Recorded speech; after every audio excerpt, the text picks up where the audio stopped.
bring this meeting to order. Zebulon Board of Commissioners meeting, October 27th, 2022. Andrew Moore. Oh, we need to approve the agenda? No.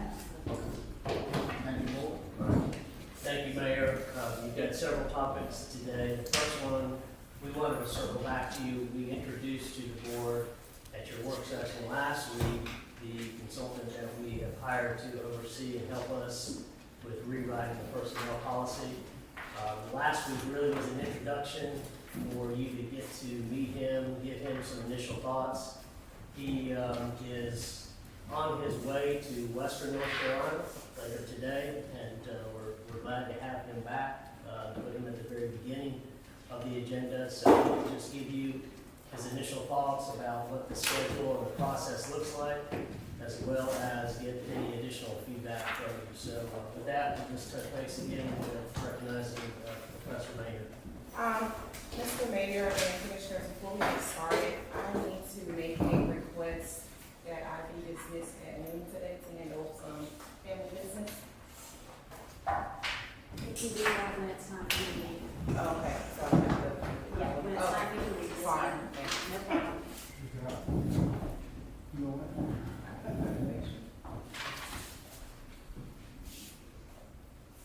Mr. Mayor, members of the council, thank you for having me, and especially thank you for putting me first on your agenda.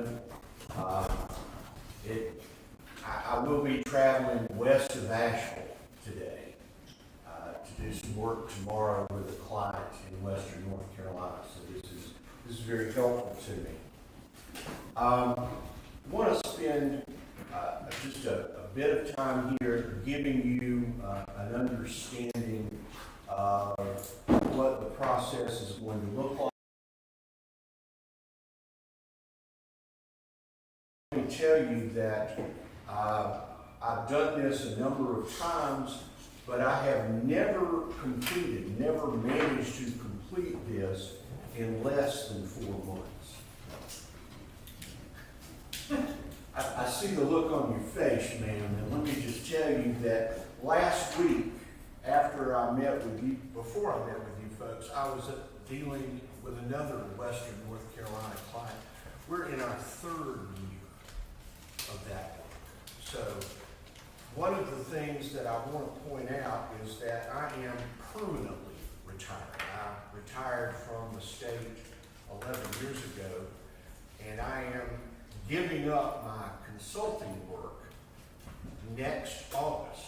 So that's a prompt for me to make sure that while I enjoy working with the town of Zebulon, that, you know, I finish it when I finish everything else. So that's kind of my ultimate deadline.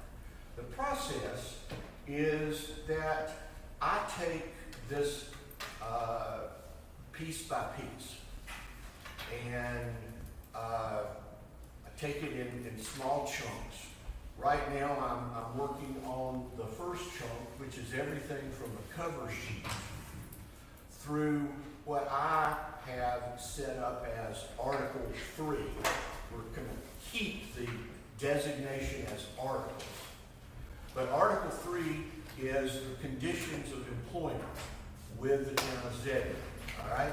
And so it's an iterative process, and I work with that until we get something that everybody's happy with, and then we move on. So that's, it's a back and forth process. Now, at the meeting last week, one of you brought up the idea of a survey, sending out an employee survey to see what employees felt about the town's personnel policies. And by the way, one of the changes I will be suggesting is changing personnel, which is, the young people say, so 20th century, into human resources, which is I think, a much more, it's a broader topic, a broader designation. But anyway, now, I don't have although I assume I could learn to use SurveyMonkey or something like that pretty quickly. But one thing I've done in this regard, because we're not really very far into the process at this point, when I worked with the city of Greenville, we held a series of meetings that employees were invited to come and speak and say, this doesn't work, or please change this, or fix this.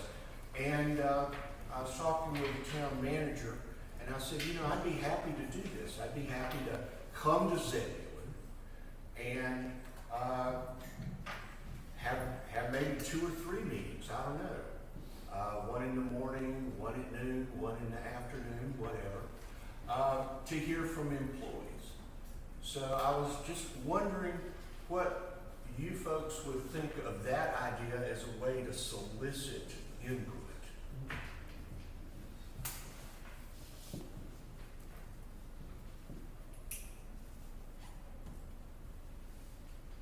I think that's a good idea.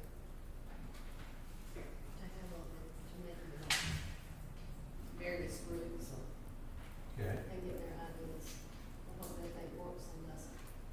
And mostly, let me be honest, what people want to talk about is what doesn't work, right? This was a problem for me, or I have a friend, or I'm a colleague that, this affected them adversely. So sometimes those kinds of things can be pretty easily fixed, and sometimes it's just, well, that's the way it is. Policy is about, in my opinion, drawing lines. Sometimes people fall behind that line. Any other comments? Because if there's a general, and I don't need to vote, but if there's general agreement that this is a good way to proceed, then I'll work with the town manager to go ahead and schedule these. So to make sure I understand, you want to set a series of meetings with different departments, is that what you're saying? Well, I was thinking of maybe open meetings. That is, just send an email out to all of the town's employees and say, we're having meetings at, let's say, 9 o'clock, 1 o'clock, 3:30, whatever. Come to one that fits your schedule, work with your supervisor, whatever, and just come. That I think would work. It might be easier to get people to come to that.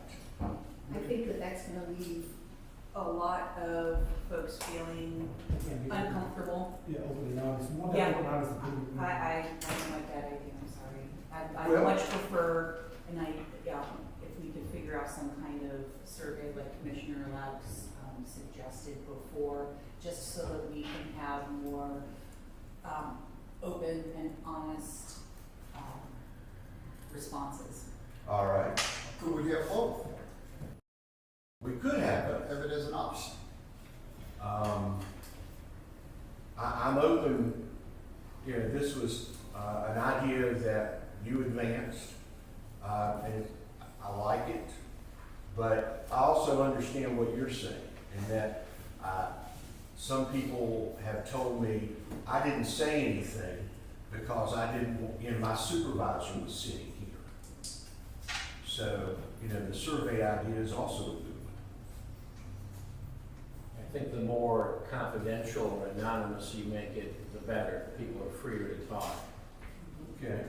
as opposed to a group meeting. And then I'd be interested to hear from the department heads sitting over there, their input, as their staff. Folks, yes. I do think a combination of the two would be useful. I think you glean a lot more depth to the thought process when you're able to have a personal conversation. And I think you'll carry more away from talking with me than you will from reading what I wrote. And people sometimes have difficulty in presenting their ideas on paper. But others don't feel comfortable speaking in a group, and so the idea of a survey does give that anonymity to them and allow them to be a little more free. Other thoughts?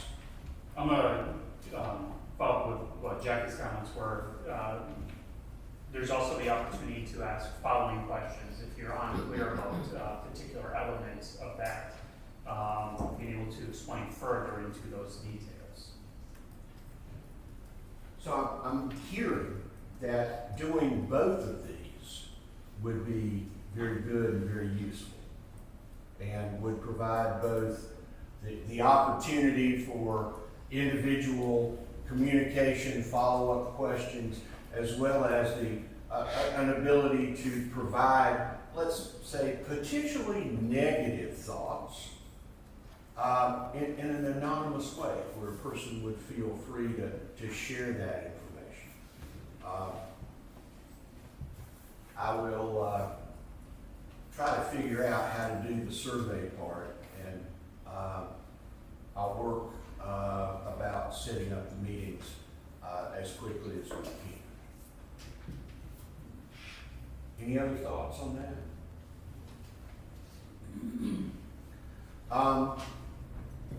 I want to talk briefly again, because I know y'all have a crowded agenda today, about the changes that I have initially proposed. All of these are subject to getting feedback and going through the iterative process. I'd like to add an introduction to the manual, the resolution, whatever we want to call it. I also,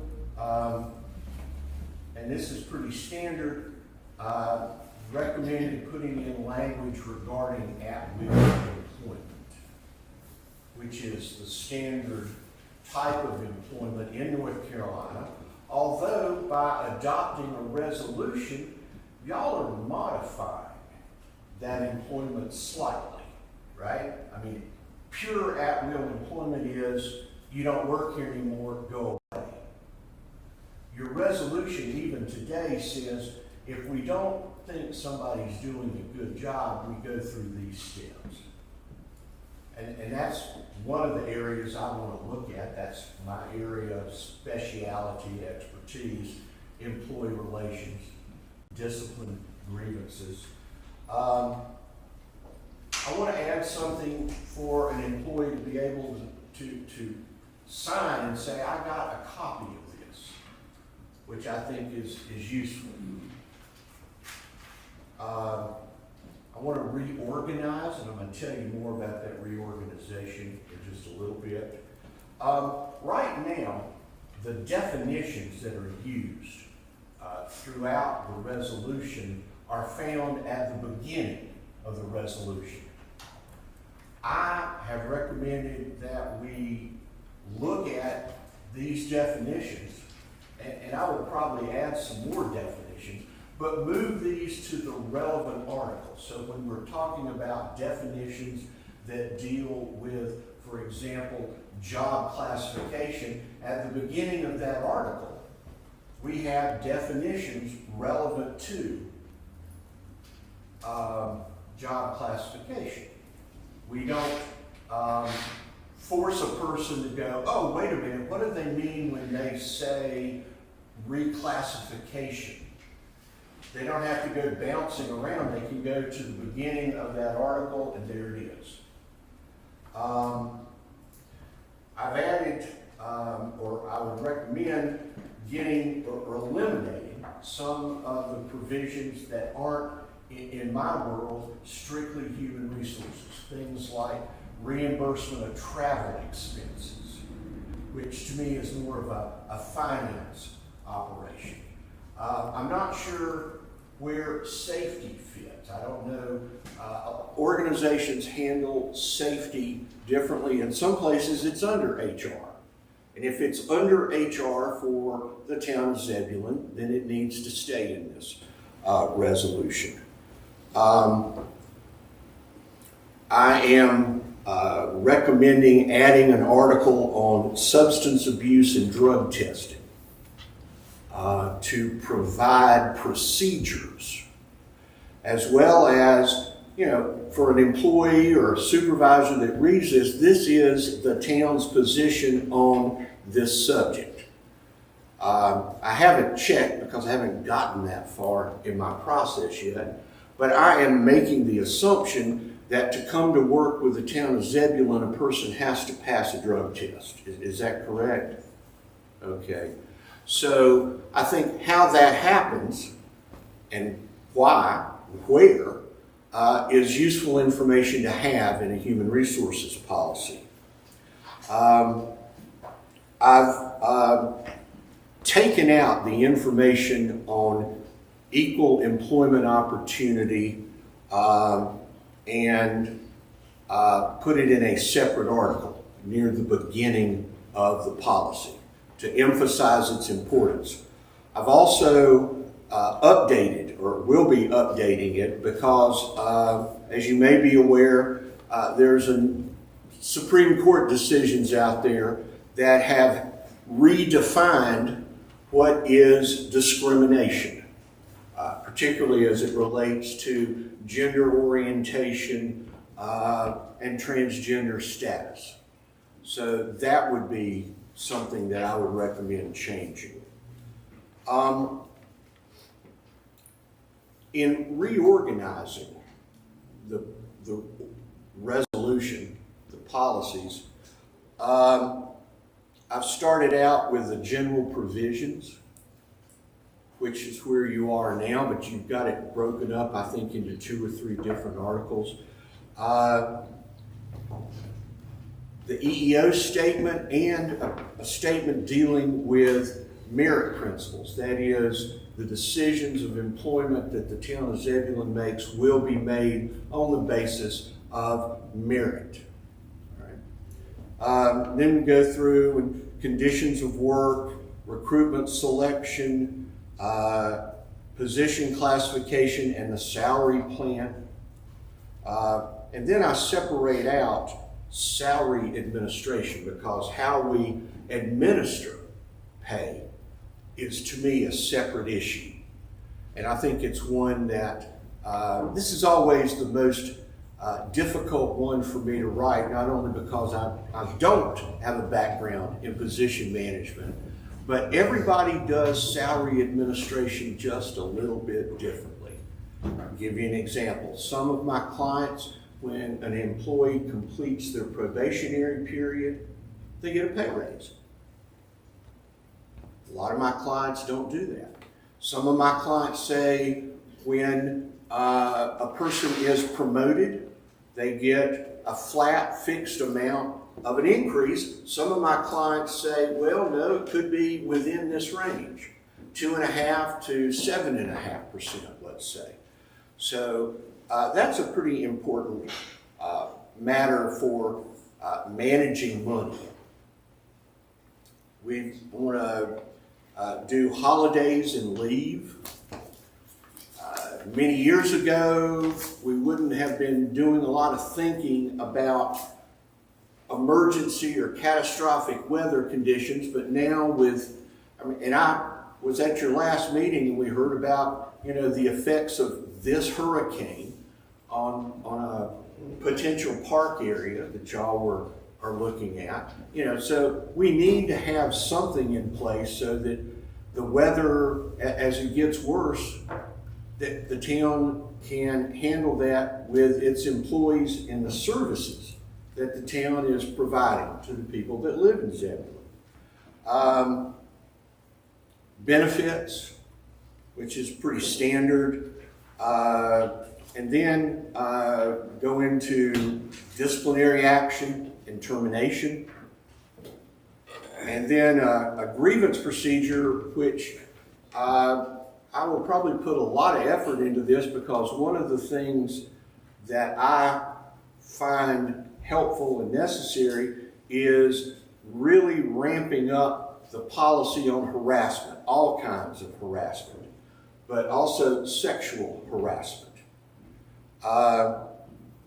Then we've got fairly standard things about how people, what happens if people leave and come back to work with the town. We have state law that says these items about an employee are public information. These items are confidential and who they're confidential to. And then basically just a very short piece on what happens when y'all adopt these policies. So that's the reorganization. I'm still working on the first segment. Finally, at your meeting last week, I believe you, Commissioner, came up or brought up the idea of this vote of confidence. And I've been mulling that over because while I'm familiar with it from having worked at UNC, I'm trying to think how we might translate that into the public arena. I mean, into the non-academic arena.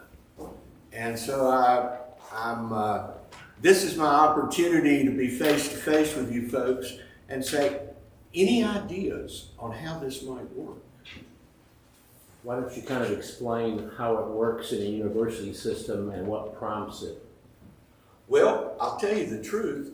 I had kind of forgotten about it till you brought it up. I wonder if, since it was, your comment, if you would mind sharing, you still work at state, right?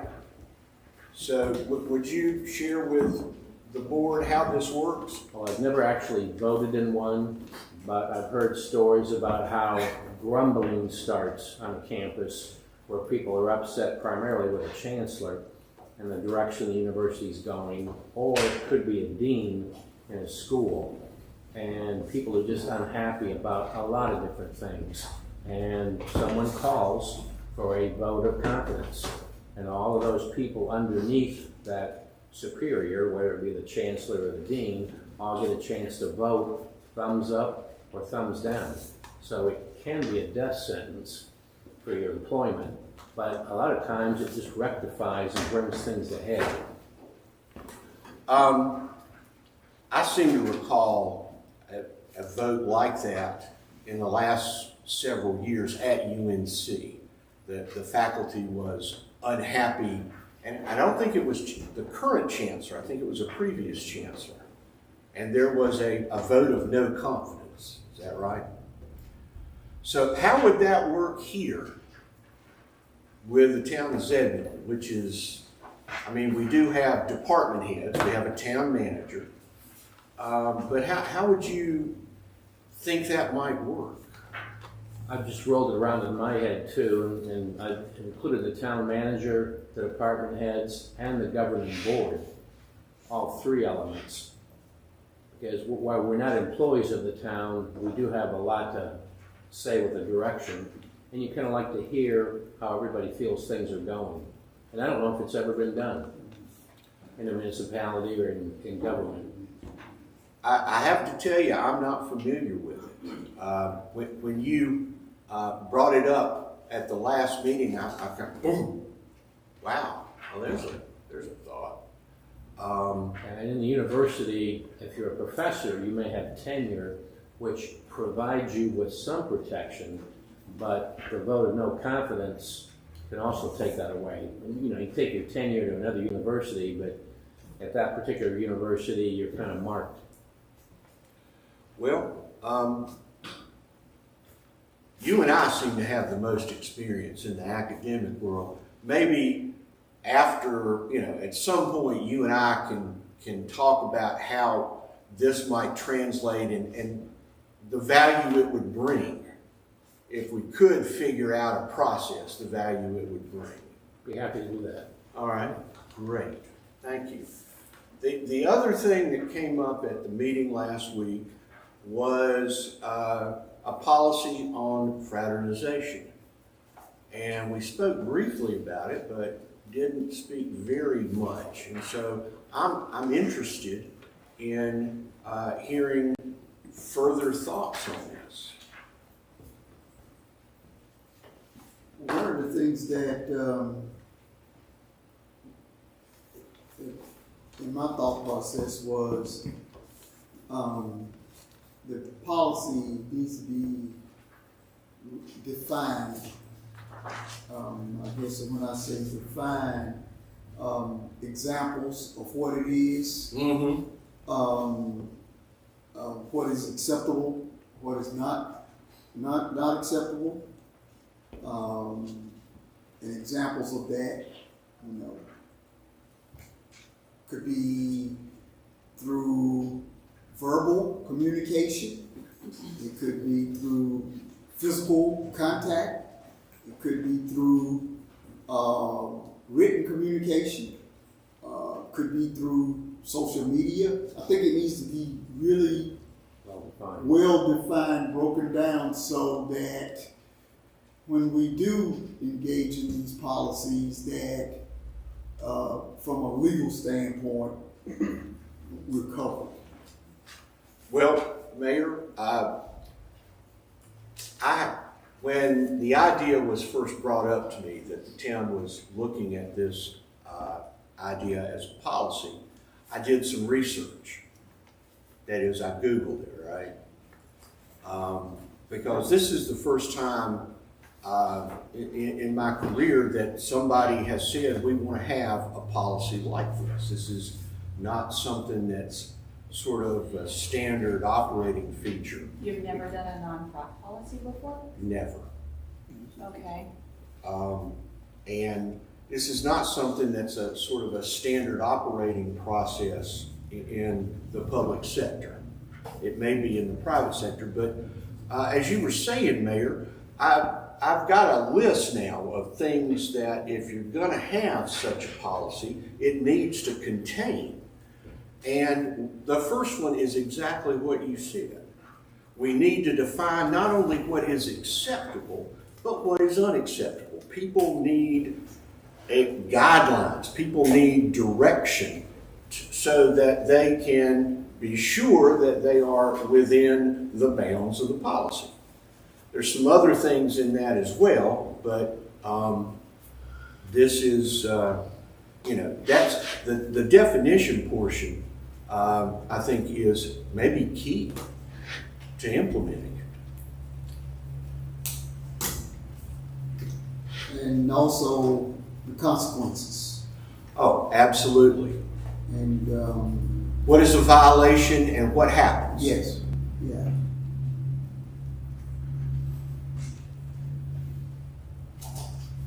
And you mentioned something about also having employees sign and acknowledge that they do understand. And I think through understanding, there has to be some kind of training during a probationary period to make sure that the employee does understand what the policy is. So we're gonna have training on the entire manual or just the Just non-track? Just that. Okay, well, I definitely think that having some training so that people understand acceptable and unacceptable Right. behavior is a good idea. And that could happen maybe during the probationary period. My advice would be, should the board adopt such a policy, that you immediately have training for everybody, not just probationary people, but people who've been here for 5, 10, 15 years. Because this is, as I said, it's, sort of out of the normal orbit of public sector type of things. And then continuing, as you say, to have training during the probationary period, right? Which is a learning period for new employees, so that everybody understands what this is, what's acceptable, what's not acceptable, what the consequences are. And there should also include some kind of way to have anonymous reporting about Inappropriate behavior. it. Yeah, anonymous, some kind of way to set up so people could feel that they can report things and not be held retaliatory about reporting. I'm just curious, what do we have currently in place? Do we have anything like that? Do we have anything in place like that? I mean, I know like. Not that I've seen. Not Well, that I we know do, of. I mean, you do know that we do have a non-fact policy, correct? We're just saying We like know if that we somebody one did have already, issues and with we've the had one for a process. while. I've seen it, Okay. but is this in effect? Yes, we have a policy that's in effect. That one is A not revision. currently, that's a It's a revision that we are revision. considering. But we do have one that is currently in effect. So I'm Okay, gonna give you that, and I'm gonna give you this as well, which will help explain a little bit all why right. it's important for us to have that in place. And my understanding is the one that we currently have is really vague. Not clear enough. Yeah. Do other municipalities have fraternization policies? Not the ones that I've worked with. Now, I haven't worked with every municipality in the state. I haven't worked with every county. I did some looking around. Wake County does not have such a policy.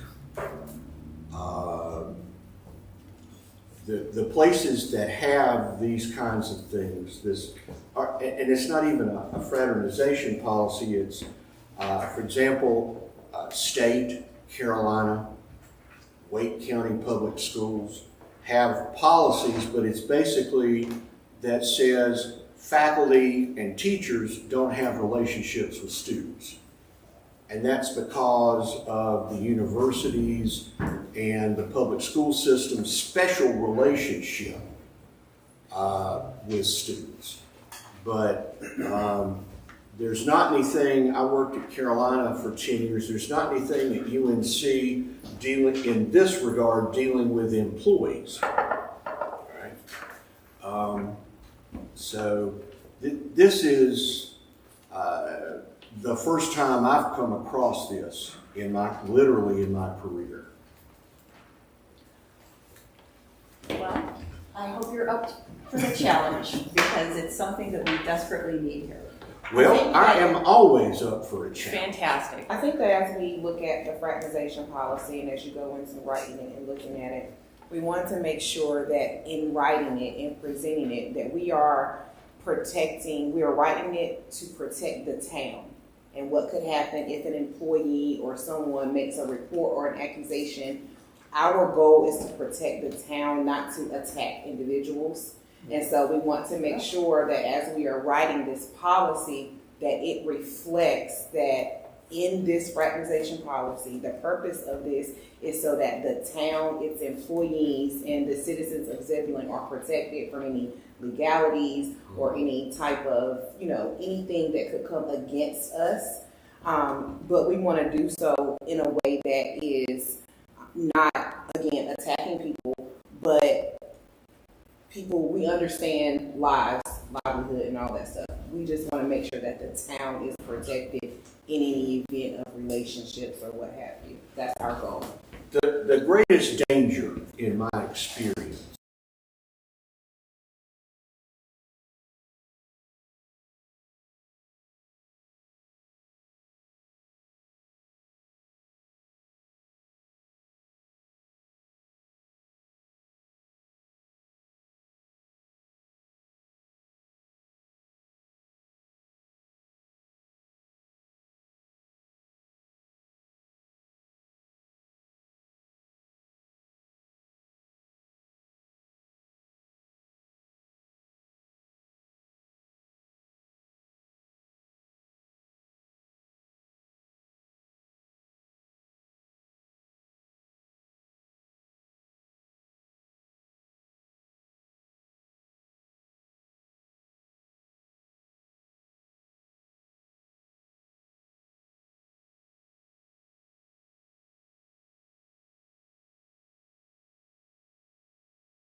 Yes, I do. And our employment group has advised the town on this in several different instances. And we've surveyed the clients that we have that have non-fraternization policies. We've come to the conclusion that there are non-frat policies there. They have different focus. Almost all of them focus on the supervisor-subordinate relationship. Others focus on relationships among peers. They are a little bit different, but the scope of what is focused on is fairly narrow. Some of our research has indicated that companies that don't have non-frat policies at all rely on other behavior-related policies that they have and don't have a non-frat policy. They rely on conflict of interest policies, they rely on sexual harassment policies, other behavior-related things, as opposed to focusing on relationships. You know? So there's an acknowledgement by some companies that co-worker relationships exist, they will exist, but they're not going to worry about them too much unless there's a problem. In terms of liability, even the strictest non-frat policies are enforceable as long as they're enforced consistently, fairly, without regard to gender. The liability that you might worry about on having a non-frat policy can be limited if you have good training, good procedures, clear definitions that allow you to enforce it consistently and fairly. So what's the summary of that? The summary is some people have non-frats, some people don't. Honestly, we've never dealt with a non-frat policy in a public employer, but we have seen plenty of them in private employers. Got a personal anecdote myself when my daughter was working at Apple and had a relationship with one of her subordinates, and she was fired. And the supervisor that fired her said, "I wish you'd come to me earlier." So another element about all of this is disclosure and the opportunity to be transferred and to take away whatever is the bad effect of a supervisor-subordinate relationship or even a coworker relationship that might be forbidden by your non-frat policy. Disclosure and the opportunity to be reconsidered for another position would be something that seems to be an element of these private policies. Now, dear Stacy, my daughter, she would be mortified by me telling you this if I didn't also tell you a happy ending. She ended up marrying the guy, and they have my grandchild. So it all worked out fine, but it was a tough lesson for both of them because they felt like they had to keep it a secret, and they felt like they couldn't do anything. I suggest that is a result of poor training and poor communication about the policy rather than what my daughter did. I think any of us that would have been in that position where they felt like they were breaking the rules probably tried to keep it to themselves. And of course, there's no way you can keep a secret in an organization. So, long story short, yeah, there's non-frat policies out there. Most of the ones we've seen are private companies. Most of them focus on supervisor-subordinate relationships. Many of them go to across the board, any kind of coworker relationship. Most all of them have a disclosure feature. Most all of them have the opportunity for a transfer if it comes to that. And then many of them just focus on the behavior, not necessarily a relationship, but is it causing a problem? So that's my summary. I hope that's helpful.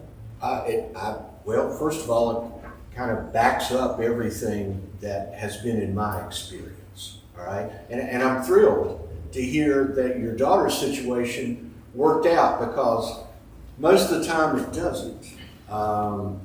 The course of true love never runs smoothly, and sometimes it runs even less smoothly at work. But that's, sort of what you said, that the liability And again, a lot of places focus on supervisor-subordinate relationships, because that is one that, frankly, has been it's been in the news a lot. I mean, hardly a week goes by that I don't pick up the News and Observer, and there's some article about some person who was having an affair with a subordinate, and it's turned out badly.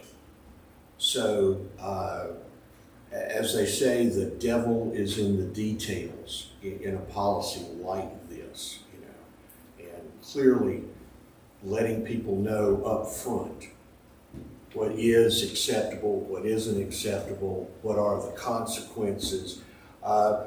Disclosure, maybe having that as a feature, the ability to transfer, although that might be kind of limited in an organization the size of your workforce. But, you know, this also reminded me of something else that I do when I do what the human resource policy revision that I'm working with the town on, and that is there are from time to time policies that are out there, and they're memos, and if you go to, for example, your human resources resolution, it isn't in there. So one of the things I will be doing is working with the town manager, with the HR director, to collect these stray children, if you will, and put them all under the human resource resolution umbrella. And this would be one of them, because I think it's a very important policy for people to know about. And also the training. Again, I think if and when we get to a point that there's a new revised policy, then there needs to be across the board training for all of the town's employees, as well as scheduling this as part of the normal probationary process. Yes, sir. Yeah, the other question I think the commissioner brought up, I don't think we really addressed, was where I work, we have a tendency to police each other to try to keep the organization out of trouble. What is our mechanism in town if an employee sees or knows something that they want to report that needs to be addressed?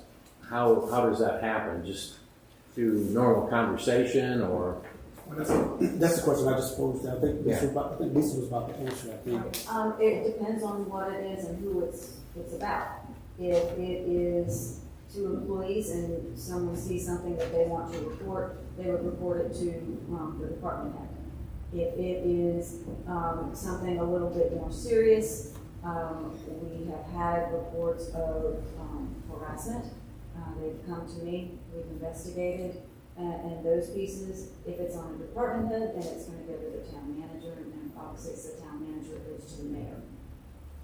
Is that spelled out in our, do we have a grievance procedure? Yes, we do.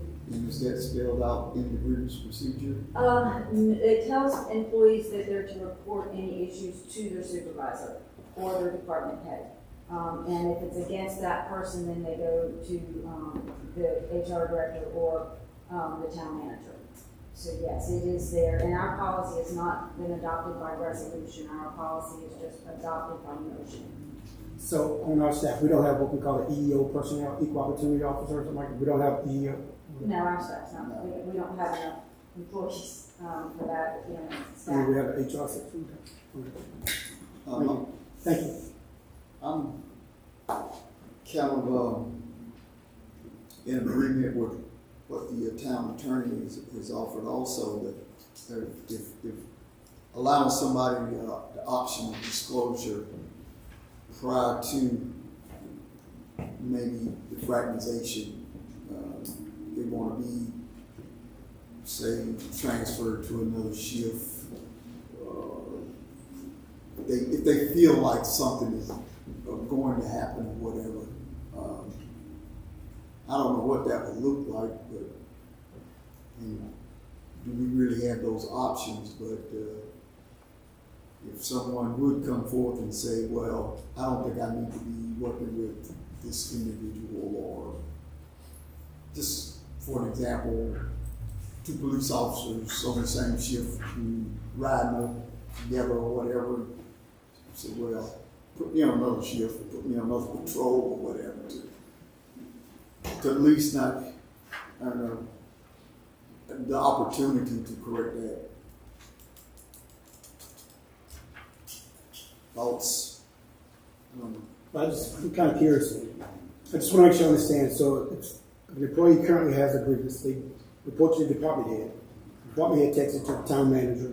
The town manager takes it to the mayor, correct? No. Okay. If, That makes sense. if the employee has an issue, they would take the issue to their department head Correct. to handle it.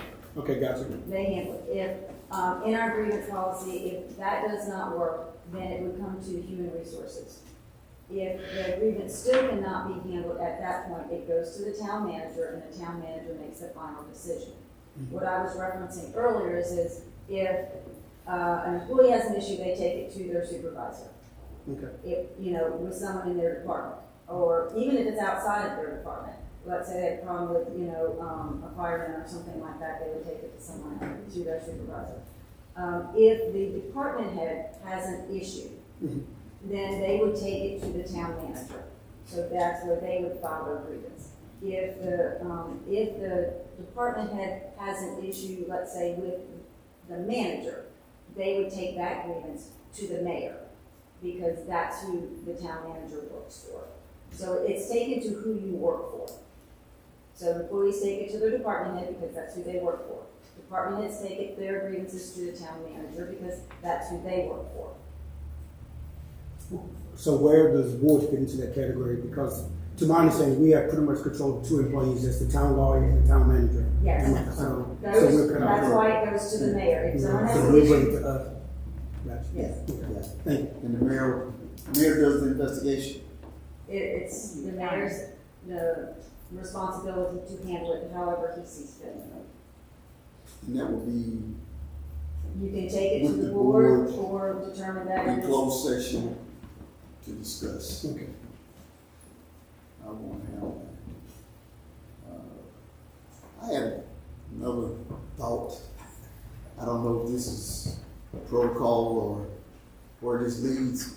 Should elected officials be subject to the policy? We're Fraternization. elected officials. I mean, I feel like this is different than being employed by the town. We're representing The citizens are the the citizens. citizens are the people that control what we do. So as elected officials, follow to a fraternization policy, I can see it, but not really, because at the end of your 4 years, you made a mistake, or whatever, citizens see it, you're no longer be able to sit on that board. So that's going to be your regulatory thing. Whereas the employee, they're there for a long term. I mean, you got range from 20 years to 2 months. So I see the citizens being our account, like those things that hold us accountable. That's my thought process on it. You mess up 4 years, you're not going to be reelected. So Now, there is a process of censure. Yeah. yeah, Mhm. So you don't have to wait 4 years. yeah. But that Yeah, I'm doesn't just mean that saying. you're being removed from your office. It just means that you're being censured. So, I mean, like, there's a difference. And if you would like to investigate that further, Pineville just went through a censure process. I do.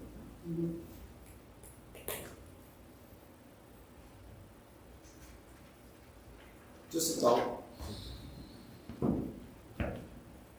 Any other feedback, input, as we go forward?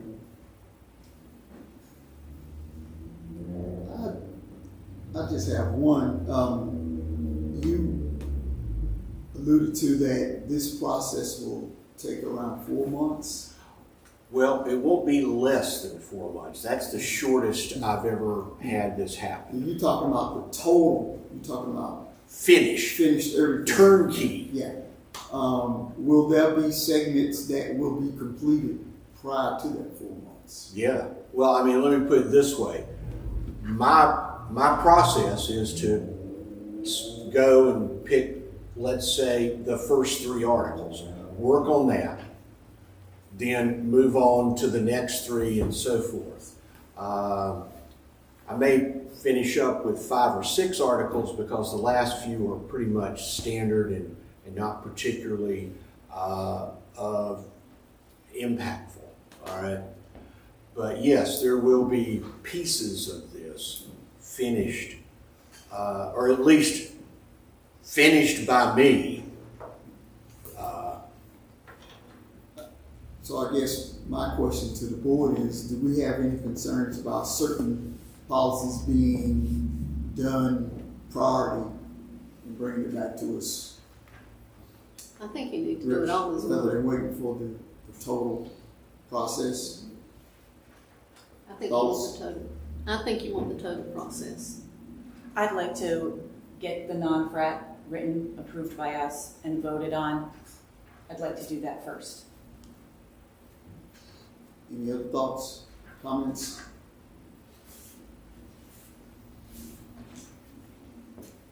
Certainly we have the opportunity to express that at some point if you would like. I would like to see it all together because I would like to see as Eric mentioned, I know we can look at behaviors, I want to see the totality of it because I know the fraternization policy is definitely important as we move forward. But if there are other avenues or other things like the behaviors, the conflict of interest, sexual harassment that can speak to the fraternization policy, if it's all going to go together, then it seems like it would in order to make it roll better or flow out better, then we need to see it, at least all of those components of it. Literally off the top of my head, as I said, there's an article I'm working on now called Conditions of Employment with the town of Zebulon. This to me is a condition of employment, right? So this needs to be a part of that. Now there may well be, depending on how the policy ends up being written, there may well be references to the harassment/sexual harassment policy. There may be references to conflict of interest, right? And in the perfect world, this will be an electronic document. So we can have hyperlinks from, let's say, the non-fraternization policy to the sexual harassment policy to the conflict of interest policy. But to me, this is definitely a condition of employment with the town of Zebulon, which would be meaning that this is something I would work on at the beginning. And the sexual harassment and grievance and all those things will be somewhat later in the schedule. Maybe the 3rd or 4th part that I get to. But that's not to say that having set this up, however the board adopts it, that there can't be references made, hyperlinks. Now that raises a question. Well, no, it doesn't. We'll talk about. I can talk about that later. So, is the consensus that we wait for me to come forward or the town manager to come forward and say, here's what we've got? With the whole thing? No, I'd like to Well, now, I've heard your voice, but I've also heard some other people say we want to do the whole thing. So I'll speak on my behalf. I think we can piece it out. The 4 months, put something in place, and then we can work accordingly. You already said that we know that you can reference back to other things. We need to get something in place. Right now, we're sitting empty-handed. So any new employee or anything that we possibly could transpire within the 4 months we're currently in now, we're putting this town still at jeopardy. So I prefer having something in place. Currently, we don't have anything in place. So that's my thoughts on it. You do have a non-frat policy in place. You do have the personnel policy in place. So you have something. We have something in place, but the updated version, what we currently need to cover all avenues, I feel like I would like to see something in place that's updated. you're gonna do it piecemeal, and you're gonna have one, and if you have somebody come in and, okay, I've got this one thing, this is a little different from. Yes, sir. I just think it all needs to be done as one piece. I think what we're looking at too is 4 months. The time frame is what you're looking at. I think that's And that's 4 been months looking will at. be here, that's not very long. Yeah, I think one thing that would be important is you hold these meetings with employees. It would be good if they're all prompted to read the current HR manual, and if they have any recommendations as into what areas need to be revised, beefed up, deleted, added, etc. Same from the department heads, but we should be able to have this done and adopted, I'm thinking the 1st of March. I think we can do a 4-monther here. Even if it's you write articles, you can send drafts to us so we can be reviewing it and kind of be along the journey rather than having, here's the manual in March, what do you think? I kind of like to read it section by section as you write it. I kind of like that as Yeah, well. I like that. We're more You're involved as you process instead of getting one thing, then have to send it back to the drawing board. I do like that concept. Yeah. I like that a lot.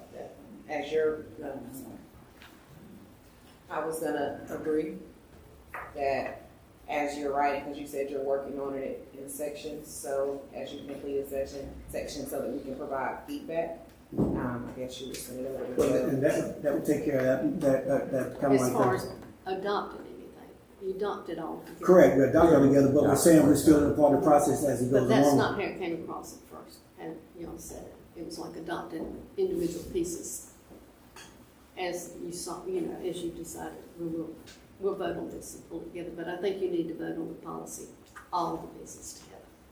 But yes, reviewing it and going over what it does, that's correct. And one other quick question, does your firm also print a paper copy of the manual? Is that a No. service you offer? That's something we would do. You would write it to us. My firm is me. Okay. Okay, and my printing something involves sending it to my printer. Gotcha. We handle printing all, and everyone gets a printed copy when they're hired, and it is reviewed with them, when they turn in all of their paperwork. And they do sign off that they have seen it, it's been explained, they have the option to, ask questions, and then they sign that they have it and understand currently.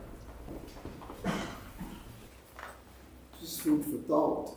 Would the board think it's important to see what an employee package really look like? You mean currently? Yeah,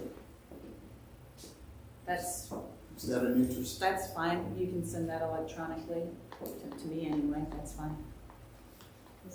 I have a copy of it. I think I've acquired a copy from before. But I mean, electronically refined too. Yeah, we all need to review the current Yeah, copy too and have some comments. Right. I've read parts of it, but I've not read the whole thing. I agree with that. Further thoughts, input? I think I have a pretty good idea of how you want me to proceed. And you'll schedule some employee meetings ASAP. Yes, it will need to be ASAP. Any other questions, comments? Manager, Yes, sir. staff? Board?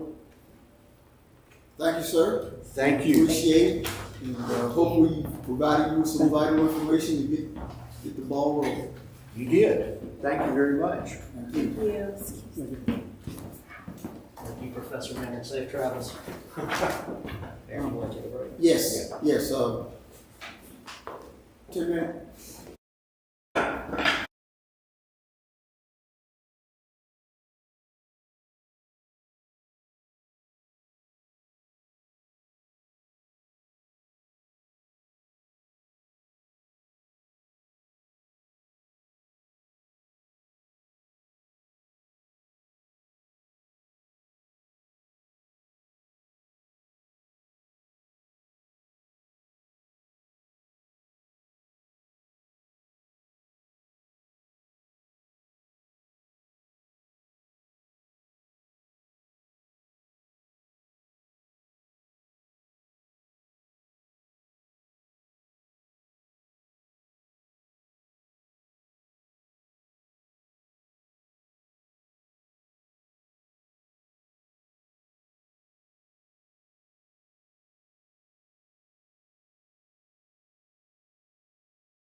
Reconvene. Thank you, Mayor. Members of the board, you have a lot of capital projects on your capital improvement budget. You have many capital projects looming. We need direction from you on how to use the American Rescue Plan funds. We need direction from you on how much of your general fund balance to use. And we need direction from you if you are not only interested in raising taxes, but if you're interested in doing so through a general obligation bond referendum. So we are going to walk you through, review a status check of the projects that are in your capital improvement budget. These projects are in different phases, so some of these projects that you'll hear updates on, they are ready to go to construction, and we are hopeful that we will have enough money for them to go to construction, but you will hear actually in one of the updates that the construction market is escalating greatly. We have other projects that they are about to complete their design process and they're ready to go to construction. And so if you want to fund them to move them forward to construction, we'll need that feedback from you on what I just mentioned about the American Rescue Plan, general fund balance, or tax revenue.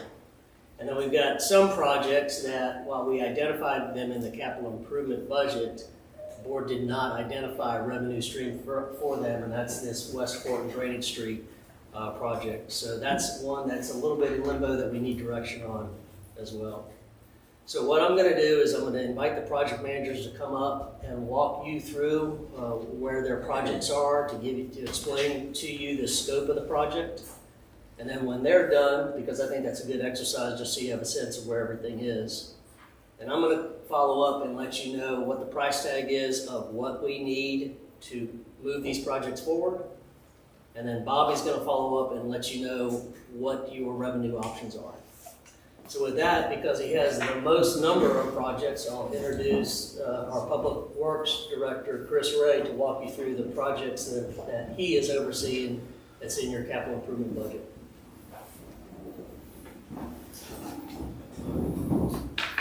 Thank you, Joe. Guys, I'm gonna ask y'all to turn around a little bit, and we'll start here and work our way around. These three projects are a few of the projects that we're currently working on. There's other ones, but we wanted to bring these up to your, bring you up to speed on the schedule, remind you of the scope, and like I said, we'll do a high overview. If you got questions, please stop me. We'll be glad to go into the details. As Joe will tell you, I can get into the weeds for the best of it, and I'm gonna try to keep it high level today, best I can. This is our equipment shed that we are in the process of reviewing the designs that was previously done in 2018. We're updating it to the 2022 building code. Just got an email just before I stood up here. I should have documents for my review to go out to bid for review, to go out to bid for 1st of November. We hope to get bids then, award the contract in December. Construction process is 4 to 6 months and about a month to close it out. The building consists of a 2,400 square foot metal building. It is very basic. It has no heat. We are bidding an option to put a restroom in it, but currently as base bid, it does not even include a restroom facility.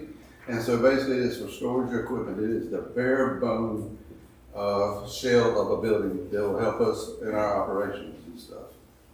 Any questions on this one before I go to the next one? Because we have a few to get through today. All right, hearing none.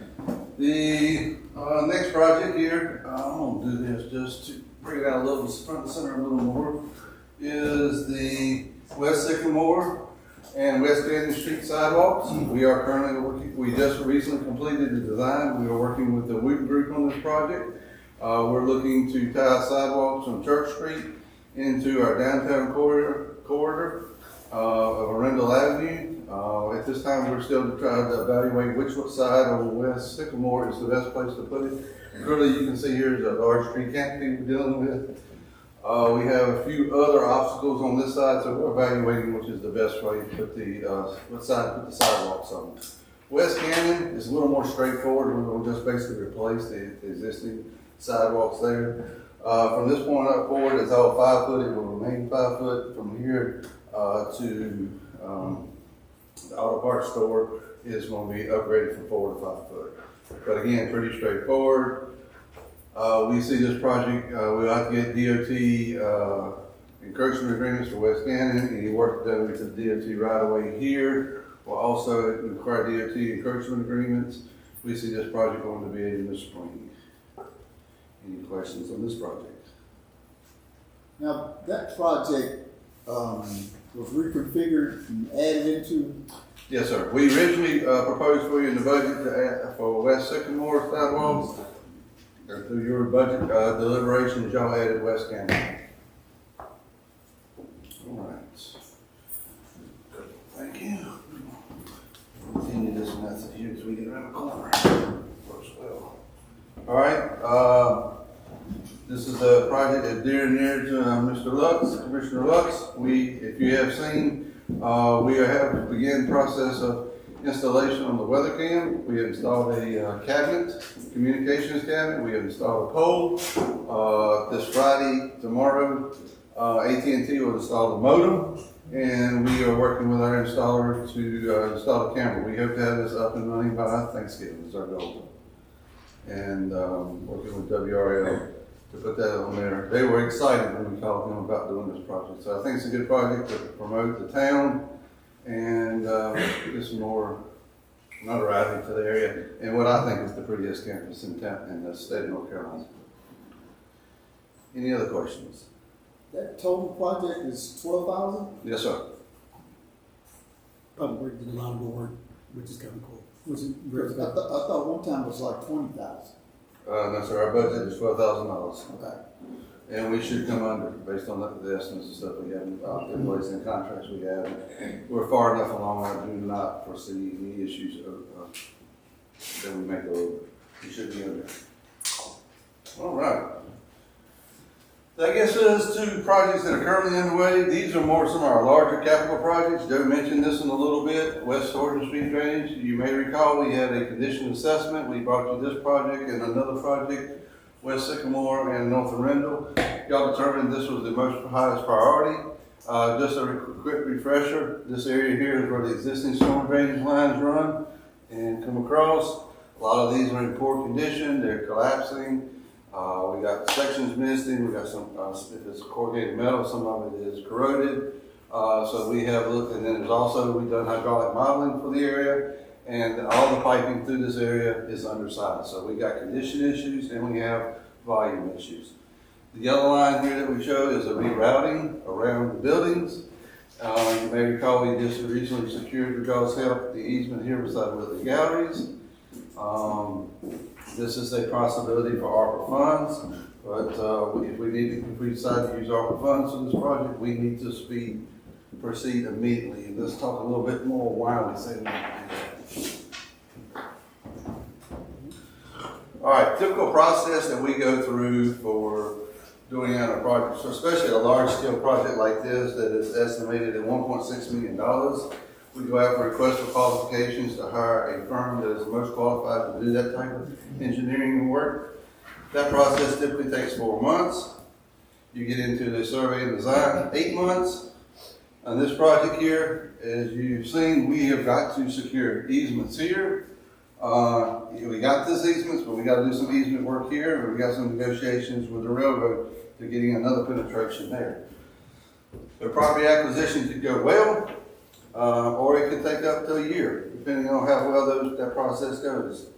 Then you have formal bidding because this is over $500,000. You have the board awards the contract because it's over $500,000. This process, from start to finish, typically takes 4 months. Construction of this project is estimated at 8 months. Punch list, final completion is a month.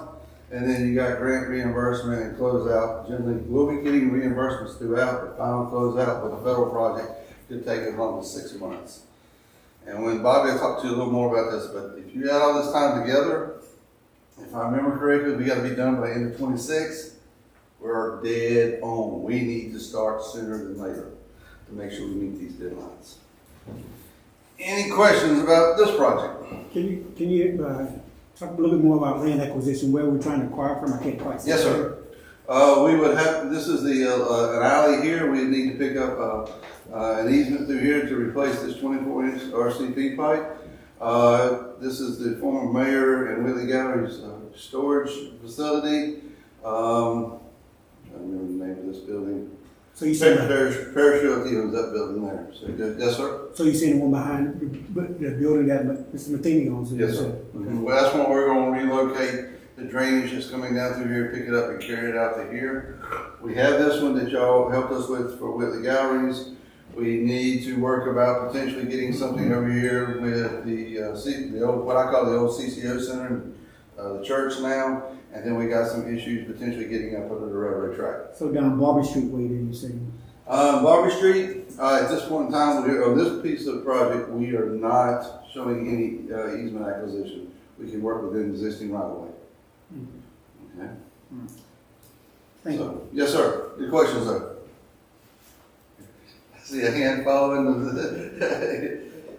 Any other questions? All right. Moving on. Let's move this just a little out of the way so you can see a little better. Okay. All right. This is our Shepherd School Road and Old Vine Road project.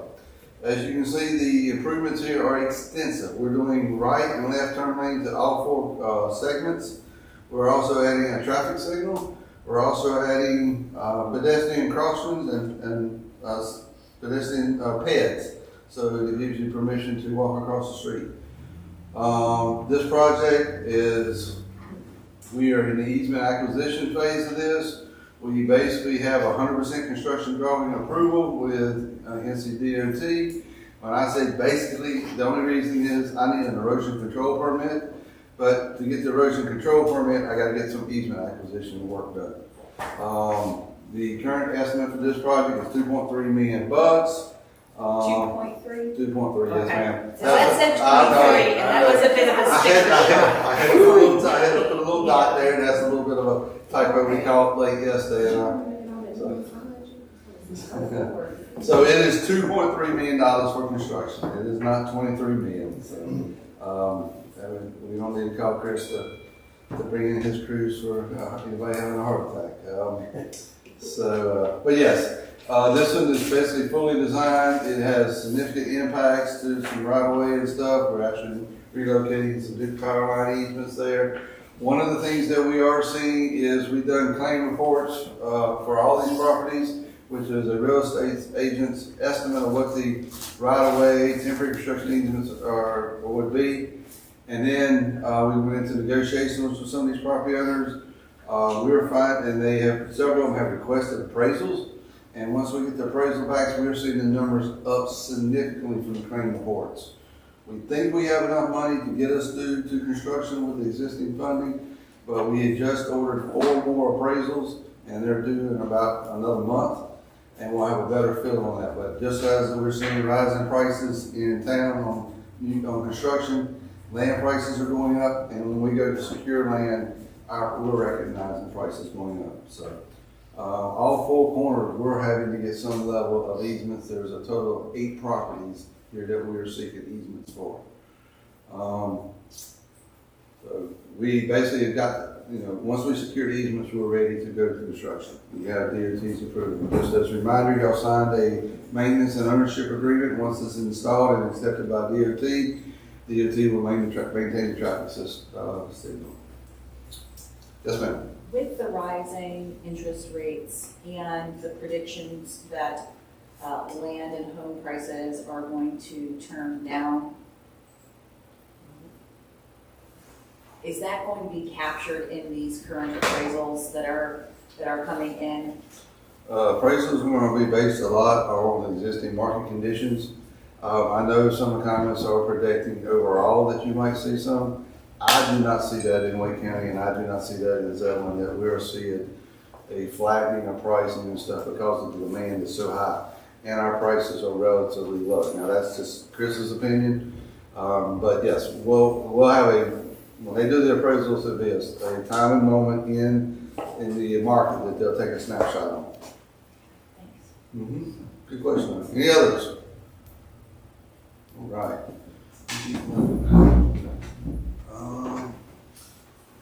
I want I won't get into a lot of this one, but I will show you that basically, here's where we gotta go forward. I encourage you maybe afterwards, since we got so many, and time is limited today, but these are the things that we have done to date. So project management takes time. There's lots of pieces of it, so I encourage you to read through these, see the things that we've done. I know a lot of residents, say, why ain't this moving faster? Well, there's a lot of phases of stuff we have to do and a lot of due diligence that we have to do, that, people just don't recognize. And a lot of that detail is here, so I encourage you to read that at a break. But us going forward is very similar to the Horton Street Drainage Project from a property acquisition forward, so. We would be taking 2 months for property acquisition. We hope to get those, like I say, those easements. There's 2 months for the formal bidding process. There's award by the commissioners another 2 months, and then we got execute contracts is 2 months, and then construction is 9 to 12 months, and then close out approximately 2 months. So I know people want to see this thing move quickly, but we're currently over a year before this thing will be completed and installed. So you get an opportunity to take a closer look. There's some good data there. Can you send us all these slides? Yes, ma'am. Be glad to. The acquisition of the property, I guess it's the high, Yes, sir. yeah, where are we with that? We have an appraisal. We have that appraisal in hand. It is higher than our claim report. We're holding that appraisal and this appraisal of boys and girls until we get the other end. And I see in our future coming back in front of you and presenting those estimates and sharing with them, especially if we come in over budget. But we're holding those until we get the other estimates in, appraisals in.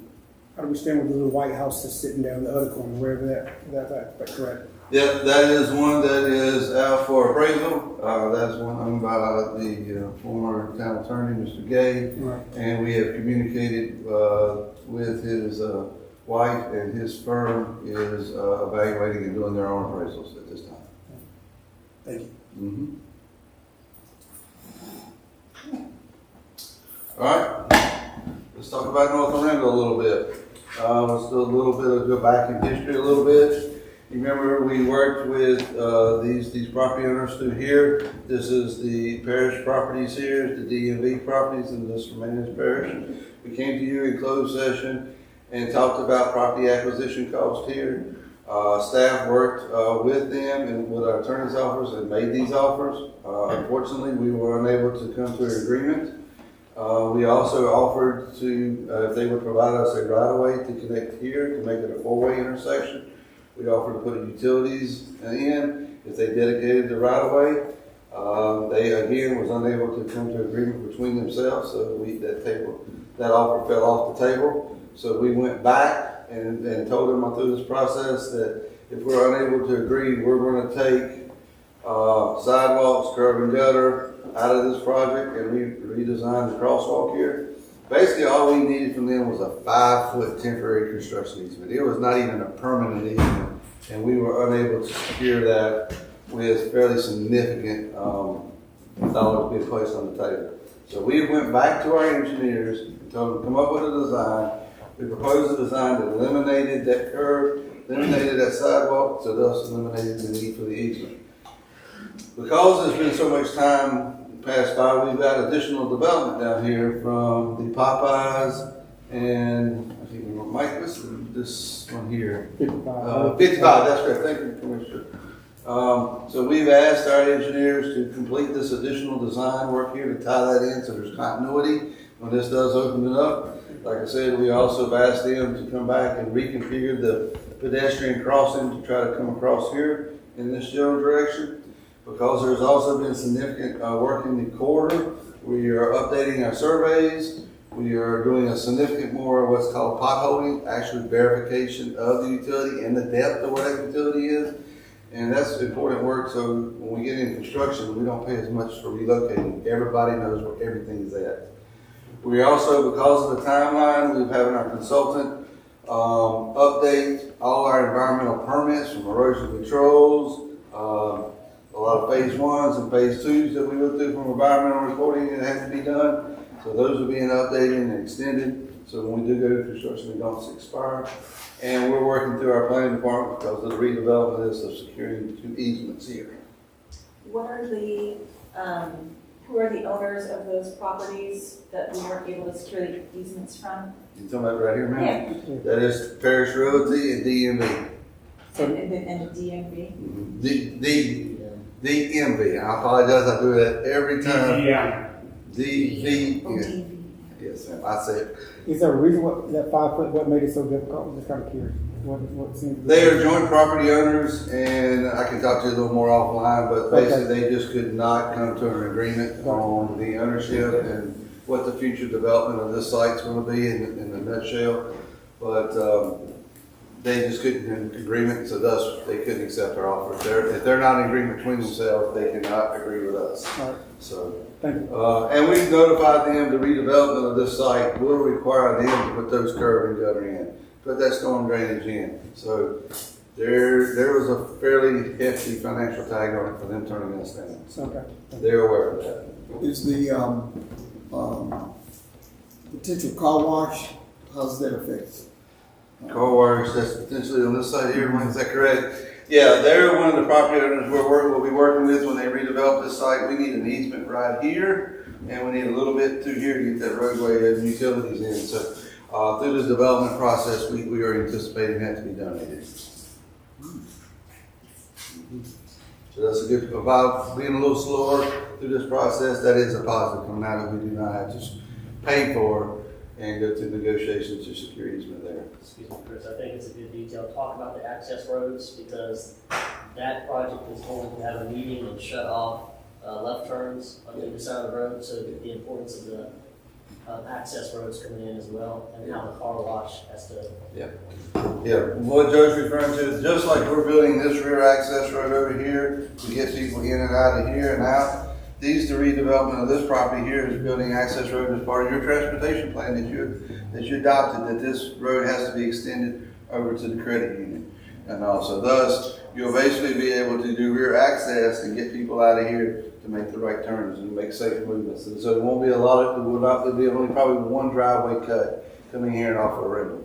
So again, we're promoting safe movement in this area. So where will the access road be if you're traveling south on Arundel and say you need to turn into the bank? State Board Green. Yeah, you can still start into the State Bush Credit Union through their existing driveway. And all. They'll be connecting, we haven't seen the construction drawings, but roughly somewhere in this area back here, there'll be this I'm access road. sorry, the others, if you're traveling south, how are you going to get to the east side of?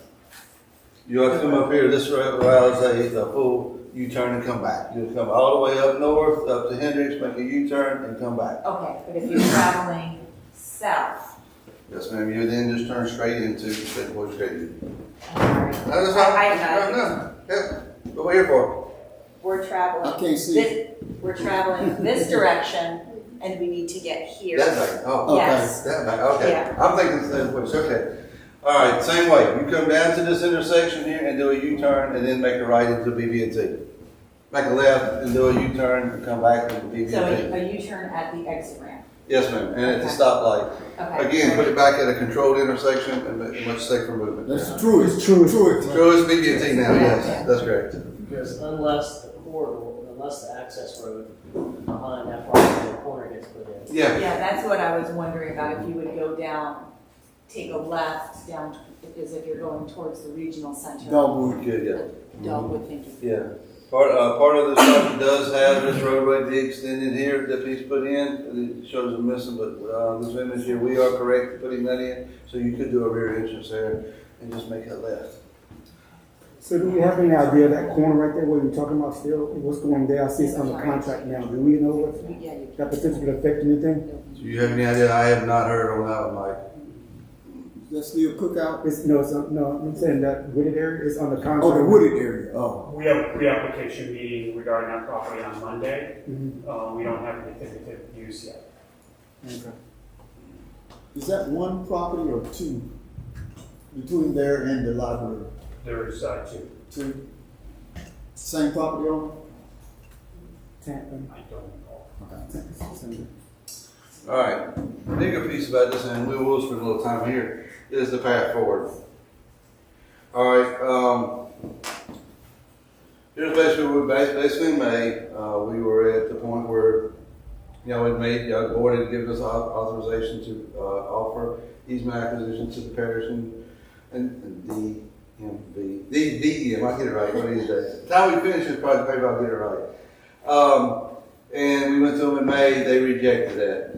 We went back to planning discussions with NCDOT, Campo, and our engineering team coming up with the options award. Late July, we did a rescoping amendment with our engineering team. November, and December, they'll be completing survey and potholing, so you should start seeing that coming up out there as you're working that corridor, out through that corridor. April will be our next submittal to NCDOT, so we basically have 100% approval, but because we're redesigning and adding to it, we got to start that over to some degree, so we'll be back resubmitting 60%. August, 90%, some utility relocations. We hope to have definitely by then all our easements secured. September, we get right-of-way authorization and approval from NCDOT. We start then the process of issuing RFQs for CEI, which is basically construction engineering inspection and construction administration. That's again about a 90-day process, the 120 days that we saw with the previous project. So we want to start that behind the scenes. October of next year, we hope to have 100% construction approval from NCDOT. November, we hope to have construction authorization to take this project to bid. We then, December, town awards the contracts. Board awards, that's a CEI contract, excuse me. And then we start the formal bidding process. 2 months later, that comes back in front of you for award. We execute contracts another 2 months, notify property area owners in all the area, just because we're going to have impacts on traffic, so we want to get out ahead with our communications program. Then construction is projected at 9 months. 1 month for punch list and closeout, and 6 months to close it out because it's a federal project. This project is federal because we have a federal grant through Campo. Anytime you have a project with Campo or federal government is very intensive from a grant management stuff. So like today, I am the project manager, but you'll see on this down here, Mary Duffy behind the scenes is doing a fabulous job getting you reimbursed, making sure we have the documents there that we can collect and are in place and submitting them for reimbursement. So it is any type of project that has grants or federal funding in it, it takes more than just one project manager. It takes a grants manager to manage that grant, to facilitate that. And she's doing a wonderful job for us right now. Any questions? Yeah, how much should we secure from Campo and grant funding?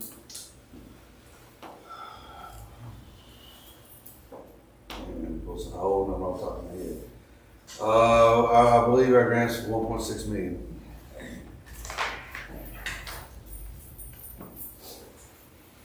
Thank you. Yes, ma'am.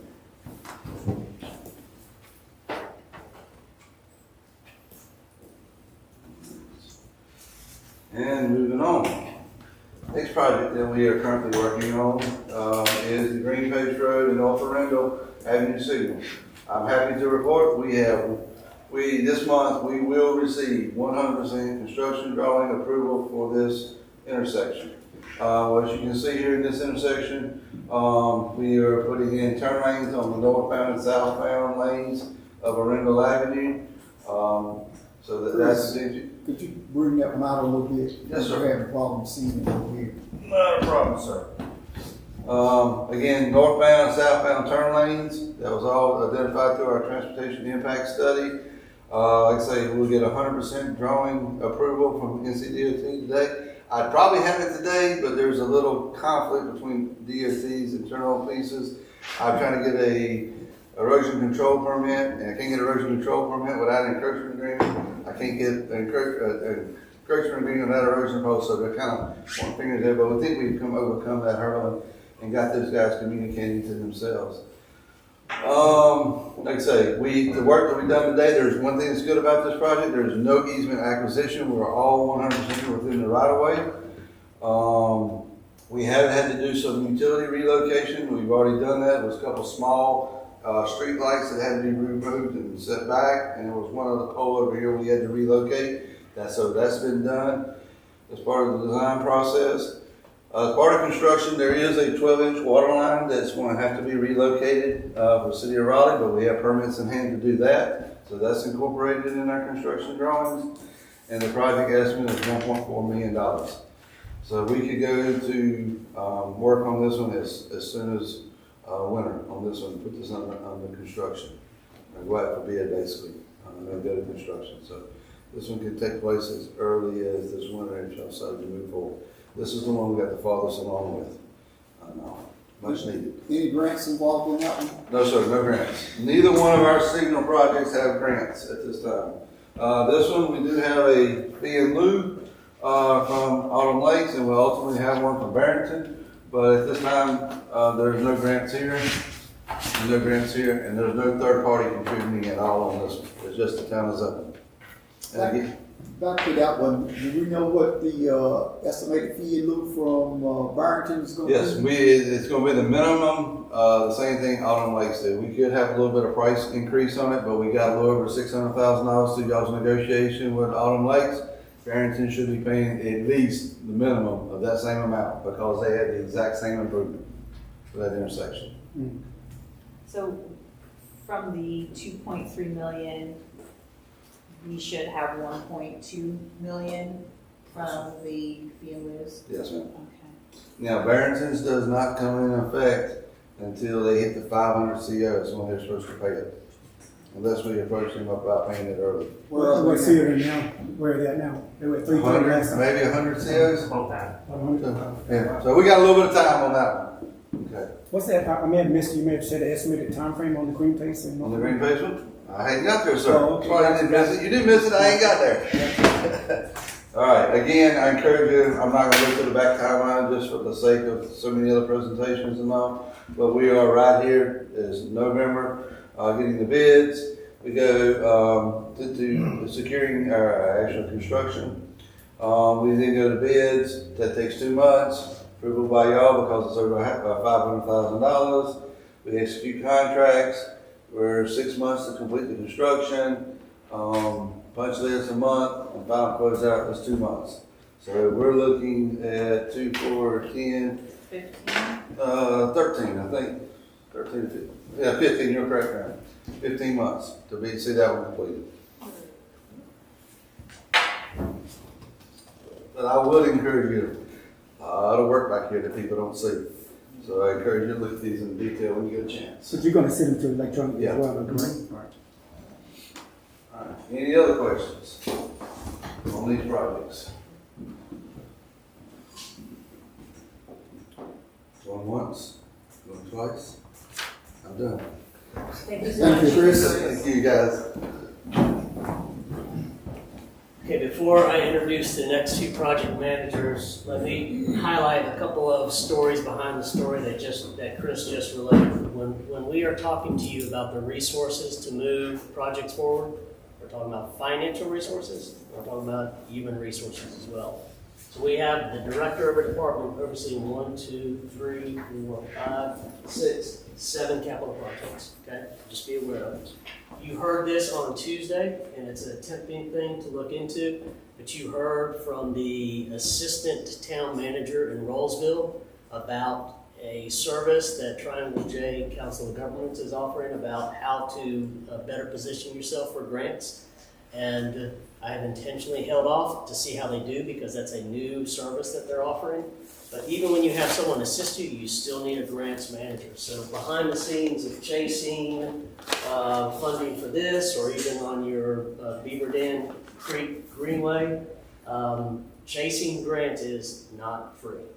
You have to have someone help you with it, and then you have to have someone, particularly if it's a federal grant, there's a lot of documentation that goes on. So that's the TJ Cog who you're talking about? TJ Cog could be a service to help you with, like, this is a grant you want to target. Right. And when I talked to the assistant manager afterwards, he said they'll even help you fill that out, so that they will assist you in chasing. So as an example, we are looking at consulting services for a Parks and Rec Trust Fund And so TJ Cog might be able to help that, but at the end of the day, you gotta chase it and you gotta manage it. And that's really where the big workload, the front end work, relatively speaking, is very simple. Thank you. All right, let me introduce, and then following him, Chris Perry to talk with you about not only the relocation of Fire Station 1, but where we are in the sleeping quarters for the existing fire station. And then following him will be Sheila Long. So Chris, if you can give an overview of those projects.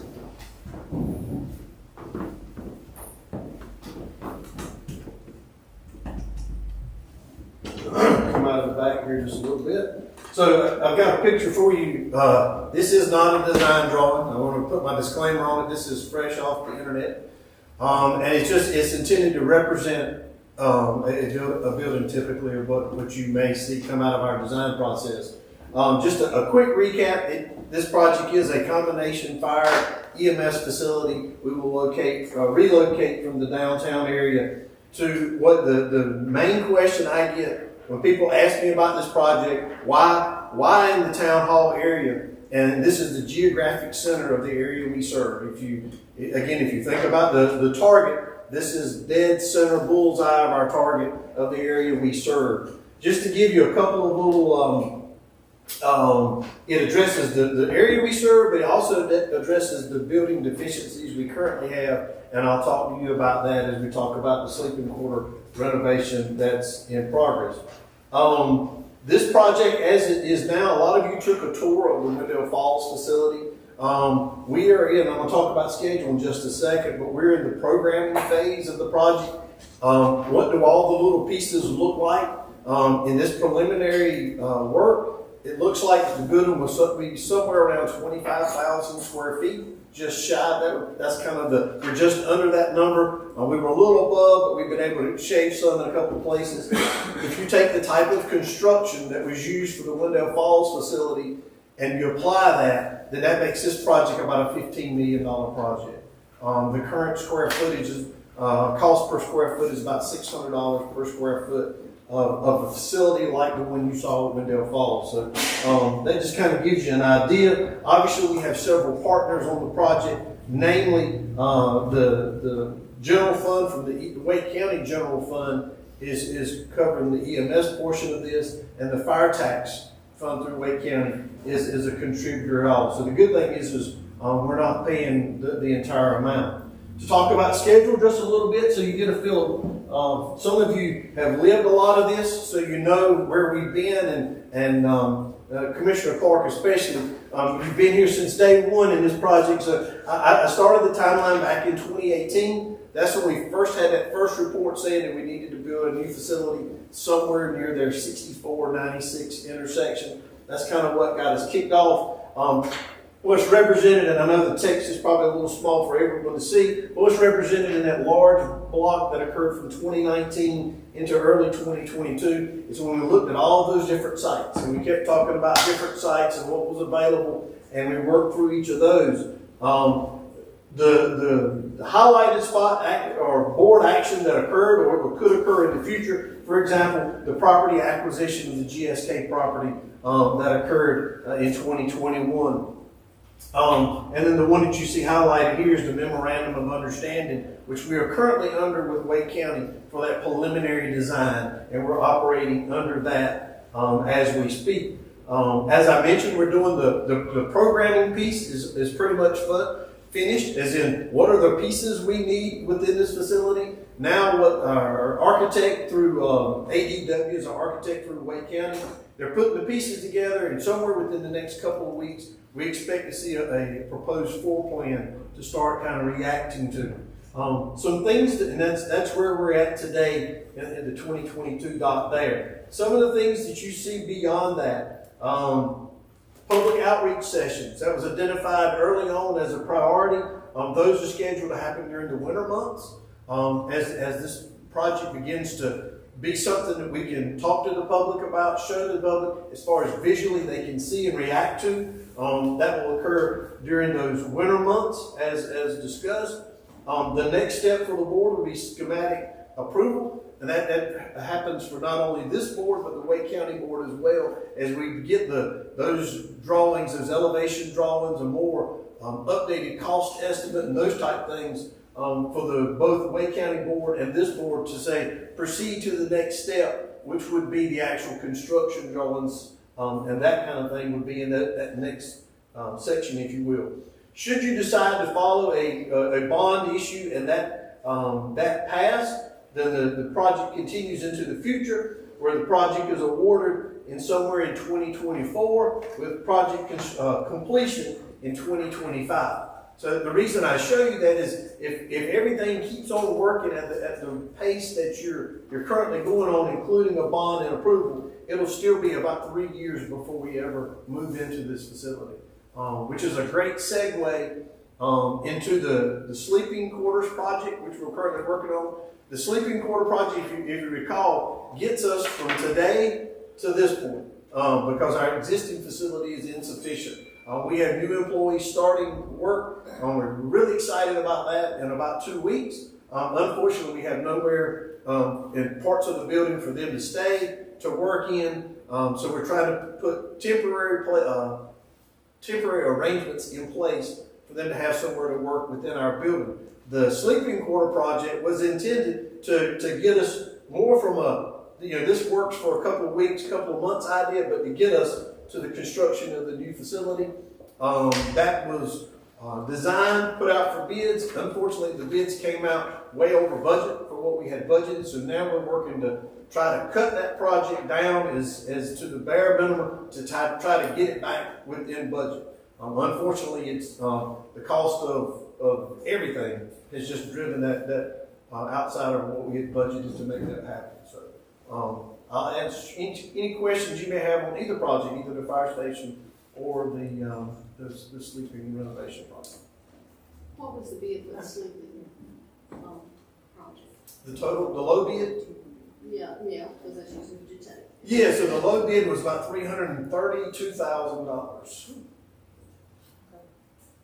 And that was, I believe, we budgeted two. That's right, like 220, 221, something like that. So yeah, it was very surprising. And this was basically to do partitioning with removable and reusable partitions. So it was, I'm remembering? Yeah, so there was one division wall that divided our current, what used to be the training space, divide that first, and then have cubicle spaces, studded cubicle spaces, and to do bathroom work to include more shower space and those type of things. Unfortunately, the bathroom piece ended up being much more expensive. We've scaled this project back considerably. We've scaled back on some of the bathroom work. Now, for example, the partitions you refer to, we originally designed those to be stud walls, not full height walls, but kind of division walls. So we've removed all of those from the project and going to trying even to go back to an office cubicle type divider, just to try to get it within budget. So, has any thought been put into using the old EMS building in some capacity to be able to, just kind of stopgap this for the next few years? We have. We've given that a lot of thought. And we may end up having to do something with that in an interim period, very potentially. The issues with that is, honestly, we put employees in that building, they'll be running across the parking lot middle of the night. So I get that, but it's not ideal. So our hope was we could get this done within budget, so we didn't have that situation of them running back and forth. But we have absolutely given that a thought, and we'll continue to evaluate that as an option. What was that low bid again? $332,000.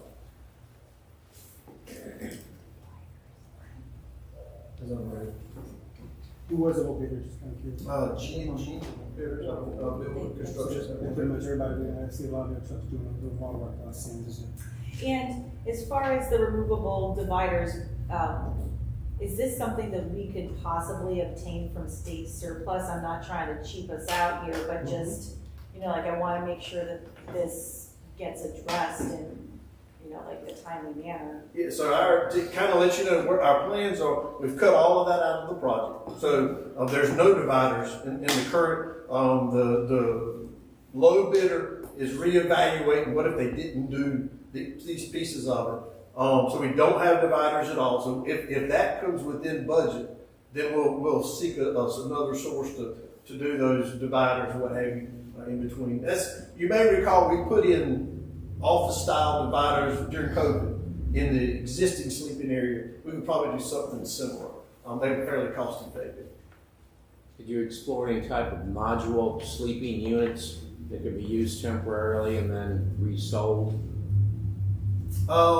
We explored like looks a lot like a double wide, like a construction trailer. We did explore one of those. It's the same problem as the EMS building, though, right? Yeah, you got that issue. In our original, we could do the renovation for what we had budgeted cheaper than what we could acquire the temporary, even if we did like a lease. They were very expensive. Now we've got some new perspective that it may be cheaper than what these bids we're getting back. We're hopeful that where we scale the project back, we can get it. But we did price those in both a lease and kind of a buy it, use it for a few years and then sell it. We looked at that as well, but they were very expensive from an acquisition perspective. Any other questions for me? Very good. I guess this was through the Wake County General Fund. Was there, just where are we with that, as far as that process? As far as the county's contributions? Yeah.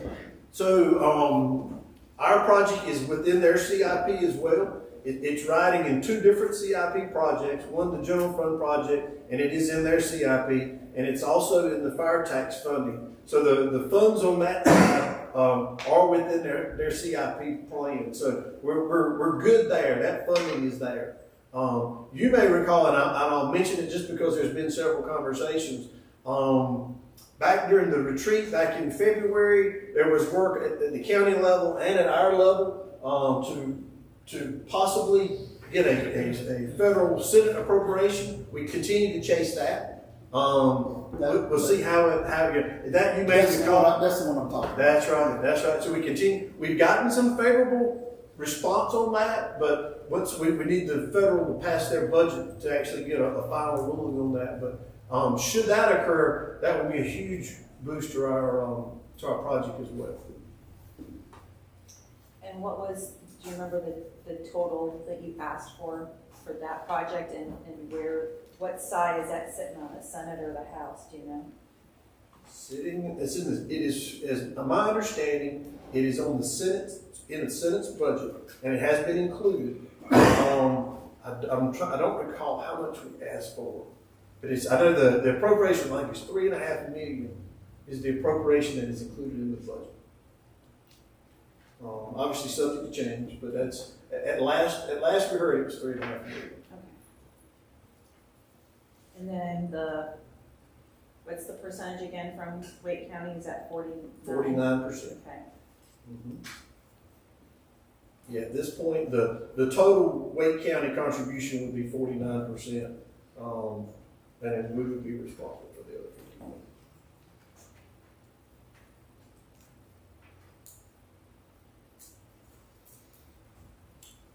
Any other questions, comments, staff, commissioners? Thank you, Chief. Thank you. Yes, thank you.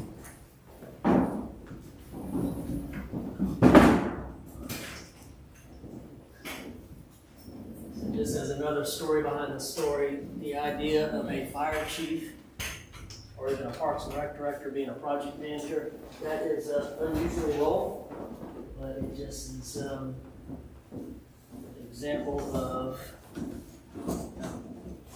we are wearing many hats to try to accomplish goals. So with that, I'll recognize Sheila Long. Good morning, almost afternoon. We talked a lot about Little River Park in recent months, but specifically last week. So I think you have a good idea of what the scope is, but just for the sake of people that may be watching, I just wanted to do a brief overview of Little River Park. It was a priority that came out of your comprehensive Parks and Recreation Master Plan. And so the first step to developing this site was to conduct a site-specific plan. We presented that to the board last week. The plan was developed with community input, and that information was shared last week. We also shared it with the Parks and Recreation Advisory Board this past Monday, and they did vote to recommend adoption to the Board of Commissioners. And so you will see that plan come before you at your November regular meeting to formally adopt. And that plan just includes activating and developing Little River Park to be true to the nature environment that is currently established there, but also to offer usable amenities from shelters and picnic areas to a nature playground, unpaved trails, paved trails, ADA accessible parking areas, as well as an amphitheater and bathrooms. And the plan also takes into consideration the future connectivity and the interest of the county to activate their property just upstream of the river via greenway and trail. And so the first phase is kind of gonna be our focus area here. So it's a little bit over $1 million to implement the first phase. And so that's gonna get your infrastructure started, your paved parking, a lot of your site work done on the part of the property that's really been untouched for many, many years. And so there's been that kudzu issues out there, there's a lot of elevation, and so there's gonna have to be some site work done there and just get it started where people can utilize that space and enjoy it, and to show initial early stages of movement on the comprehensive plan as well as movement on this plan. So we intentionally pick items for phase one that would be able to move a little bit quicker and take less coordination with permitting and some other items. As you recall, FEMA is involved in this project from a perspective of funding based on direction from the board last week. So that will come with its own, somewhat like Chris shared, anytime you're dealing with the federal government and funding sources, there's a lot of hoops you have to jump through and red tape, and there's a lot of administration there. And so this project management will fall with me currently in my department. So, any questions about the Little River Park?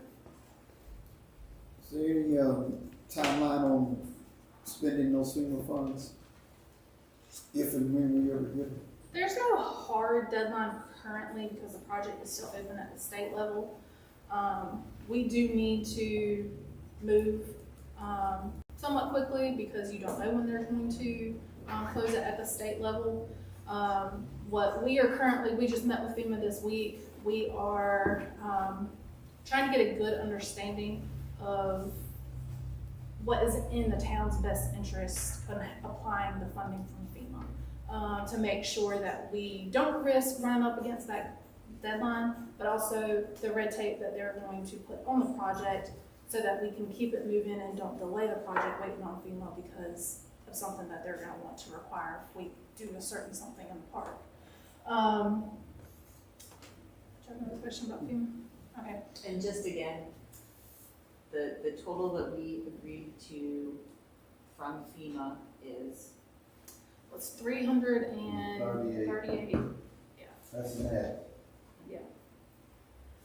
And from a timeline perspective, if the board should choose to adopt the plan at your November 7th meeting, that will initiate us to start working on, we'll kind of try to work on two tracks. So we're going to start looking at grant funding potential for a spring cycle, as well as working on putting together a bid package for designs, construction drawings on the first phase, and get that on the street. So that process can take anywhere from 3 to 5 months to get to go through that bidding process. And so the board would see the bidding at the conclusion of that process, because we expect it will trigger that threshold that will require board action. And then it will take the construction drawings and designs. So I've worked with some of my colleagues to get a good understanding of where they are, and it's built all over the board as far as the project scope and how quickly they're getting responses and final drawings.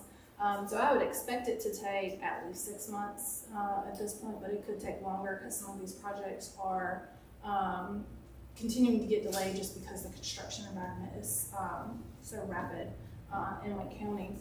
And then once those construction drawings are done, you'll be able to put a bid out for actual construction. And then the board would see it again through that process. So is this an estimated 8-month process, 1 year process? What do you have? I think to see this actually constructed by the time you've gone through drawings and construction, not thinking about whether or not you've secured funds or if the board's going to agree to pay for it or you're going to want grant money, but that's going to depend on a lot of it. If you told me you had the money today and we could do this, I would say you're looking at 1.5 years at the very least to actually get this all done. But that is contingent on what it could take. Like FEMA told us it could take up to 1 year to do what they have to do on an environmental review when we utilize their funds. So, and we can't move on construction without them finishing with their funding. But how long would it be before the project was shovel ready? I think if you're shovel ready in about, I would say you're looking at 8-9 months, hopefully, as long as everything is.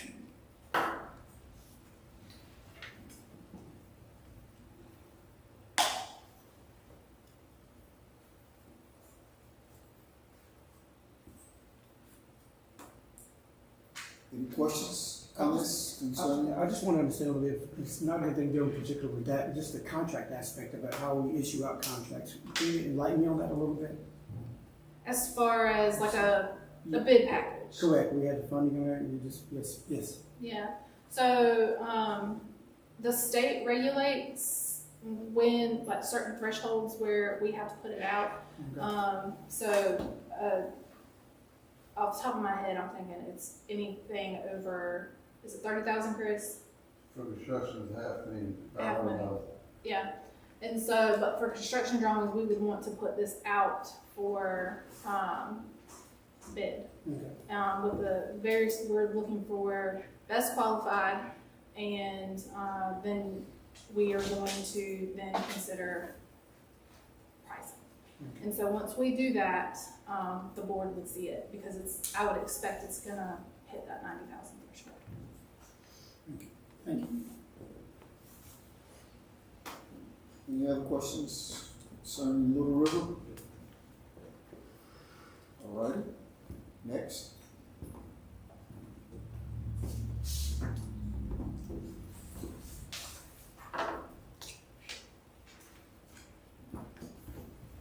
All right.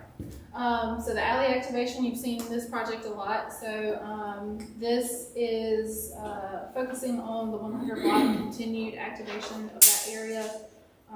This project is the project that we are currently in the process of developing a contract with HUD. Representative Price picked this project up it went through the same process that Chris was just talking about with the fire station to get federal funding, straight allocation. So there wasn't a grant match required for this. So there was $700,000 of direct funding. It does come with some of the federal hoops we've got to jump through, but that does include the current scope, and we have a very short window where we can change a couple of things, is to acquire property for parking, to make improvements to the southeast alley, as well as doing some public utility and Wi-Fi improvements, and to introduce some downtown wayfinding and public art.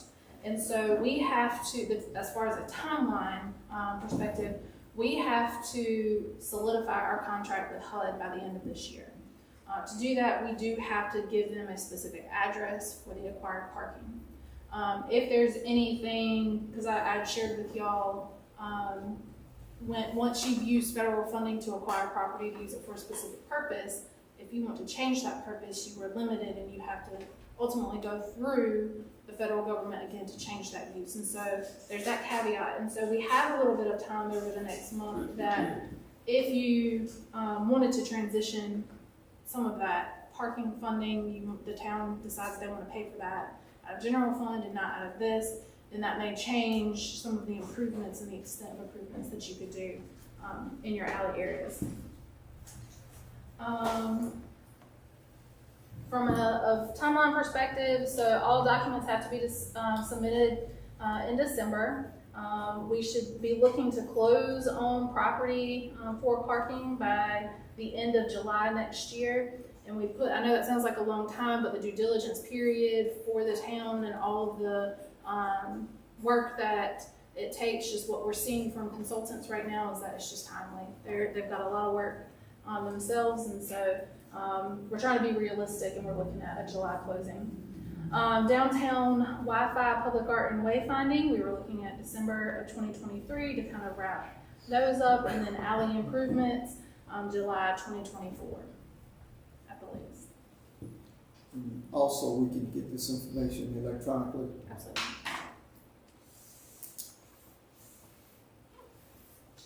Any questions? Any questions from staff?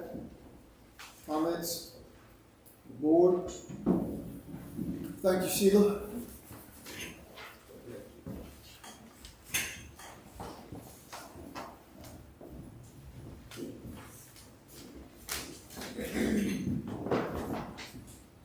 Okay, so here's the interesting part of the program.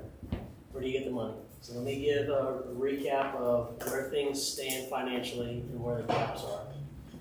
So as you heard from Chris, things are looking pretty good on this. So I'm going to take this off and assume that we've got the funds to move and complete that project. Chris Perry's bids on the station refiguration has got me a little scared. I'm going to be optimistic and assume that the funds that you have for construction are going to be adequate. So I'm going to take that down. We're early in the process of design, but again, I'm going to stay optimistic that the funds that you have there will be enough for construction. This you do not have funds for. You can use ARP funds, but if you dedicate the use of ARP funds, we need to hear from you now. Let me go to this one first. If this cost holds true, this will be funded by the transportation impact fees that you've collected. It will zero out that account. Come back to that. That's going to be an option for you. When it comes to this, time is going to buy us some options, but it's also going to increase the cost. So the cost to acquire all the properties here is going to take time. The appraisals that we are seeing has me a little bit concerned, but if we map it out and the 2.3 holds true, the way we'll finance this is we'll get the Autumn Lakes contribution, we'll get the Barrington contribution, we will drain out the remainder of balance that you've got available in your general fund balance, with the anticipation that we will have added a little bit more to the transportation impact fees that we've collected. But that will tap out the amount of money you've got in general fund balance at your current cap. We're reliant on Barrington and any extra revenue that we bring in from transportation impact fees. So I'm going to take that one down, but that's hopefully financed. This we don't have funds for. So I'm going to say that our estimate, given the expansion of the scope of work, and so this is our share, it's going to be $4 million. I'm going to move that. But that doesn't take into consideration the $1.6 million in Campo? What I'm assuming is that We're not gonna get it? we are gonna get, but that's gonna be our share above and beyond that. So the scope of the project is $5.6 million. That's what I think this is gonna come in at. Okay. I think that's our share. Now, if I'm wrong on the good side, then I'll take it. But I don't mean to be a downer, but I gotta make sure that you all are completely aware of the realities. We think our share is gonna be anywhere between 4 and 6 million, so I'm just gonna say 5. And we do not have funds for that. Alley activation, we have funds for that. We do not have funds for the first phase of Little River Park. Sheila gave you an estimate of a little over $1 million. I'm gonna say it's 1.2, just given her time frame and putting in some sort of cost escalator there for inflation.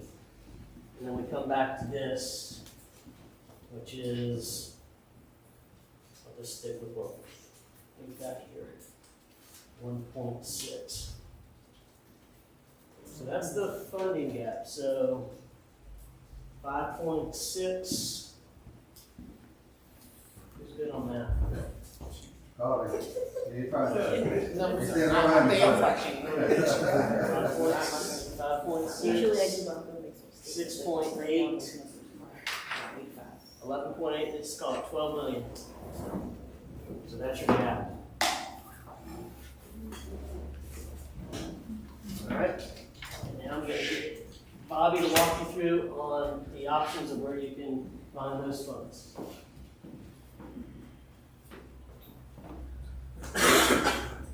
Alright, thanks, sir. Hopefully everybody can see this. Okay. This is our fund balance available based on our current policy.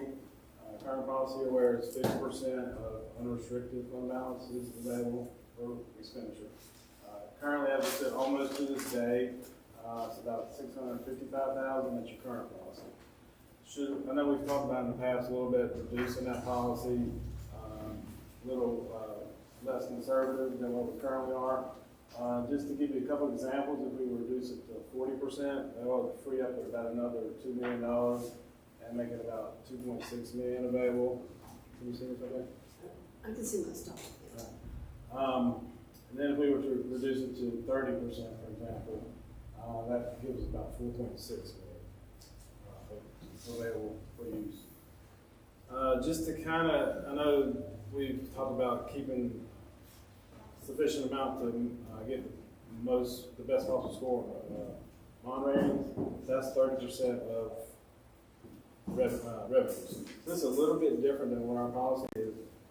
This would necessarily mean 4.6 if we're looking at the Moody's rating. I have no idea what you just said. I'm so sorry. Could you please repeat that a little bit louder? The whole thing? Well, just that last part. Okay. About the rating? Okay, so we've talked in the past about changing the fund balance policy, for example, and what we want to do to get the best possible rating for like Moody's. Theirs is 30% of your revenues to get the best possible rating on that small percentage of the rating. This is a little bit different. We're talking about our policy, which is unrestricted fund balance. They're just on the total fund balance as a percentage of revenue. So we're going to get, if we were to reduce it to this, we're still going to get the best possible rating on our fund balance piece of our rating. Yeah, yes, thank you. Anybody have any questions on this? About fund balance? And Joe, you took into account the current policy, so that's $655,000 when you were doing your cost estimates. Yeah, I would assume that that's not there, because I'm banking that we'll need it for Shepherd School intersection. So that would be bringing down back to 0 instead of 655. Correct. Okay. Is there some reason we don't have Fife County up here as a potential expense think it's. Room behind you, sir. That's looming, but we're This is staying, a we were meeting. staying true to the capital budget you adopted, and Okay. that was a late arrival, so to speak.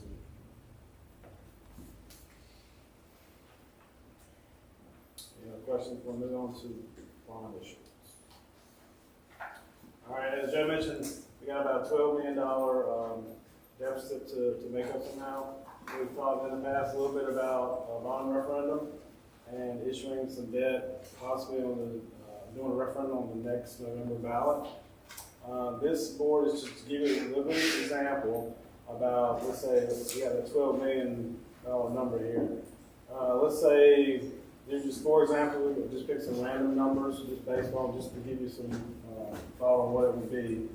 You'll see here, if we were to do a $5 million bond on a 20-year payback, that requires about a 2.8 cent tax increase. See down here in the small print, the median the home value in Zebulon in January 1 of 22 is about $216,000. So what that would equate to on a tax bill increase is about $60. And we'll see the other three examples here. So if we did 12, for example, it'd be about maybe a 6 or 7 cent tax increase required, about maybe $150 a year on that median home tax bill.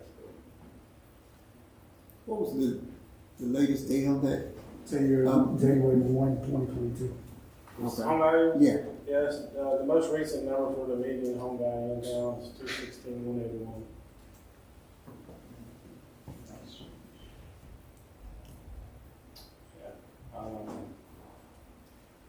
The next revow, I think is coming in January, for FY 24. So, that could, Because I keep seeing numbers much higher than that. Yeah. Something closer to threes, You know, 350, I spoke to a few people. 325. I spoke to a few people. 2024 is when you're supposed to see that big difference. To my understanding.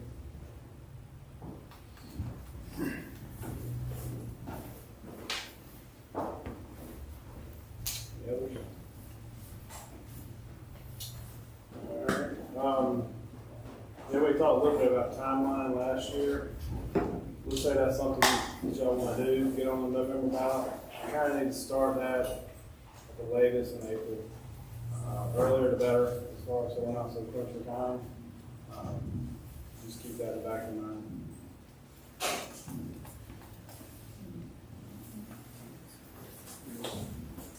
All right, as Joe mentioned, the ARPA funding is a possibility for the Westport and drainage improvements. This is our funding amount, just shy of 1.9 million. As Chris was talking about, we kind of need to get the ball rolling on this, more than likely, because the obligation deadline is December 31st of 24. With the deadline at the end of 2026 to spend it and close it out. And as he mentioned, about 30 months or so timeline. This is just a copy of that board down there that he provided, a little bit smaller. Any questions on that? It would take on us all of that to do that. I think 1.6 is that the number? Yeah, so let's turn this into So, 1.6. no.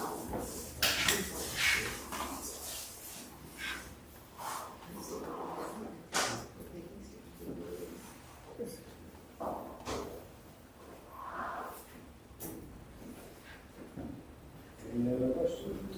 So when the mayor and I met with Deborah Ross's office, she indicated that there were a couple of projects that we are considering, and by considering, meaning you've done a lot of work in the beginning stages, that would qualify for federal funding that she felt pretty confident that we could receive funds for if we were to contact her.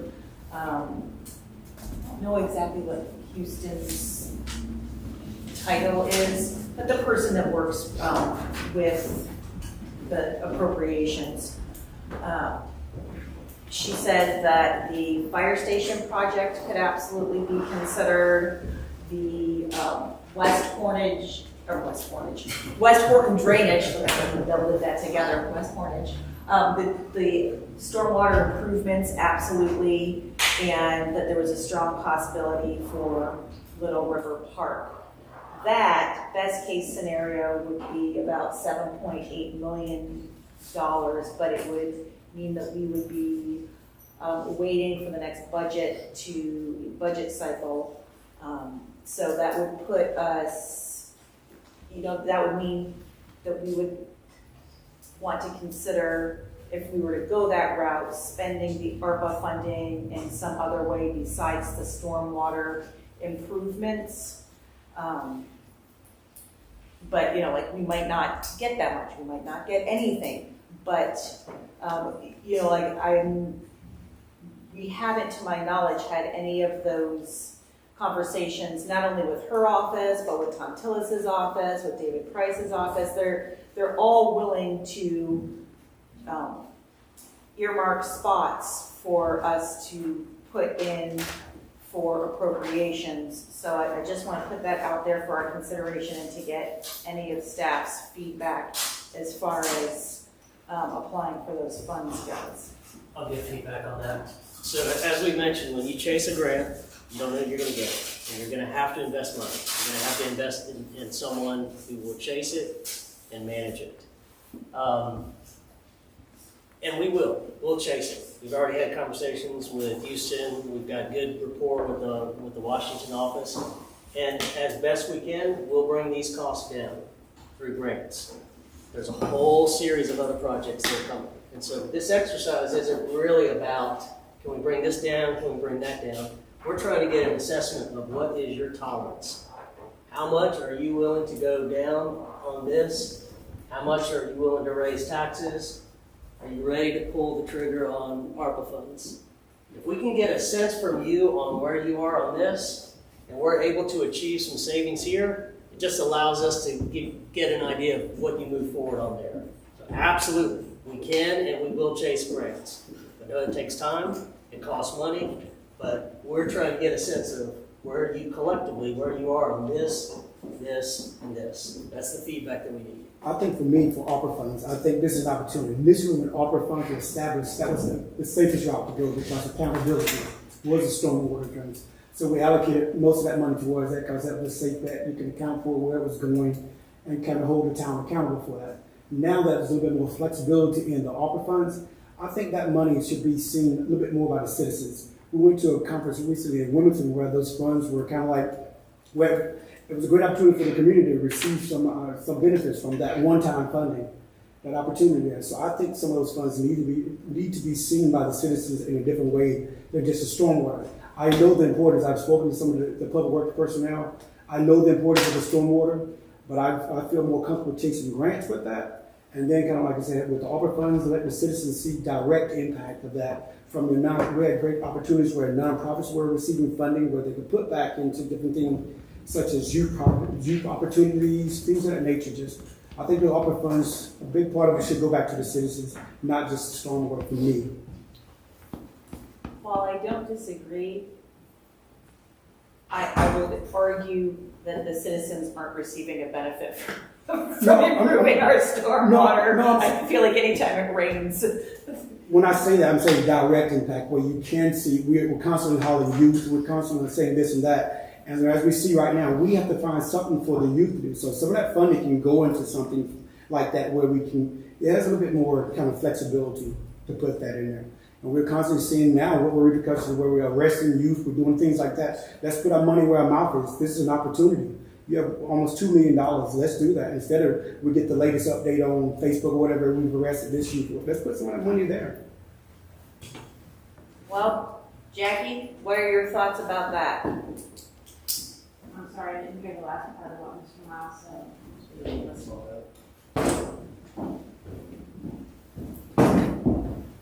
No, what I'm saying basically, I said we see now we're dealing with the youth aspect of it. We consider the ARPA funds. I'm trying to find a way where we can put our money where our mouth is, as far as like I said, instead of getting the latest update on arresting youth or we got this, that. ways that we can use part of that ARPA funds to kind of like to look at our youth in advance, where we see the influx of different youth coming in. Like I said, I think a big chunk of that fund should go somewhere where we can put our money where our mouth is, dealing with the youth aspect, what we're dealing with right now. So just trying to figure that out. I think that there are a lot of opportunities, particularly with the service provider, the youth service providers group that's been established, and that had a meeting 2 nights ago or so.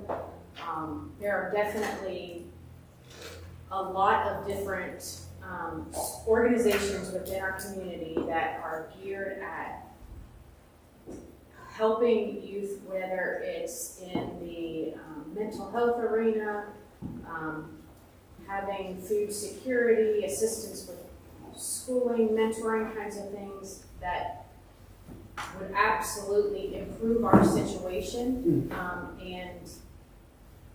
and prevent and deter things from happening, because it's giving youth opportunities outside of what they have today. But I don't know all of the rules and restrictions for the ARPA funds, so I don't know how that money would be distributed to those organizations. Well, thank you. With that said, like I said, I know, like I said, when we hear the different municipalities at the conference, talked about how they did assist those people that are currently doing great things in the community now, as far as like dealing with the youth. I keep going to the youth because that's where we are. I see your daily reports. We really have to kind of get a hold on that. If not, I feel it's going to escalate. So because they don't have anything to do. So I'm trying to figure out, like I said, these funds can be utilized for those nonprofits that you're discussing that met on Monday night. A lot of places that I've spoken with, they did put funds in those nonprofits that are currently doing great things in the communities, just giving them some kind of like an uplift where they can a little bit more target the youth a little bit on a different level, and remove part of that financial aspect of it. So I understand, like I said, the importance of the stormwater. Yes, I do understand that. But utilizing some of those funds somewhere we put out, like I said, put our money where our mouth is. If not, we're going to continue to get those reports from your staff on a regular basis. I feel.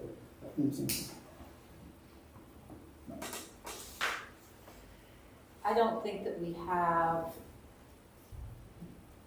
any kind of established way to rate, like you said, the nonprofit organizations as to how they help or contribute in our community. Mm-hmm. And if we were to distribute funds, I would require that to be something that was absolutely adhered to, that we had some kind of established procedure, and it's just not there yet.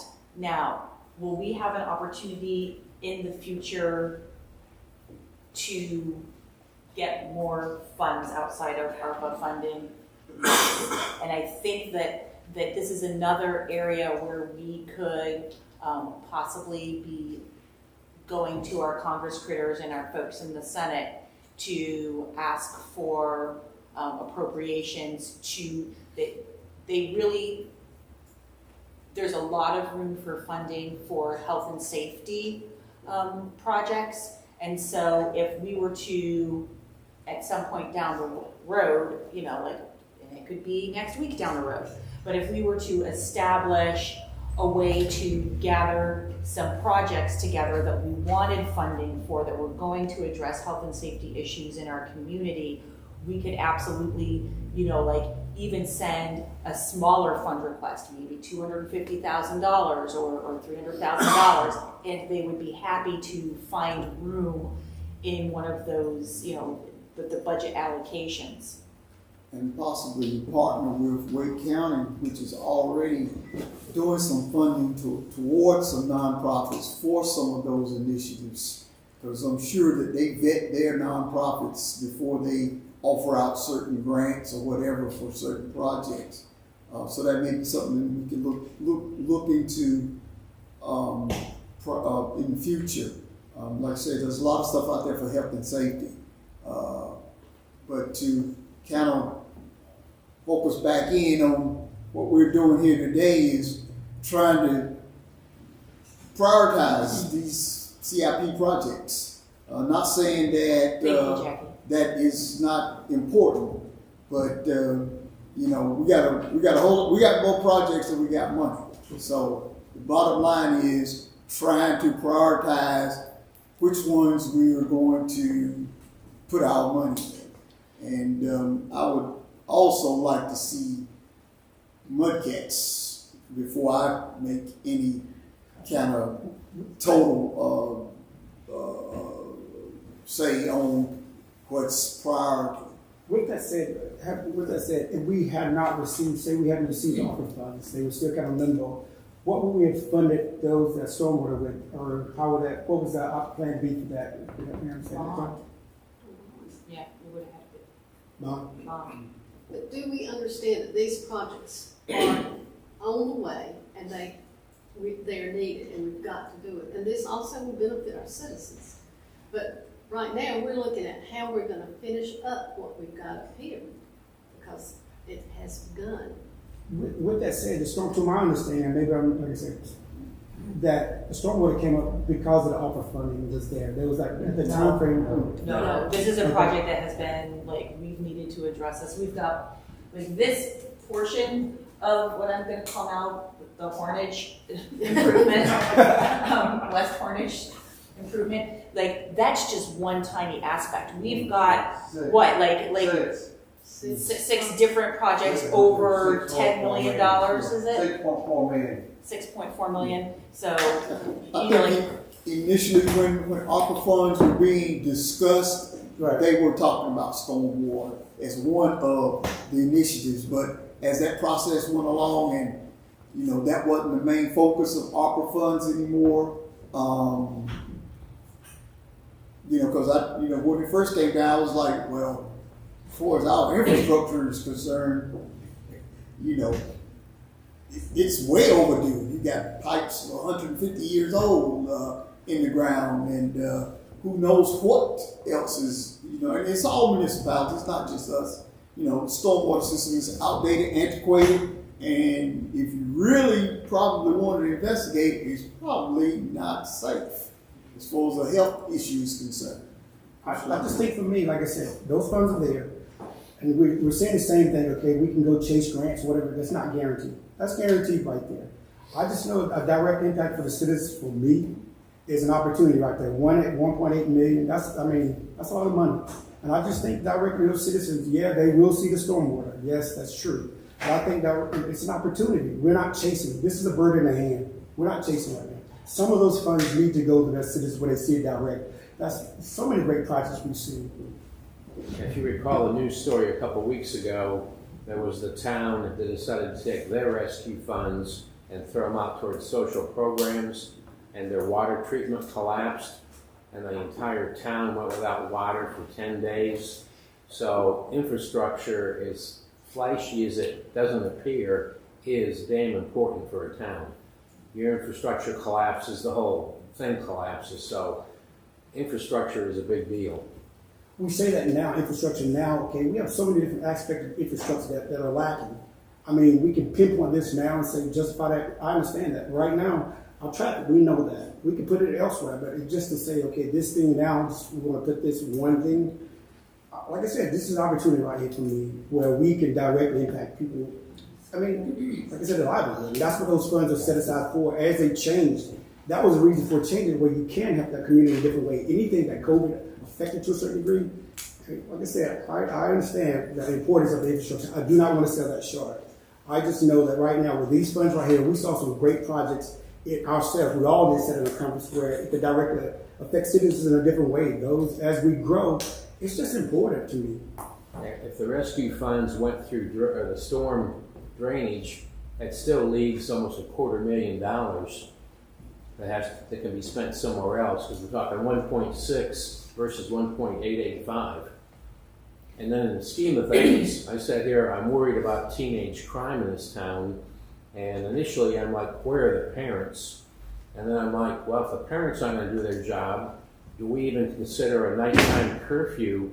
So if we catch kids on the street between X p.m. and X a.m., they get detained to figure out what's going on, because I want to keep them out of trouble. What you're saying, it goes right back to now, where these are a lot of times the community that we're dealing with, the lower income, you know what I'm saying, those what I call the low, that area that needs a little help right now. And we have the opportunity right now to figure out how to help that. instead of getting that, like I said, to me, it troubles me to seeing that Facebook. I know we're going on a tangent here, but we have money to put it to where we get these kids something to do. Right now, if you ride through town, you see them just walking around aimlessly. They have zero to do, really. I mean, but get in trouble. So it's only going to escalate. And we see what the citizens are saying when we speak to them, when we see them in social media, we see the social media posts. It's just now. So now we have to address the issue now as we grow. So we can sit here and say, yeah, but infrastructure, that's part of the infrastructure, giving these people something to do. If you're not, they're just walking aimlessly, riding bikes, looking for trouble. So put our money where our mouth is at. This is an opportunity, not chase it. We have it in hand. We have these larger projects which are come to us because of all the growth we've had. And yes, I understand that youth may need something, but we have got to meet the needs of the entire town, which includes all of this development and everything. And all of this will affect all our citizens and be to the benefit of them. So is it the town's responsibility to fund nonprofit organizations? It is not.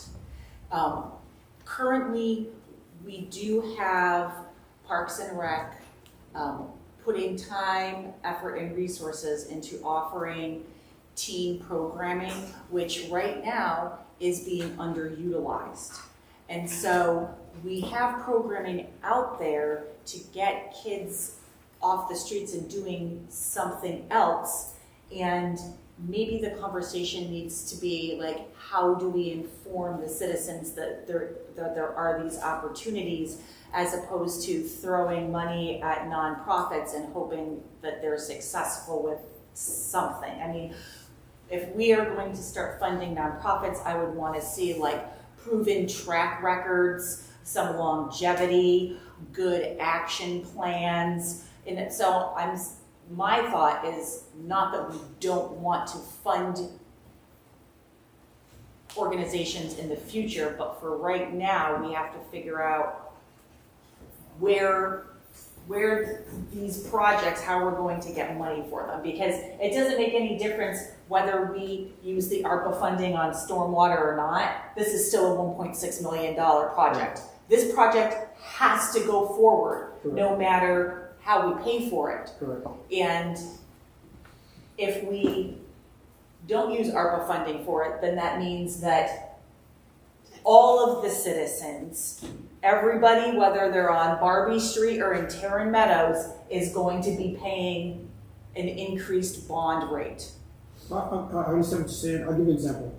You locked down our Zebulon Middle School yesterday because of you, for the most part. Literally, so that doesn't affect, when I feel, like I said, we have an issue to address. We have funds on hand. I don't have that magic answer for it, but I know that somewhere right now we have to do something. It can be, we can go back and forth with that, but I'm just saying now, when you're locking down, parents are calling, we send out media requests and getting media requests. It's an issue that has to be addressed. I know the ARPA funds are not going to solve that problem. I completely understand that. I'm just bringing to our attention that we have an opportunity. We're constantly saying we focus on our youth, we want to target our youth. Put our money where our mouth is right now. We have almost $2 million. I'm not saying throw the whole $2 million to nonprofits. There's other great programs out there we can do with that funding. And I understand the importance of stormwater, but right now we do have an issue that we have to address right now. When we're locking down a middle school in the middle of the day, and parents are calling me, blowing my phone up, and we see social media posts with arresting youth, there's a problem with that. So we have to figure out some way to do that. So I think all of that conversation is great, and certainly can be for further discussion. I was just in an exercise yesterday about facilitating legislative policy, and what the format was, you prioritize. Because everybody's got great ideas, but it's got to be an A, it's got to be a B, it's got to be a C. And that doesn't mean that the B is not important, but at some point it can be addressed. But right now, the A's are what we need to focus on. So, with that said, it's a collective effort from this body to prioritize what's A, maybe what's B, and what's C. Manager Moore? Thank you, Mayor. I was going to recommend, hopefully this helps in the conversation. When we talk about capital projects, they are one-time funds. We try to match our one-time needs. We should try to match them up with one-time funding sources. When we're talking about programming, those are operational needs. Those go on year after year after year. And matching or funding operational programs with a capital one-time expense can lead to budgeting problems. So just something to be aware of. Any other questions, comments? Well, it's a lot of information. I think it's about lunchtime. And so let's go. Yeah, Mayor York, we need to, the board needs to make a motion to excuse Commissioner Harrison for family, needs for the rest of the afternoon. I'll make a motion that we excuse Commissioner Harrison for, to take care of family issues for the rest of the meeting. We got a motion, and we have a second. Any discussion? Motion. Oh, I Discussion. was already voting. All in favor? Thank you. Unanimous. Now, can we take a lunch break, please?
We need feedback, so we can get an idea, some feedback. What I want to be able to do is put you in this government commission. And it's also going to initiate.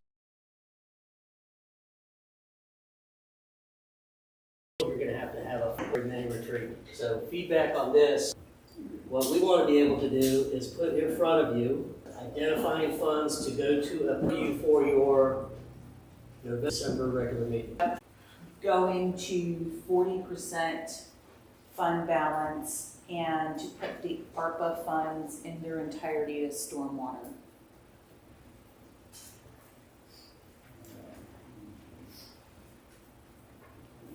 Next, I'll go, Commissioner. yes. Yeah, I'll go fund balance down to only 40% because of what I think is going to happen in the economy over the next couple of years. Hopefully raise it back up to 50% at some point in time. Bond issuance there because it's the public's input. I'm a little bit more aggressive. I'd go to 15 million for the next 20 years. And then ARPA rescue funding all towards the drainage, knowing there's another probably 250,000 where we can fund another project.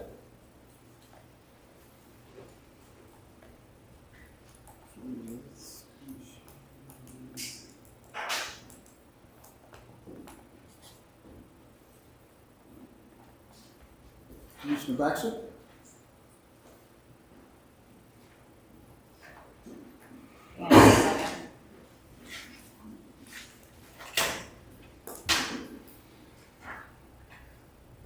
Tell me again what your reasoning is behind the 15 million as opposed to the 10. Primarily because the public's going to vote on it. And, 183 divided by 12 is not that big of an impact. But they're not going to vote on how much they want. They're going to vote on yes or no, right? They're gonna- Or you're saying we'll put it out there We'll to put it out ask there. them what they would be comfortable with? Right. I don't know if we need to address what the bond will cover. Not now. Not now? That would be after we Dollar decide amount. on the dollar amount. Dollar amount first. All right. And I would hope we would spread that 15 million out over several different projects. Well, the 12 million would be for these projects, and then the remaining, probably less than 3,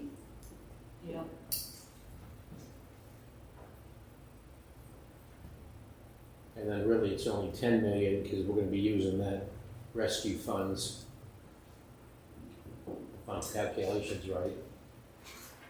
1.3 left. 1.3. Yeah, so, Fund balance? fund balance, I'm comfortable with 30 or 40.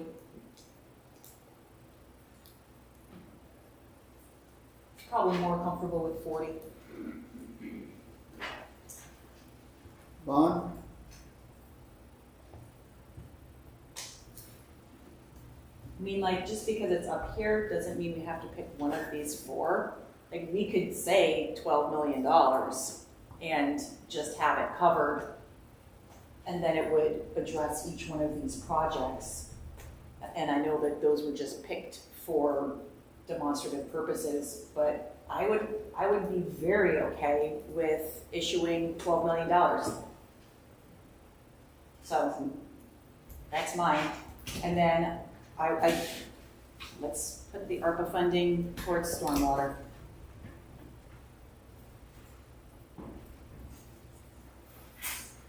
Mr. Miles? Fund balance, I'm good with 40%. Bond issuance kind of where Commissioner Baxter is at 10 to 12, somewhere along that range. I'm comfortable with that. ARPA funds, still thinking on that. I'm not good with throwing it all. I'm gonna put it all into the stormwater. Certain percentage or? Certain percent, I'm good with certain percentage going in there, but I just think there's other projects for me that, yes, this is directly going to impact citizens, but I believe there's some funding that can go elsewhere to kind of assist them. Do you have specific projects? Specific, right now, I don't know, but I know for me, target audience, I'm looking at the youth is one aspect of it.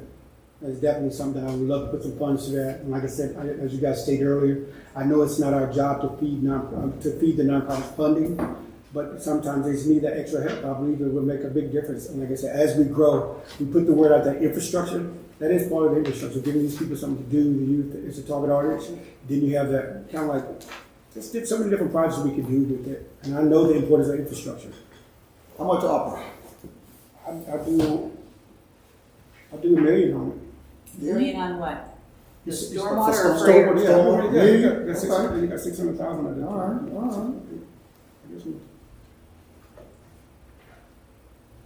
And I'm comfortable with the 40% fund balance. 10 million on the bond. And opera stormwater.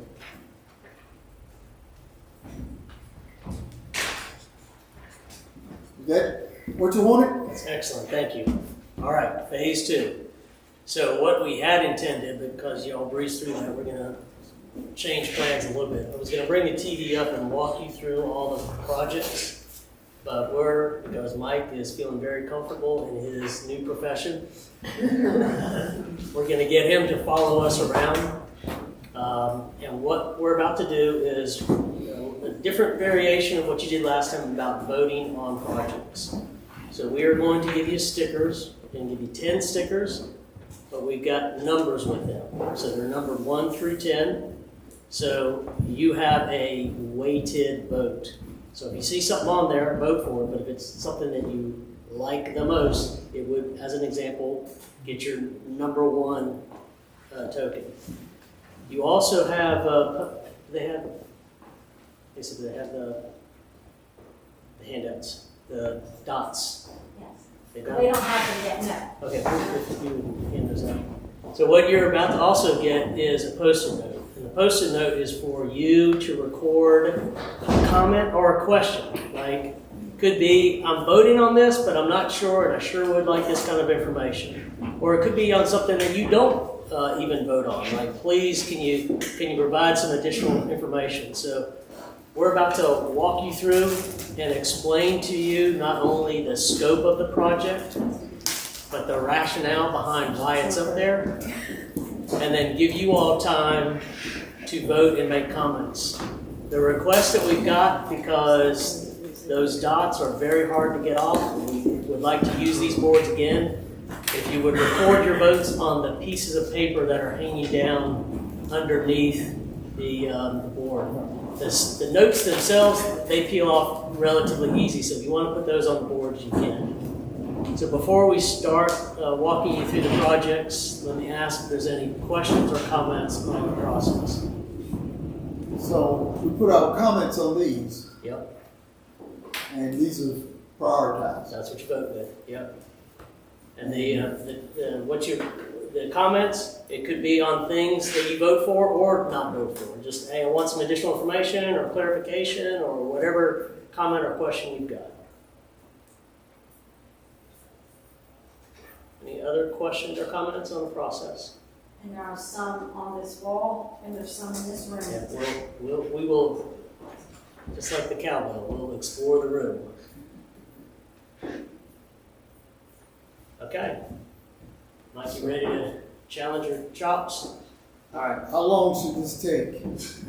You want to take a break? No. Well, I'm just saying, how long should this process? I mean, Well, your brand consultant is showing up at 3, so we got to be done before then. oh, good. Okay. Okay. Ready? Ready Set, to go. go. All right. And if you want to follow us, you can. And when we get to these back rooms, you'll have to. All right, downtown Gateway Roundabout. This is the problem that you all have seen and experienced firsthand. From a scoping project, this probably will be a little bit light. I'm concerned about how close that signal is, and DOT probably would make us turn that into a roundabout. But again, we're just trying to get an understanding of where you are on the issue. Don't worry about the scope of the project. I'm just giving you a heads up that it might turn into something different. This is, yeah. Does that include, possible land acquisitions or? Yes. Absolutely. Issue? Absolutely, and you should, anytime you get a roundabout, that's what drives the price point. Especially in close proximity to that gas station, being where the gas tanks are, I wouldn't be surprised that turns into a total tank. Environmental studies. And that's also recommended in the Campo's northeast area study plan, so that they want to done the original conceptual drawings for us. For that, but with that, I see where it would help with the intersection, but it's not gonna do anything for the traffic downtown, for the truck traffic. Actually, it might. So we're gonna talk about, in addition to this, we're gonna talk about some bulb outs on Arundel. And while we can't prohibit trucks, we can make it very tough and time consuming that they choose a different route. So yeah, this could have an impact on that. Other questions or comments? So the build out, everything land acquisition, the cost estimate is $2 million, or that is just for what part of the project? Yeah, 2 million for this one, but I bet if we submitted this to DOT, they would expand the scope because it's too close to this signal. And when you get signals and roundabouts in close proximity, they just don't work well. So I can see that growing, and then they're going to want this whole thing widened. So I can see that at least going to 4 million, at least. But again, we're trying to get an idea of, is this, regardless of scope, is this a hot topic item? Don't worry so much about the cost. Another example of wearing many hats. So your project manager on this is, Sydney Creek is up here because they're the ones that are contributing funds to it, and we'll have to make some improvements. Your police chief is kind of running herd on this one. This is 39 and 64. Is it like our most accidents or? Correct. In terms of injury, it's one of the more significant locations where injuries occur and high crash volume. Okay. Questions or comments on that?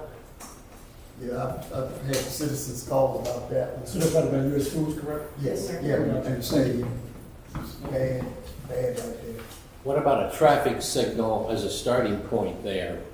So there's a couple of different options that are up. Sydney Creek's traffic impact study showed that turn lanes would help that situation. They're looking at a broader scope now that would include a signal, and Sydney Creek is likely to incorporate that intersection into their development. I will give you an update on that. The turn lanes are going to be under scope for work this spring. And then the signal could potentially happen if the warrant analysis justifies it at phase 5. Currently, the warrant analysis justifies it now, so we're pretty confident that 5 will be it. Anything else, like we had discussed with Mr. DOT? Yeah, 2 years. 2 years. Would that include like a turn lane or? Right now, they're gonna put the turn lanes in, this spring. And then, within about 2 years, they'll come back and look at possibility of a signal. We feel like a signal will be there because it already meets warrant analysis now.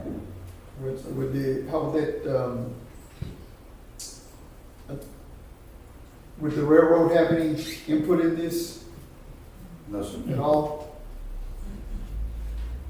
Okay. Other questions or comments? All right, can't go back in time, but when redevelopments along the north side of Old Bum came in under a special use permit, there wasn't a requirement for them to widen the road. It didn't help that we didn't have a comprehensive transportation plan that showed that as a widening. It also didn't help that we were approving plans that were outside the boundary of that comprehensive transportation plan. But anyway, we've caught up. We know that that road needs to be widened. So not only would the widening be, the widening would be for those sections that haven't been widened, the intent being that the undeveloped land would widen their side. But this would also include the widening of the bridge as well. So anything that we did not pick up with the development that came through, as well as the bridge. Which bridge is this? Over 64. 64? Okay. Questions or comments? What is that road, between, Barrington and Auburn Lake? Park Village. Yeah, Park Village. how would that come into play? Is there any development Yeah, you coming wanna, there. can you share information? Yeah, there's a development that's currently under review, Old Bun Road subdivision. And there's some improvements that are gonna have to be made, but it's on Parks Village, but it's not really anything beyond just a 2-lane road with sidewalks on both sides, curb gutter, bringing up to our current standards. Turn lanes.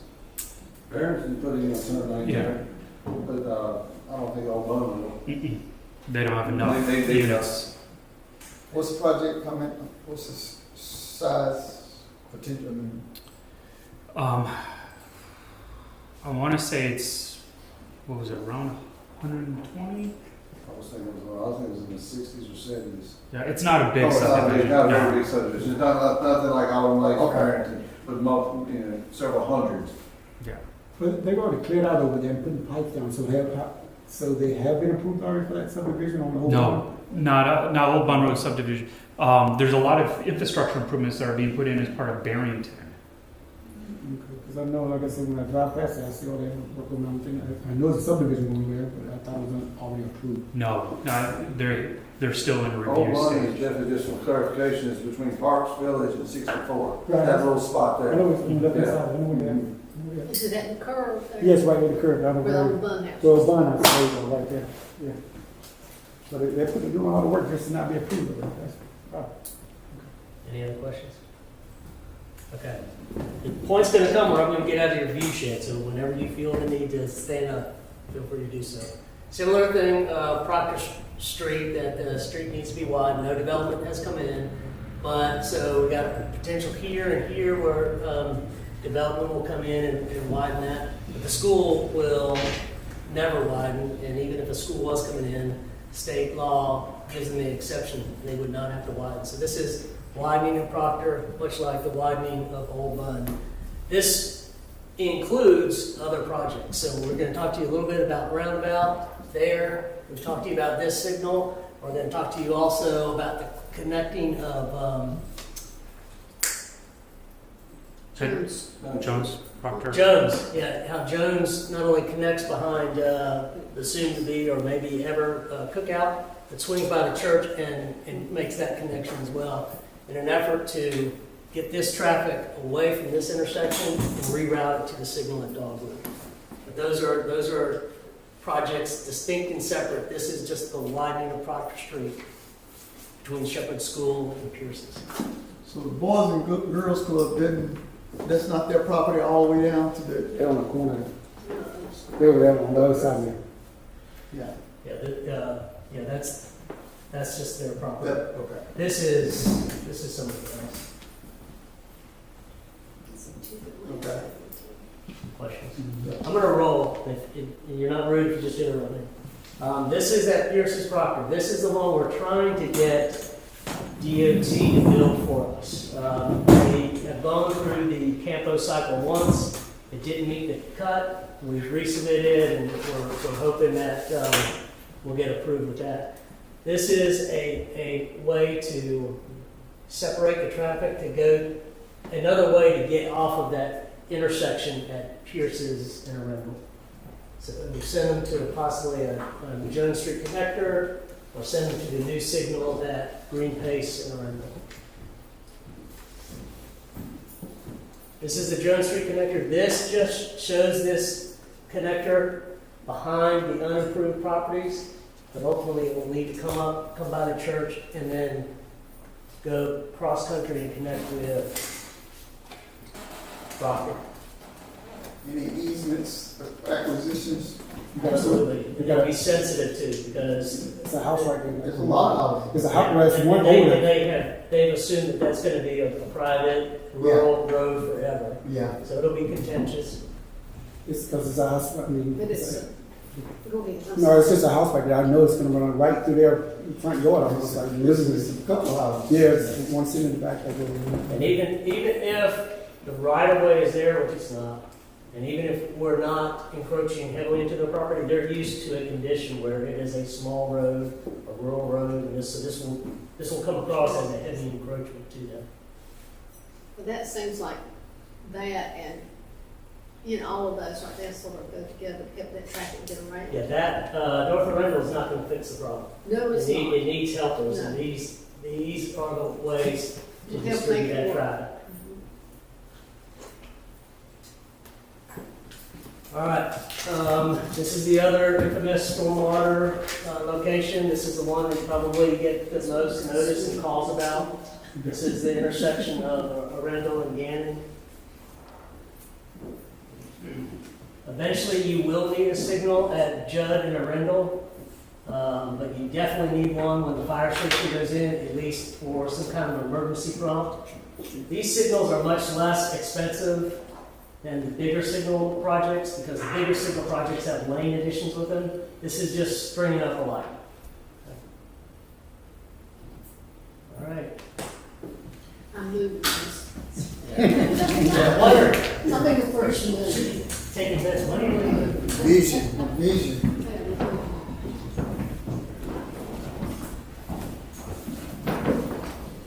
Okay. This gets to a couple things. This is what slows that traffic down coming through downtown. And the two things that you get with that is that you promote that pedestrian feel, and you possibly get the trucks out of downtown. We've shown bulb outs, and we've shown stamped crosswalks. We know some of you really love stamped crosswalks, so it doesn't have to be stamped, but some sort of thing to make it high visibility so it catches people's eye. You can use high visibility crosswalk lines. You can use art, and DOT will let you because it's their street. The thing we're trying to get across is we're trying to promote a pedestrian feel and slow traffic down coming through Arundel.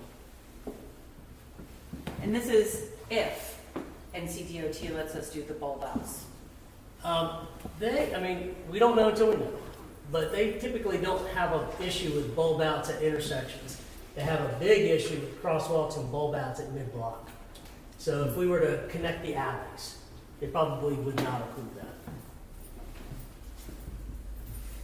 This is the second entrance to the industrial park, so rather than having all that traffic come in here and all that traffic commingling between industrial users and school users, this is a way to provide a second access, but a dedicated access for industrial use. Only for industrial use. Just like the truck traffic coming through downtown, you can't dictate that. But if the trucks don't like being mixed in with the student traffic, so they'll generate to that. They'll gravitate to that. Second fire station, you're going to hear about this in greater detail at the fire strategic plan, which actually is going to be December. Yeah, okay. We were thinking it was going to be ready for November, but it's going to be your December presentation. I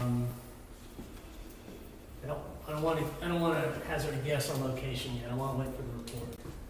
This is you're using Horton Street more specifically as an example with your Rock the Block, and this is a way to actually turn this into a venue. So there's lots of ways you could do that. You could have, well, this needs to be replaced anyway. It looks bad, but you could have incorporate more areas for people to sit. You could even turn this into a venue. Maybe you can have a stronger pedestrian feel, like having brick pavers, but it's a way of just dedicating that while people can still drive on it. When they come into it, it comes across like a venue. Does that include electrical service and things like We that? can include, this is very nebulous at this point, but we could include all those things that make it function. So if electrical or Wi-Fi or whatever helps to enable having a band or food truck rally, that would be something, a detail to take into consideration. Okay, we're giving you several greenways to think about. We put this one up because it is the second in your greenway master plan. We're not recommending this, but this is just, if you were to go on, follow your master plan religiously, this is the second one. You don't have to go with the second one. You can go with number 8 or number 10 on the list, or we're going to show you another example behind you of another potential greenway. We're trying to get a sense of where greenways are as far as your priority. We talked a little bit about this at the East Wake Local Government Association. I know I'm going to fall back. So, this is a way to develop the sites that you want so you can go out and attract a particular type of economic development opportunity. So as an example, when you heard from Holly Springs, they were the overnight success 20 years in the making. They went and determined, all right, if we're going to get into this particular game, we know enough about the industry that we need to offer a certain amount of acreage. It needs to be in proximity, in close proximity to a certain amount of transportation network. And it needs to have these utilities, gas, electric, Wi-Fi, so on and so forth. So the idea of investing in certified sites is you invest in the amount of land and the location of land and the services to that land and maybe even buildings on that land for the type of economic development opportunity that you want. This is not a go buy a piece of land and hope somebody claims it. It's much more intentional. Should we take into consideration about the aspect of whatever utilities options? I see like in some areas where they're developing, it's a county thing, but they're putting in natural gas pipes. Yeah. The utilities that are there or that you invest in are going to be tied directly to the type of economic development opportunity that you want. So if you're chasing after an industry and you think you can successfully go after them and they need natural gas, then you're going to want to make provision to put a site that's near natural gas or be working with the gas company to get that utility to the site. And that would be a town initiative or county or? If you want to control your destiny, it's going to be a town initiative. And you're going to want to do an economic development master plan before you invest in this. Your economic development master plan is going to lay out, this is what you're good at, this is why you're good at it, and this is how you get better at it. So if you did put money into an economic development master plan, we would lean heavily on why your industrial park is being as successful as it is and look to replicate that. Now, if you want to get into game and compete with the Holly Springs, you just have to know you're going to play a longer game and you're going to have to invest more and probably differently than you do right now. Wayfinding is going to be dependent upon what you all think of the marketing brain that is delivered to you this afternoon. So if you're feeling comfortable with it, we can start rolling that out, different variations. The major signage, like at interchanges, is going to take a lot longer. The more informal signs, like signs downtown or maybe wayfinding signs throughout town, much easier to implement. But moving forward on this is going to depend upon what you think about the presentation this afternoon. All right. Yeah. Okay. You will see a project board that has Zebulon Community Park, Downtown Park, and Chris, if you can move this, and the Green Spine Greenway. Someone got a question. Someone already committed the vote. So when we get to that project board that has these individual ones, I'm going to make sure that if you vote on that board, you're not voting for these projects. These have their own independent boards. So you've got ARPA funds to work on an area right in here. If you want to expand upon that. Is that ARPA funds or is that? I did say ARPA funds. Earmarks. Thank you. Earmark. So you got earmark funds to work in here. If you want to expand upon that, you'll need to identify additional funds. But that's this scope is beyond what's included in the earmark scope right now. Zebulon Community Park. This is just an expansion and improvement to the park you've got, specifically bringing the pinwheel in that was originally part of, or was intended to be a part of the original plan. And then over there is another greenway. That is not a part of your greenway master plan. That was a later development that came about in your Parks and Rec master plan. That's the greenway that connects the west end of town to the east end of town, specifically Little River Park, to coming through downtown and 5 County Stadium. And then the last projects are in here. Do we have to? That's talked into, but that's too many dots, so we'll see where you get with 10. When Mark, you guys good? I'm good. All right. So this is the 5-county stadium that Commissioner Laux was talking about. This is the level 1, just meet the PDL requirements. This is level 2 variation of that to enable you to do the fan base experiences by doing some stuff along the first baseline. And then I was just referencing this project board has a lot of different projects, but this is the green spine, so that's an independent board. This is community parks, that's an independent board. This is the downtown parks, so that's an independent board. What we're looking for here is if you're interested in developing that entertainment sports area that surrounds this. So that's the kind of feedback we're looking for on this one. This is improvements and expansion to public works facilities. So this is the facility the shop they're running out of right now. But it also includes expanding into the wooded area next to them. And this is municipal complex. So it's an older building. We inherited it from GSK. It was probably set up well for GSK. But you can see in the laboratory facilities, particularly in the police department, it's not necessarily set up for the police department that we've got right now. So, whirlwind tour, votes are yours. And we'll be here to answer any questions that may come up as you work through it. Now, this timeline to this, I mean, you've got to have it by March 2025, it has to be completed. Yes. And we still don't have all the information back. From Wake County. From Wake County. But that could be a bond issue. I mean, if it has to be done, that might be something that could be partially funded by a bond. Well, and so that But begs the question, like, if we're going to issue a bond, do we issue a larger bond or do we try to do 2 bonds? So what we'll do is this. Don't worry about, we got directional bonds.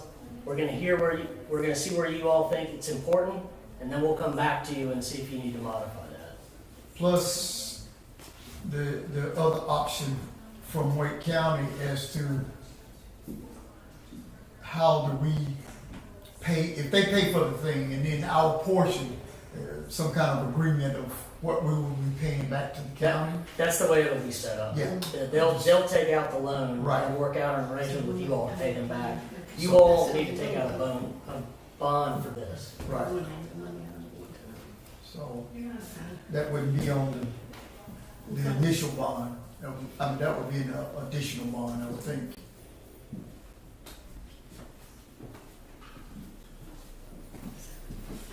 Good boy.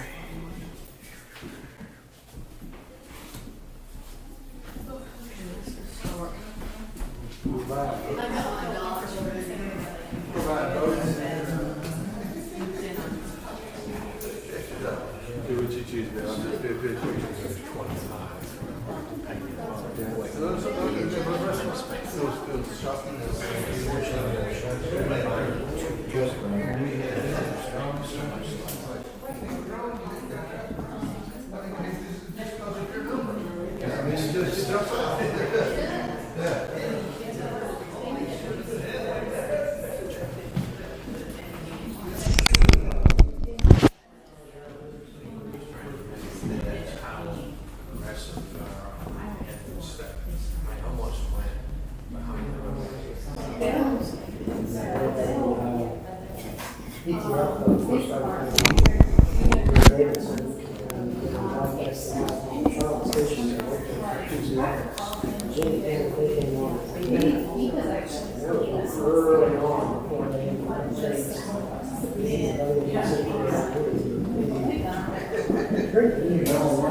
Take a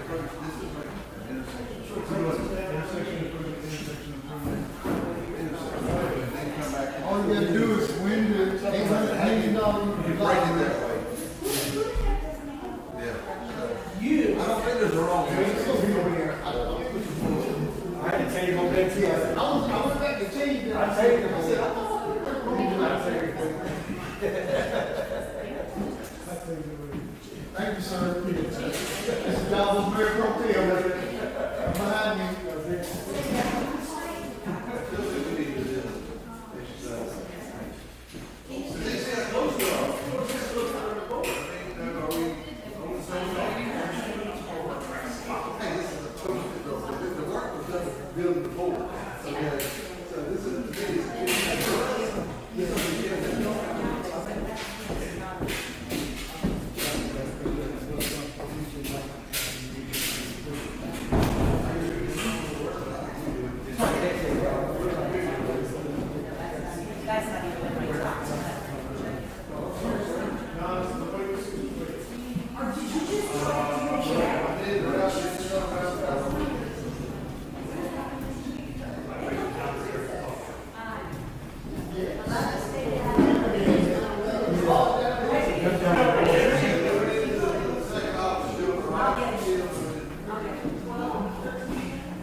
Oh, thank you so very much, thank you.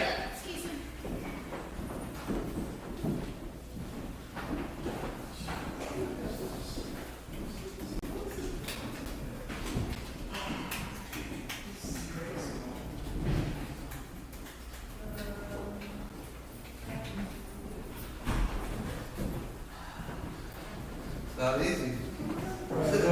All of them are some level of good project. I don't think there's any bad projects. It's just, it's hard to pick which is first.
He's a bit of a hot mess right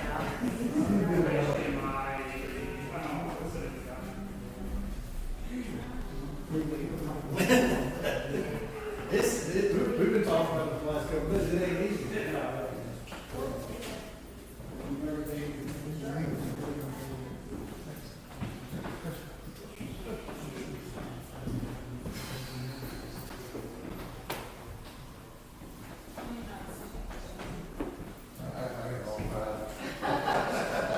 Where did you pay for your dogs? He's got all the secrets, you know. Some of us come with age, you know. You know who's paying.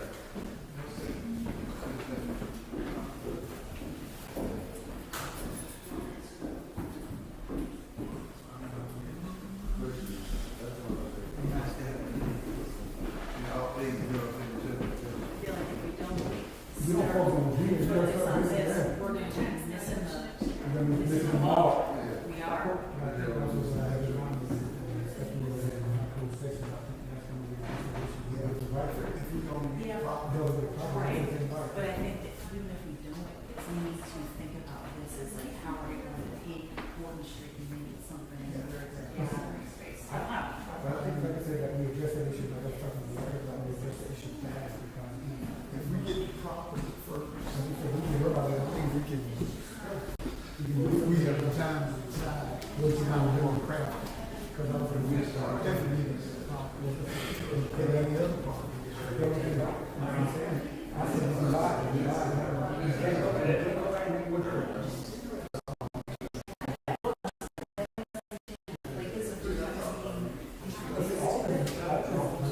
Well, no, I mean, yeah, well, no, it's not, because we've talked about. I'm just talking about, I don't think, they get to have enough to do, to really.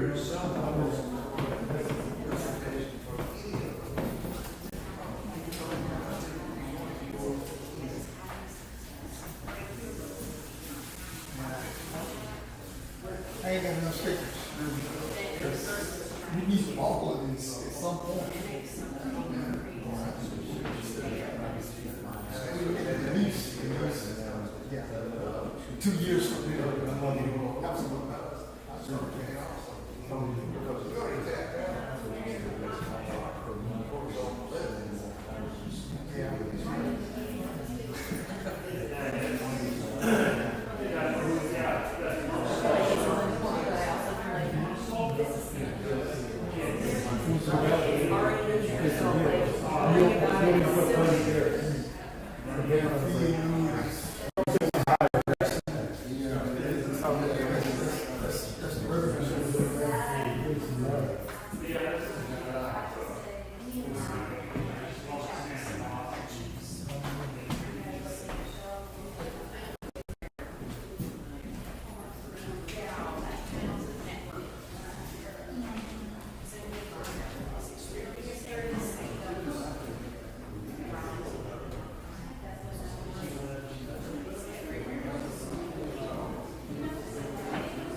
Will it even grow there?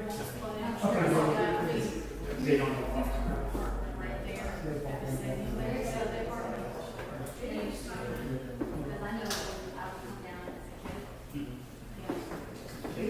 It would grow. Maybe we will.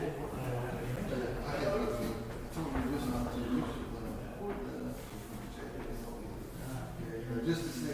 When you say that, what, how do you feel? You want to do this? That's right, wheelchair pushing, you got a few phone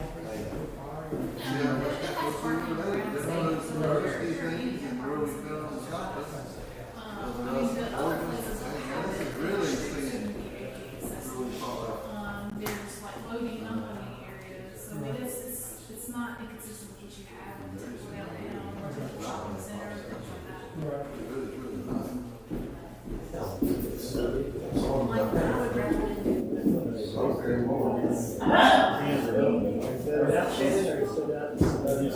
What's my number one? No, What's my number one? create more numbers, and I think we'll see. I think create some numbers. Need some one A, Yeah, one B. yeah, got one way. Right up from front of you. Are they done? Oh, there's some. Yeah, I mean, It's just kind of hard, you know, when That professional has some purpose, because it gives us 100 questions. True and false. I'm not playing voting. Yeah. That's all right, you can take him down. It's a rigged election. Take him down. One person. Sorry, we're the two candidates. I'm sorry. We didn't know you weren't gonna say that. He must not be material. Well, he listened. And the whole thing of the lesson was how do you actually listen to instructions? Every year you want to get one or two people there to listen to the truths and just walk out. That's the same, you're still struggling. Yeah, none of it. All right, I'm done. Could feel rushed, but. But you did, I mean, good. Waiting for number one.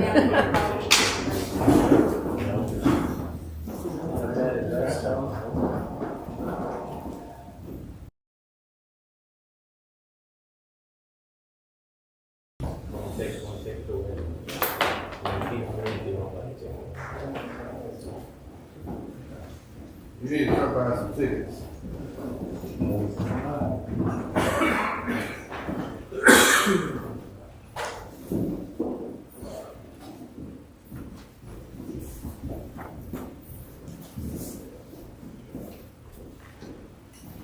We're going to get copies of these two. copies of The rankings. Oh, yeah, we'll put them all together, absolutely. Perfect. That's why I'm taking pictures so that I know if these things come off, I know exactly where they are. I don't want to get it confused. Excuse me.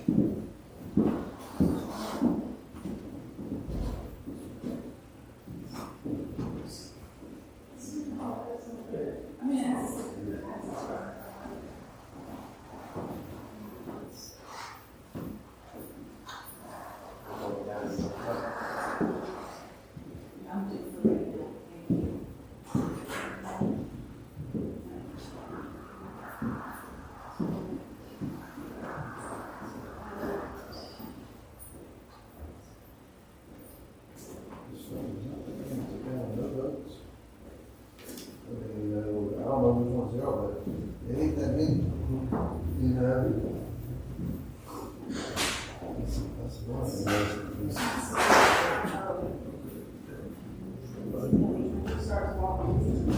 Yeah. You're gonna watch it like easy.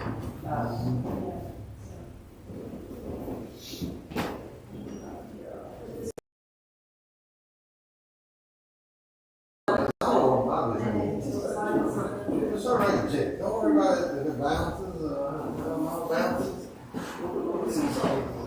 Rounding error, man. We got an attorney here. We'll sign the contract. So you can sign it. Don't worry about it. We'll settle what 10 cents on the dollar.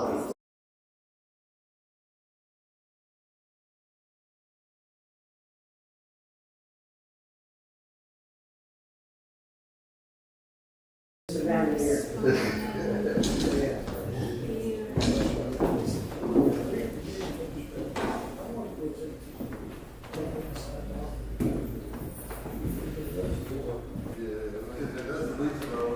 He's pretty good,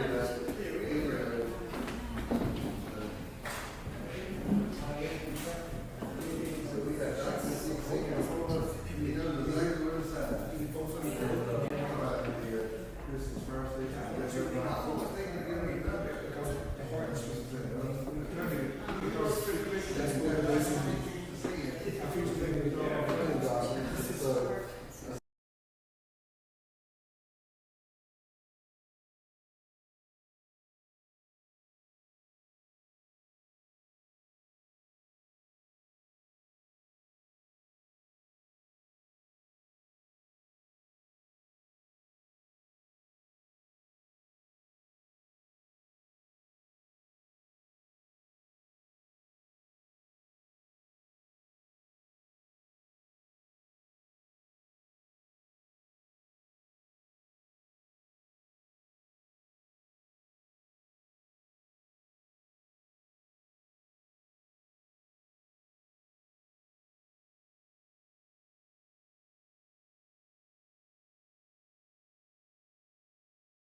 Okay.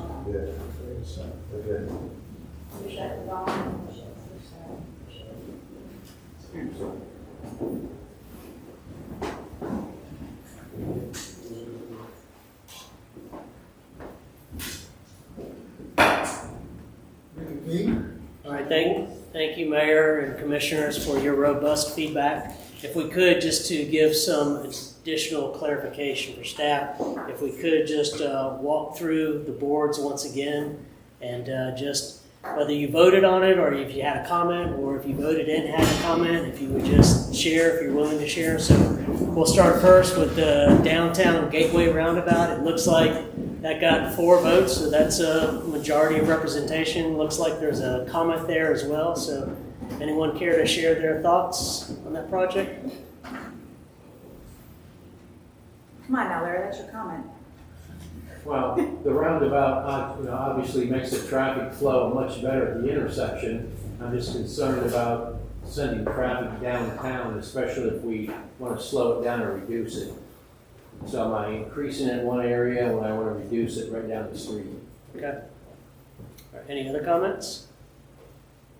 All right, intersection improvements at 39-264, got 1 vote. Anyone want to comment on that? I don't think, I was talking to Chris, and I think that's a state project. Okay.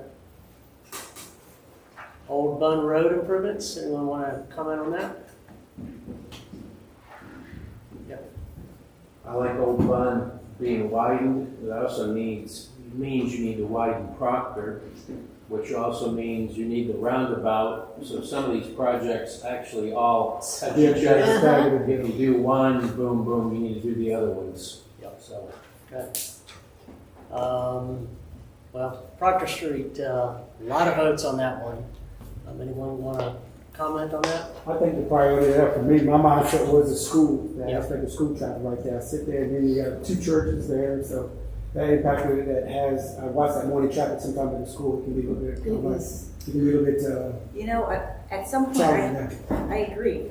I just hope at some point that we can come to some kind of solution to the way we currently drop kids off at school. Because that creates so much traffic and congestion. I mean, and that's not even taking into consideration all the environmental concerns, but having, so much reliance on drop-off, it puts so much pressure on our town. And they don't.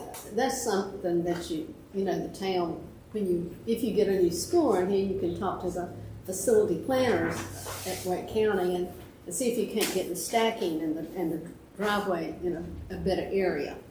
It'll give it so they'll get off the roads and they won't be waiting there. And also stagger the times that they can drop off and pick up. Or maybe they all drop off at one time, like a bus. Maybe we just go back and to that's that. It. People don't want to get, but that is a problem. People don't want to ride the bus, but that would help so much. And we are, correct me if I'm wrong, but I think that school, Zebulon Elementary, is under consideration for next construction or upgrades. It's up for renovations. It's up for renovation. But they also said that if they couldn't make the renovations necessary, they would build another school and demolish that. Yeah, I guess you'd be involved in those conversations, because if they're going to renovate that school, maybe they need to do something about how they pick up and drop off there also, which is causing traffic congestion. well, eventually when we run into where we have to have a bigger school anyway, concept right there.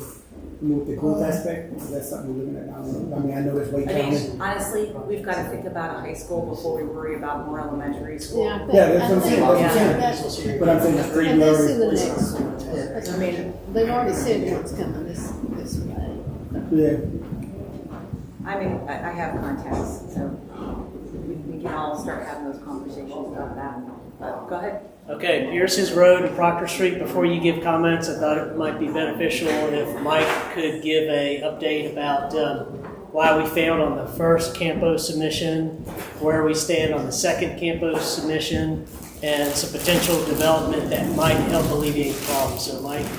Yeah, for the first Campo submission, all projects that go through Campo in terms of funding are scored based on necessity, the scope of the project, the impact to the community, as well as the percentage of contribution. Unfortunately, the first round, NCDOT was essentially the active applicant, we were co-applicants, and it did not score very well. It actually scored towards the bottom of the list. We were looking at including again in this year's Campo project, and right up until probably the last week, there wasn't a lot of projects that were being submitted. We thought we'd have a more competitive chance, and then a flood of new projects came in, many of which were very high demand, high necessity. So right now we're looking to potentially wait till next year to submit for the funding with that, something that can be more competitive. I say all that, however, there is a development proposal just up the street at the intersection of Proctor and Arundel. And as part of that, it is going to be a mixed-use project that's going to have a grocery store, a retail store, and several apartments.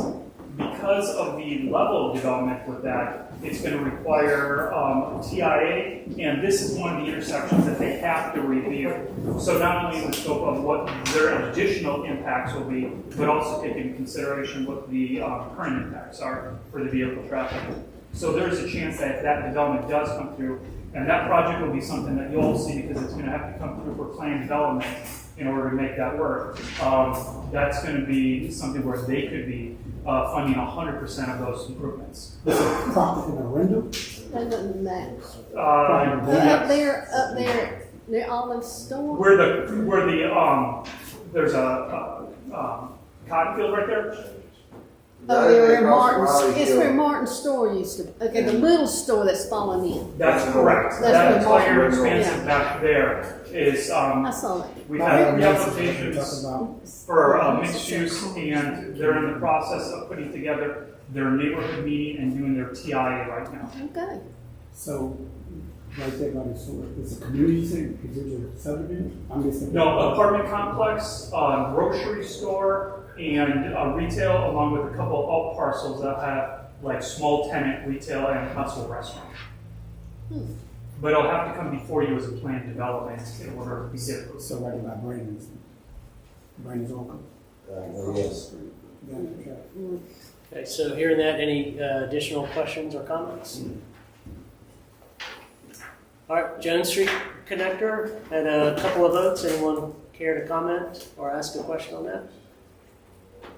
I think that from my perspective, I was looking at the flow of traffic there, and just trying to release traffic. My impact putting there, I think anytime we can release some traffic, kind of have it flow in a different way, it's going to be beneficial to us. So that was my reason for putting this together. Okay.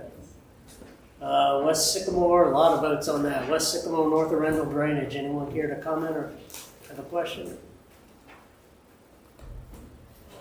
All right, bulb outs and stamped crosswalks. I would like Man, us to... seriously, I did not see that coming. Yes, proceed.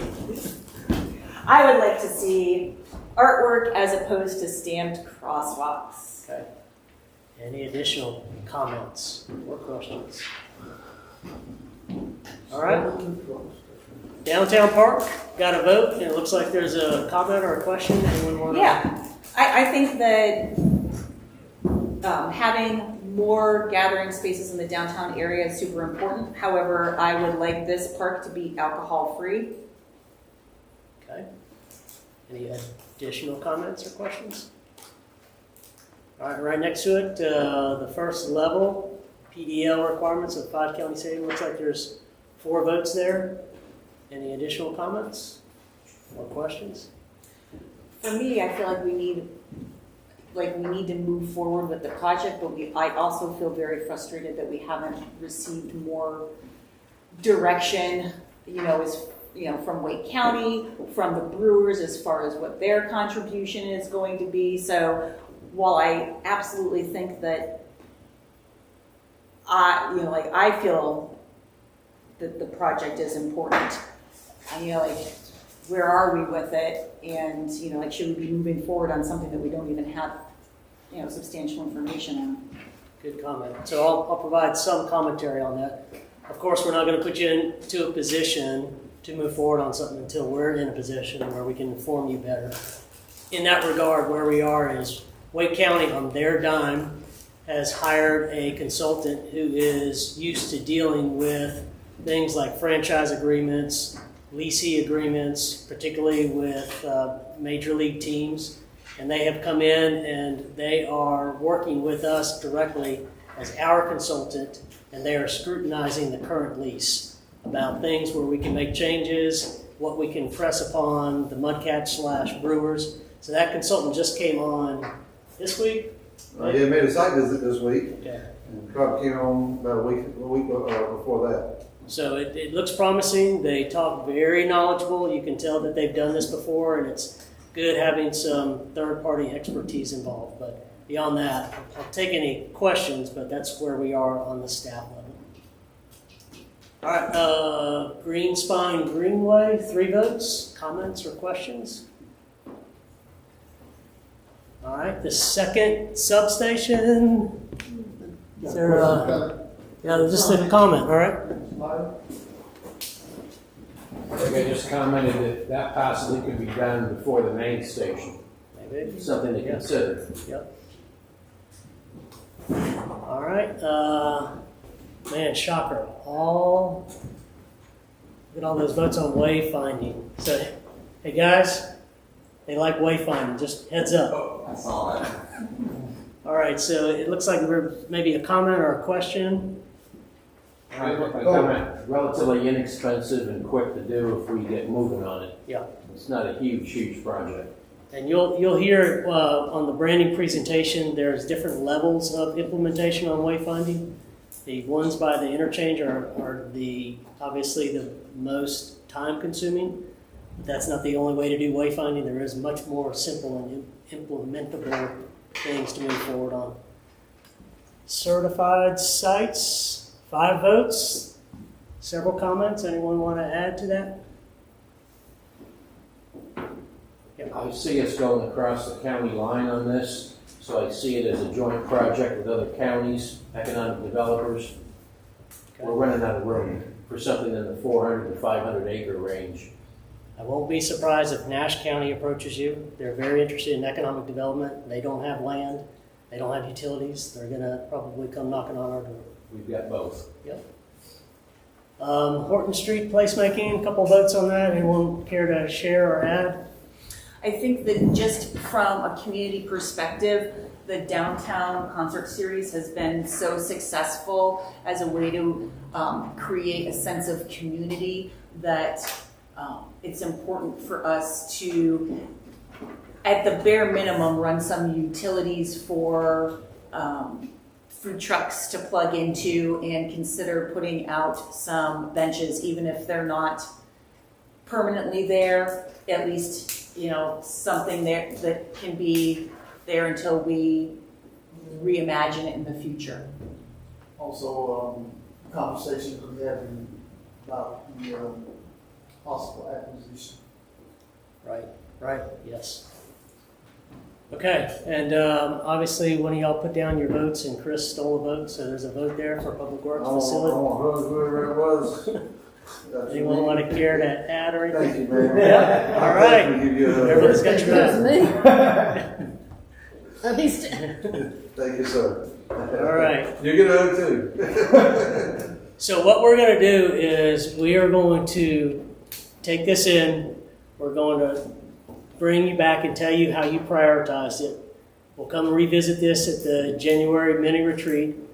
Go through a similar exercise that you went with the existing projects and see what kind of latitude you have from a financial standpoint and see what your tolerance is to increase the things that you've already talked about, such as lowering the fund balance even more, expanding the bond referendum, maybe consider phasing or staging bond referendums. So maybe you have an initial one, and then you have a second one come a few years down the road.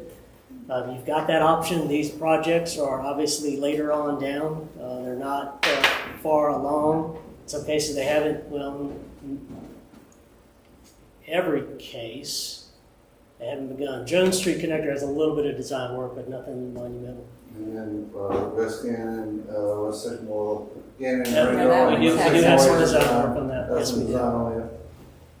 All right, so that's the next steps for that. You'll see this again, January mini retreat. Speaking of mini retreats, at your September mini retreat, you came up with your list of initiatives, and so here's what you listed here. We've highlighted the ones that were the top vote getters that all of you were voting, so we highlighted the ones that got more than 3 votes, and we're highlighting those so we can share with you what we're doing and what you'll see next on that.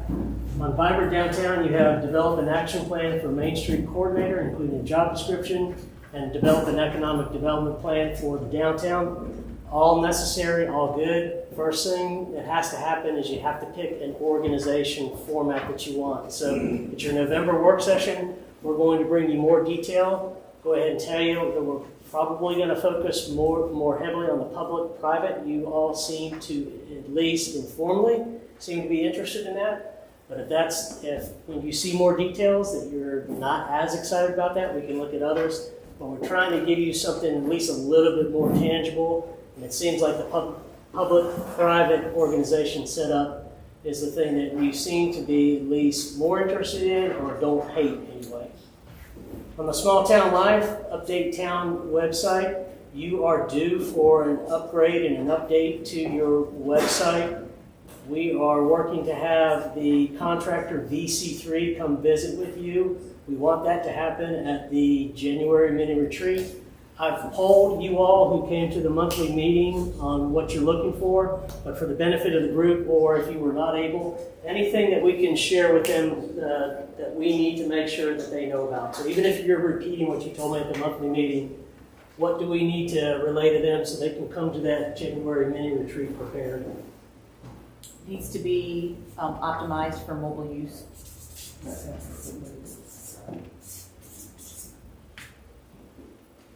ADA compatible as well as voice or reading capabilities. I should say speech. Since we're talking about speech, what about language? It would be good to see it at least in Spanish. At least.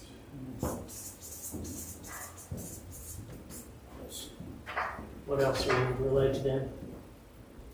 Maybe some quick how-to videos, or when you get on there, you're trying to do something, how's it guide you directly, as opposed to just being intuitive? Instructional videos.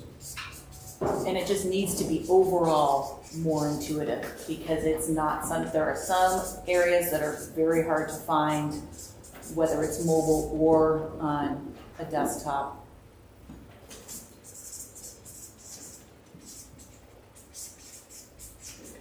What else? Any comments? I think pretty much covered it. I like the language barrier, everything they have is. I can't hear you. Everything they have is pretty much things I would want to address there on the board. I feel like I had more things, but I can't remember what they were right off the top of my head. And we'll make sure that they know that. I was just trying to generate a group conversation. Yeah, it's a given, but it needs to be branded. You guys are paying attention. You got that? Hard work. Beverly, did you have anything to add? All of those sound good. All right, I'm sorry. Would this include also our, the way we're going about, our videoing of our meetings or whatever, that separate organization? That's separate. That's a different organization, yes, sir. Other comments? And the app is something different in this too as well. Mm-hmm. So, Well, let's just make sure they're getting this. okay, thank you. All right. Host community day event. So you all were saying a lot of different things, but this is what we think, and we're really asking for confirmation. What we think you're getting at is something like the Faith in Blue event, but you have nonprofits, you have service organizations more front and center, where they can work with the community, introduce themselves to the community. Are we on target in understanding that, or is it something different? No, I think so, but when we used to have the night out for safety, that was more along the line more so than the Faith in Blue, because the Night Out for Safety did encompass a lot of those community organizations. Other comments on that? Okay.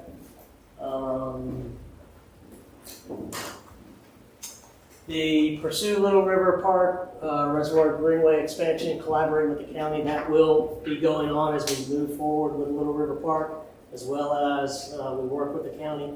We'll drop in periodically and give you updates on how that's going.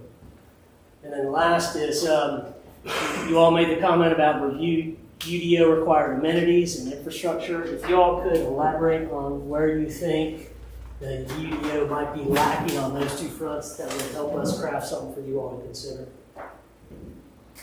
So is there a specific amenity, or is there a specific infrastructure you think needs to be highlighted to address with the UDO? I have a list, but it's not here with me because I didn't know this was how we were going to be talking about this. So just share it, and we'll circulate that back to the group. Yeah, gathering space and or some small businesses in a new subdivision, so it's kind of a standalone neighborhood. I like the idea of having various options.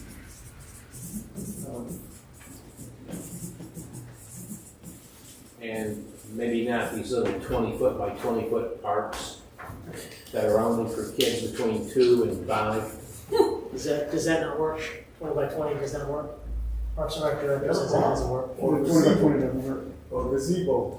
The slides need to be wider so I can use them as well.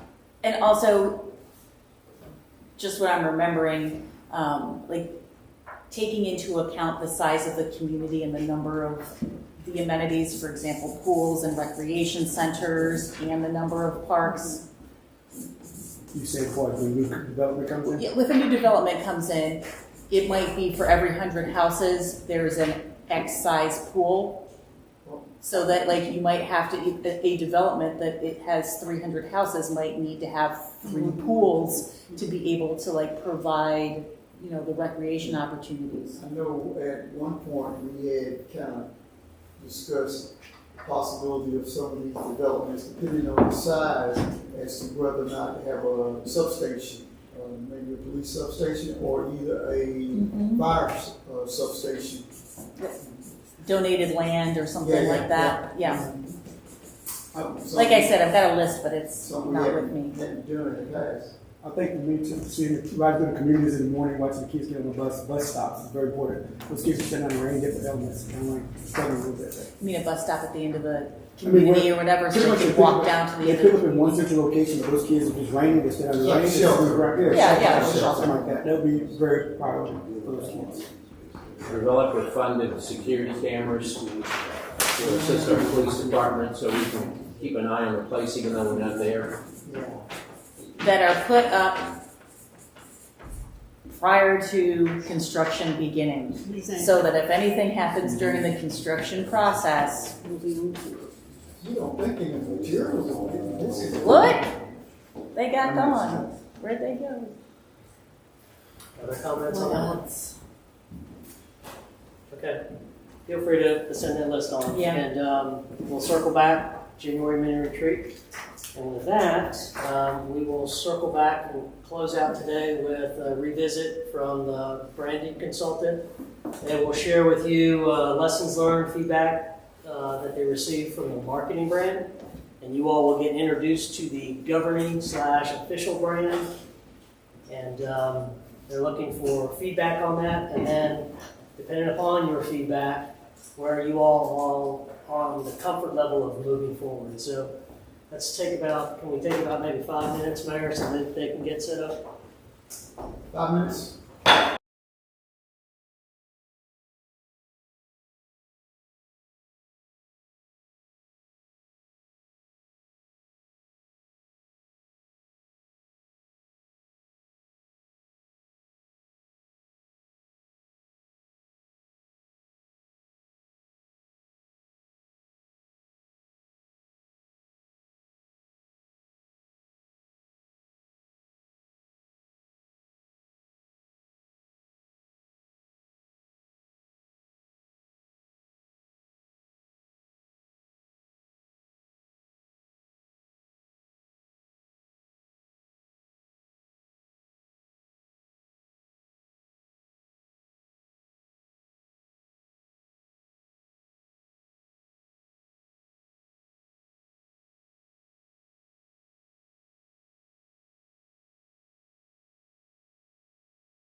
You did not hold this up. Be right now.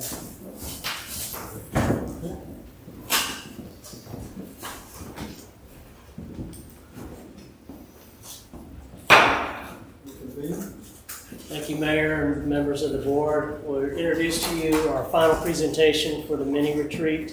It's the community branding effort. Arnett Muldrow has been in town. They've got several meetings that they've had in the community, and they've got other meetings, but you are sandwiched in between.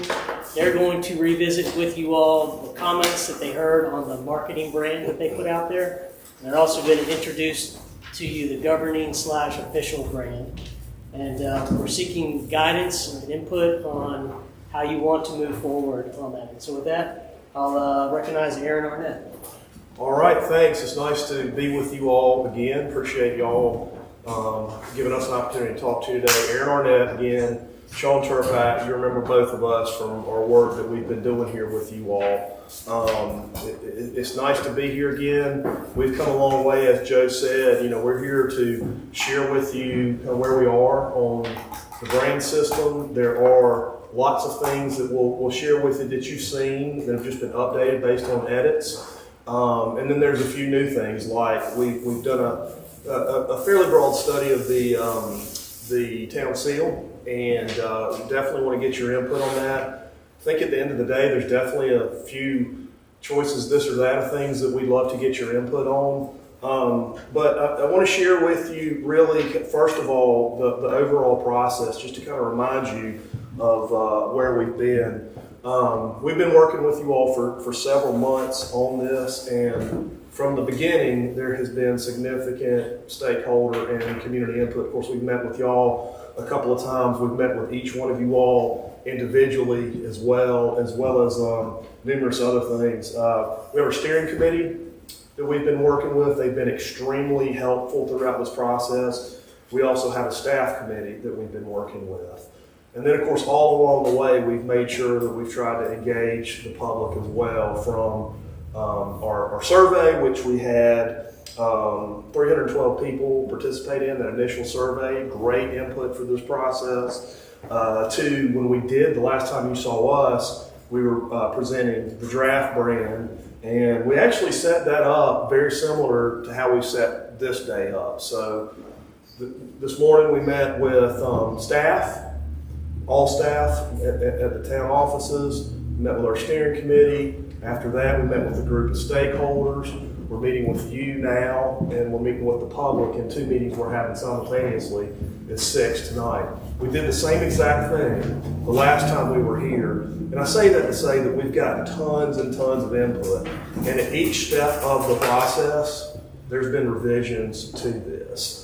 And that's what I really want to walk you through. I will say that from an input standpoint, the majority of the input that we have been receiving has been excellent. It has been absolutely constructive. You know, even folks that say they don't like it, they're giving us reasons and things that we may want to look at to change, to alter it, and that all has been included in the revisions that we've been working on. And same thing for the people that love it. They're like, I really like where you're going with this. Have you thought about adding this? Have you thought about tweaking that? It's been really helpful. So it's definitely been an iterative process from the very beginning. So what I'm not going to do this time is go over all the background and narrative and reasoning for fonts and colors and all that, because you've all seen all that. We've already talked about brand values. But what I do want to do is share with you the main feedback that we got that led us to changes, and then kind of walk you through an evolution of the logo, and then finally go through the rest of the system. So the feedback that we got is, and I think it was mentioned in one of our initial meetings with you all, was that one of the draft is, maybe we want to look at a primary logo that has more of a red color in it. And this is the one y'all saw last time. This was the original draft. And you can see that there's lots of greens and blues in that, which really kind of happens. We were led to that because of nature. We were led to that because of the dynamic nature of the community.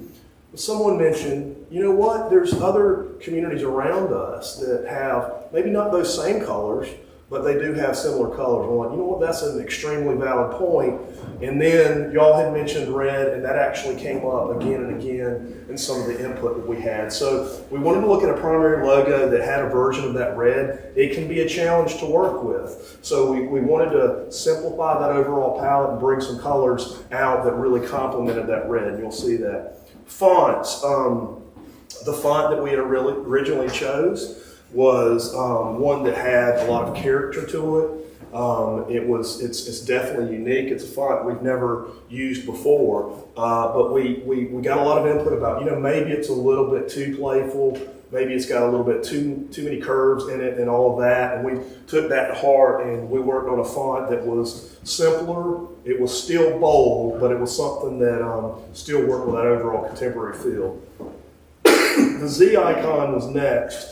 Again, we're looking at the original logo here. We did get a lot of input about, well, that looks like a ribbon, or that looks like a leaf. And whereas the natural environment was absolutely some inspiration for, excuse me, the texture of that, that certainly wasn't our intent of making it look like a ribbon or a leaf. And so those were great comments too. So we looked at creating a Z that was flatter, with less curves. It definitely is not leaf-like. Someone had mentioned that the angle of the Z made it not necessarily look like a Z, and I can understand that in some applications, so we rotated the Z a little bit, and you'll see that too, to make it more recognizable. And then finally, the majority of people, thank you.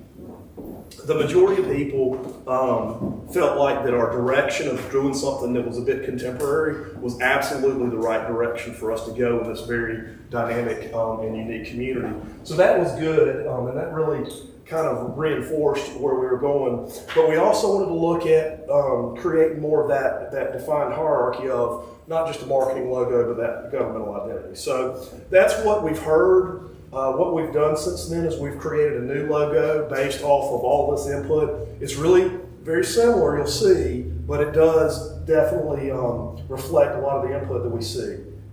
And that's this slide right here. This is where we started. You can see that our early revisions based on those touch points that we had with you all as a community led us to some color changes. Sorry, y'all. I really apologize for my coughing. As well as some font changes. We started the beginning of the softening of the Z, and it just didn't quite get there. We actually added some color to the original Z based off on some comments of bringing water and greenery into it. Again, it didn't really necessarily have the effect that we intended. It still had that ribbon look. It still had that sort of leaf-like look. And then this discussion about red and creating something that's iconic in red really sent us on probably the largest change. And this is kind of where we are right now. And there's actually two variations here. And I think this is one of the ones where I think we'd love your input on which direction we would go. And this reflects everything that I talked about on the previous slide. The one on the left, and in fact, let me go to the next slide.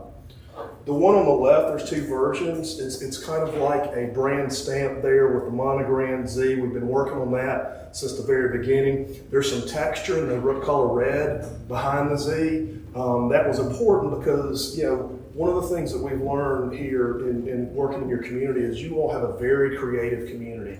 You are a maker-based community, and that's whether it's some of your creative businesses that are here, or your public art that you have, or even your industries that you have here in the community. You're that dynamic, creative place. And this one, with the texture around the outside of the Z, has a little bit more of an artistic feel. Based on particularly some comments that we had from our steering committee, we also did a version that takes that Z and it sends it through the filter one more time to make it a little bit more symmetrical and a little bit tighter, a little bit more straight edge. But also we created that tighter circle around the Z and Zebulon. All of this is based on that input we've received. We feel, Sean and I mentioned reds quite often are a challenge to work with, but we feel like this works great. And in fact, we feel like that either one of these, if we were to look at this Z that's a little bit more curved and we have the texture around that's a little bit more artistic, or that Z that's a little bit more straight edge and has that, more around it. Either one of those works. Now that being said, what we've heard with the people that we've shared it with, and what our professional opinion is the one that has a little bit more of that artistic creativity is the direction that we want to go, that has that softer, more artistic look to it. So what I'm going to show you now is us taking this logo, going through that larger system. You're going to see things that are new. We're going to talk about the governmental identity, and then you'll see some things that we've simply changed based on the new logo. The first thing is this would be that primary standard for a logo. Ultimately, we do have to have that initial brand identity, but we absolutely do want to make it flexible. There's going to be, whereas you'll see the previous logo the most times that you would use it, sometimes you're going to have a need to do it in single colors. And these are each one of the colors within the color palette. This is a little bit darker on the screen than it is on this screen, so certainly when we finish, you can look at the colors, but it's fairly true to form. It's just a little bit darker. But again, single color variations. We've got reverse variations that you can have. We want to create something that is flexible and expandable, but again, it's still based on that initial brand standard.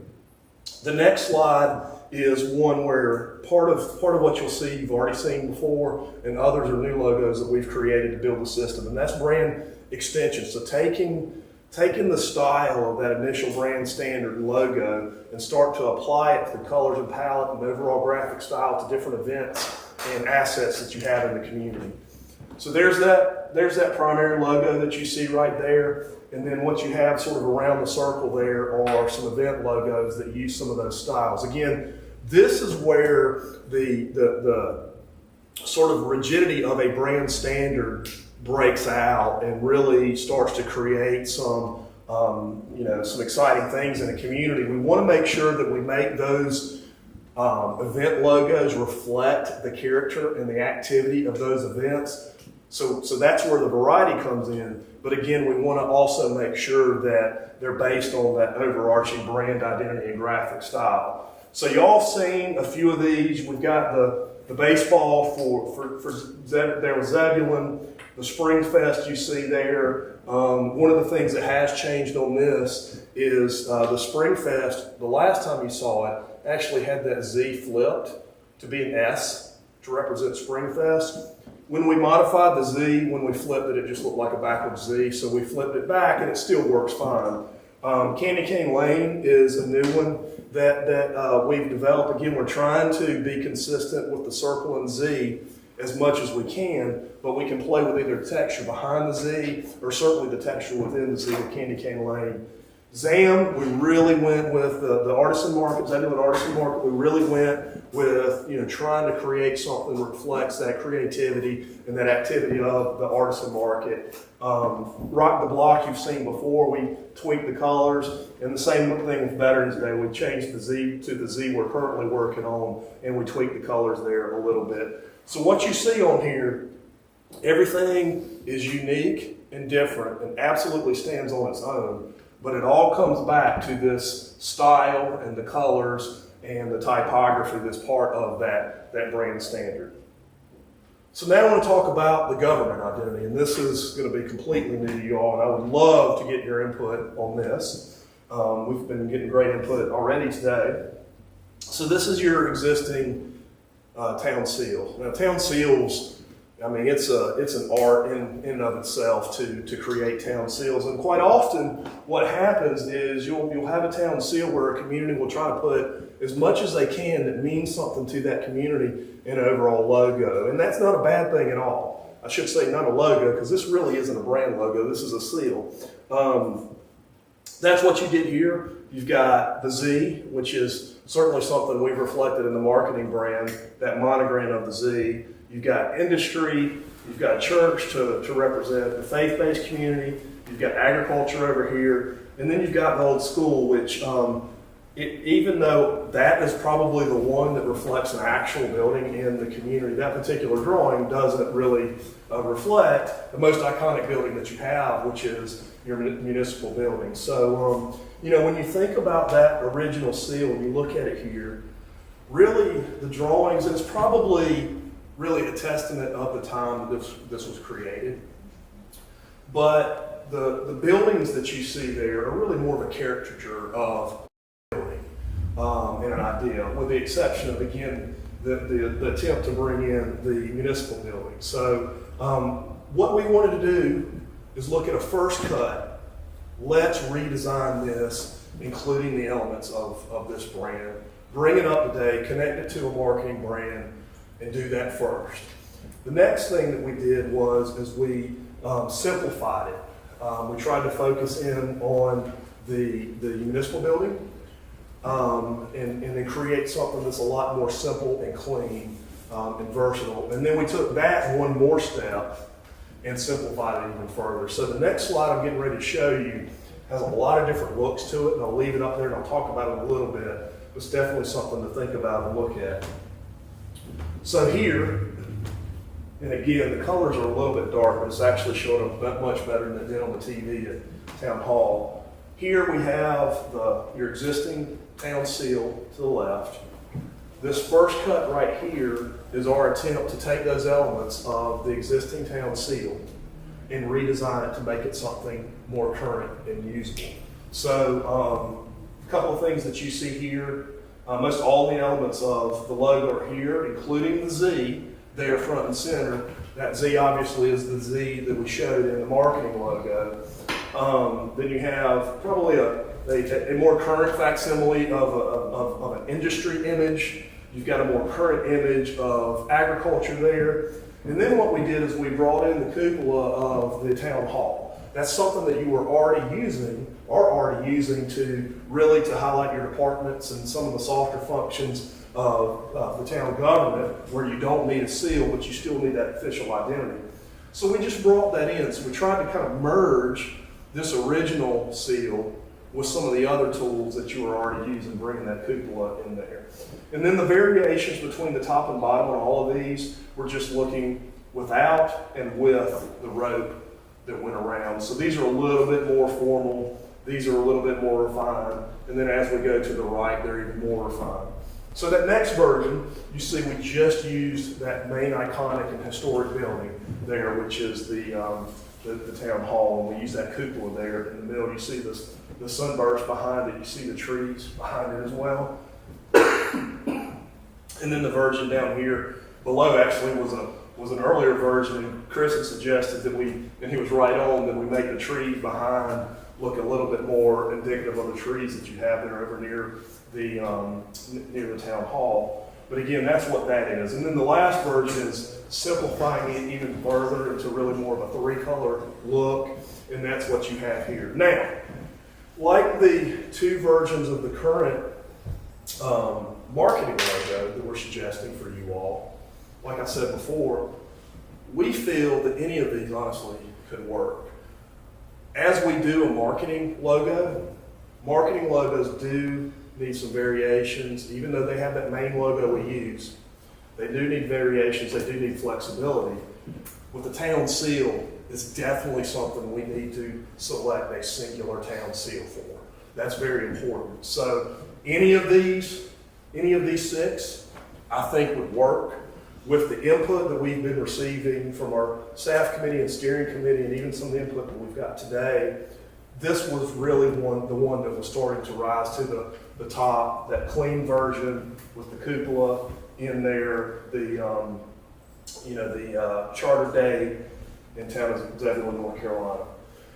So that's where we are on it. Again, any of these could work, and we can certainly do variations of these two to dial it in a little bit more. But ultimately, I think that we want to use your guidance and say, that's what we need here in the community. And then, again, like you're already using, taking that governmental identity and creating a little bit of a softer convention that we can use to highlight the individual departments. It's something that could be done We don't necessarily need the seal for all department logos. By the same token, some departments really don't necessarily have a public front like others, like Parks and Recreation do. For example, Parks and Recreation is all about community. That's where a lot of positive activity happens in your community. We would suggest you actually use a version of the marketing brand for that as opposed to that governmental brand. Again, because it's really about community and positive interaction. There's other departments too that quite often can use some variations. Public Works, for example, we basically took, again, that governmental identity and put it in there within, that cog there to represent Public Works. And then finally, again, back to, we've got the Zebulon marketing logo. We showed you the town seal before, and that would be the town governmental logo. And again, I shared with you all on a couple occasions, I think, our strategy for that, how we want to make sure there's a distinct marketing identity for us to promote the character of the community, for us to use for economic development, for us to use to communicate our great events and destinations that we have in the community, really about quality of life and character. And then we want to have that more official logo that represents the functions of local government. As the planning department is going out and issuing citations because somebody's sign is out of code, you don't want that potentially negative interaction to impact people's understanding of the place and perception of the place. So it's very intentional why we do this. So then the last series of slides are the marketing tools where we apply these brand images to different ways for us to communicate and market the community. And again, some of these you've seen before, many of them are new. The ones that you've seen before have just been updated with the current marketing logo. First thing is hats and t-shirts. You can see this really brings in that red and that blue of the current logo there. Baseball is so big here. I mean, you could actually produce baseballs with the logo on it. You've got Frisbee golf over here in the park, and certainly you can apply that. I mean, you can apply this logo to any marketing collateral that you can humanly think of. It could be drink glasses that you would have at the distillery, or it could be pint glasses that you would have in a brewery.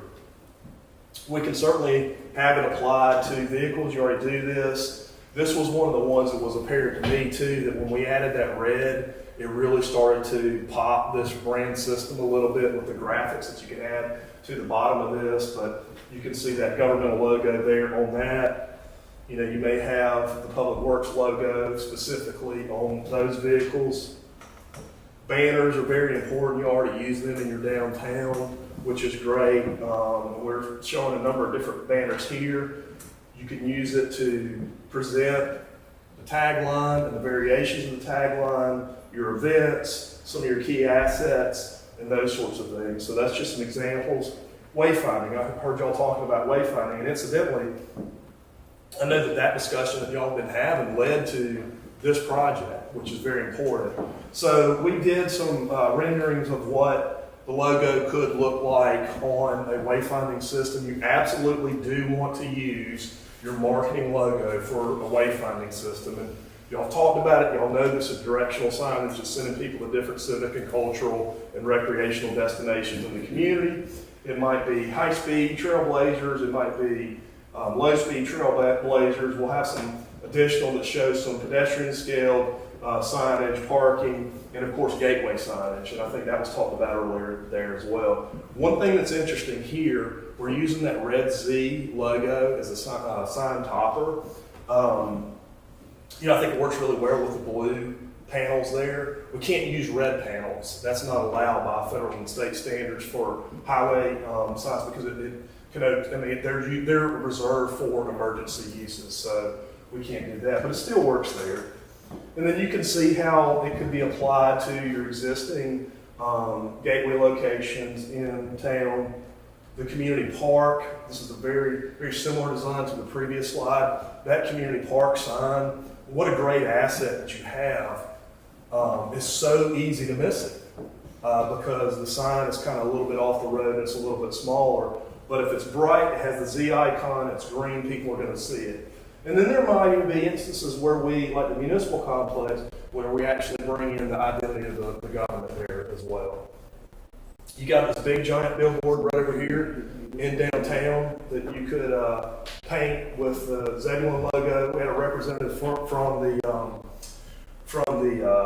Mudcats at our earlier meeting, and he said, you know, wouldn't it be cool if you were to take this Zebulon and run it down the spine of our water tower that we have over there at Mudcats? That's awesome. That's a great idea. And the colors really work well, obviously, with their logo. Proud home of the Mudcats. Y'all saw this logo earlier. Let's celebrate them. They're a huge asset here in the community. They're a huge corporate citizen here in the community. One of the last meetings we had, thinking about huge assets and things that are unique, somebody said, well, you know, we've got this bagpipe manufacturer. Why not have a Z logo that has a tartan on it? So we went ahead and took a crack at that using the background of that Z and applying that tartan texture to it. Really what this would be used to do, if you were trying to tell your story about, you know, some of the unique things that you have here in the community, and the bagpipe manufacturer was part of that, that would be when you would use this. But also, hey, maybe in the future you'll have like a Scottish Games or some other type of event that ties into that business, and this would be where you could use something like this to create an event logo for that. Zebulon, we talked about this. This could be a local marketing campaign to kind of reintroduce the community to residents, whether they're new residents or whether they're commuting residents who may not necessarily be as active in our downtown and our events and our parks and our other amenities that we have. But it also could be how we tie into social media. These could be favicons that you would use for that. And then finally, our ads. I don't think we have any new ads here. We've just reapplied the new brand to that. Whether it be creativity belongs here, art belongs here. You really do have some great public art. And it seems like every time we come, there's something else that's new here. History belongs here. I mean, great, beautiful, iconic building. There's some deep history, I know, that goes into that. But this one in particular, being the municipal building, that's where we might use, in that instance, we might use the official government logo on that as well. Entertainment belongs here. We're going to have a little public drop in there tonight. Probably be a lot of folks there getting ready for the football game.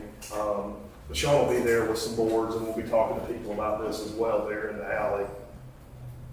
Makers belong here. I mentioned you are a maker community, whether it be your artists and artisans, or whether it be Eastway Collective and their vendors they have there, or whether it be your, and I forget the name I always do, but the cork, especially cork manufacturer that you have here. All of that is unique makers here in our community. Fun belongs here. Your parks resources, your programming is just incredible. Sports belong here, and that goes back to baseball, whether it's our programming or certainly the Mudcats there. So that's what we have to share. I appreciate your time and your patience listening to me. I'd love to hear your thoughts and comments and answer any questions that you have about this system. And then we can go back to any of the slides that I shared with you to talk to them, so just let me know. But open it up for discussion. And Sean's going to take notes while we're talking, by the way, so thanks for reminding me. Questions, comments? Go to the sign that's in front of the municipal building. All right. That's the one you're speaking of? Or is it the One is the one has with the the bigger diamond. Yeah. I don't want that Z there. I'd rather see the seal. And that's, you know, again, that particular one, and you've got kind of two gateways signs stacked right there. coming off of the highway. That still is in front of a municipal building, the municipal building and police department. I think it's fair for that one to have a governmental identity on it. The ones that perhaps you have more around the perimeter of the community, and that could be monumental gateway signs like this. It could be pole-mounted gateway signs that are basically metal panels that are on a pole. Either way, those probably should have the marketing logo on it as people And maybe come that into one the should, community. that's just. It is interesting, and here's what makes it interesting too. When you come in off the highway, the first sign you see is the municipal complex. So you're already in the community. Oh, no, You're right. This is the first one. The municipal is over here. Yeah, but they are stacked. They're bam bam. Right, oh yeah.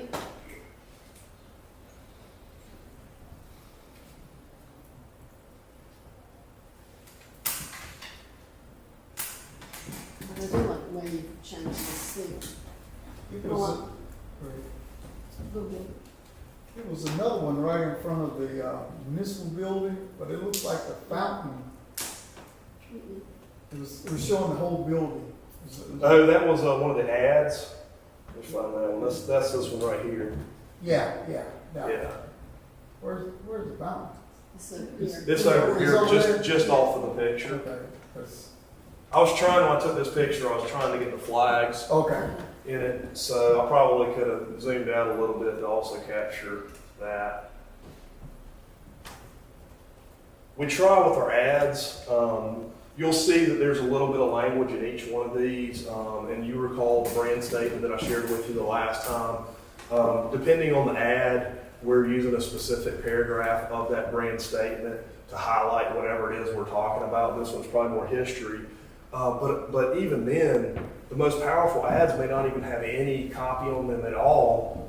A graphic, a tagline, and a logo can be just as powerful as a narrative on that. And then also too, when we talk about ads, they are advertisements. We're not necessarily saying, these are things that you want to place in lifestyle magazines within the greater Raleigh region or our state or Southern Living.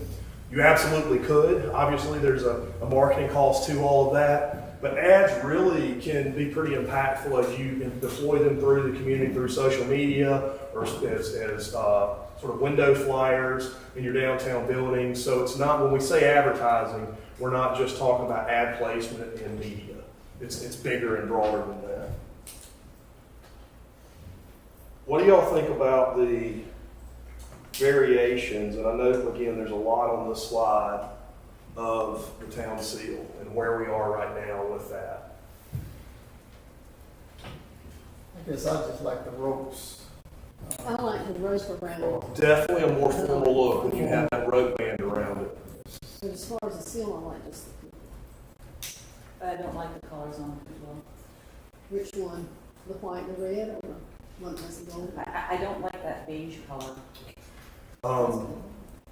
We actually just had I probably shouldn't butt in, but we actually just had a long conversation about that in the last meeting. That's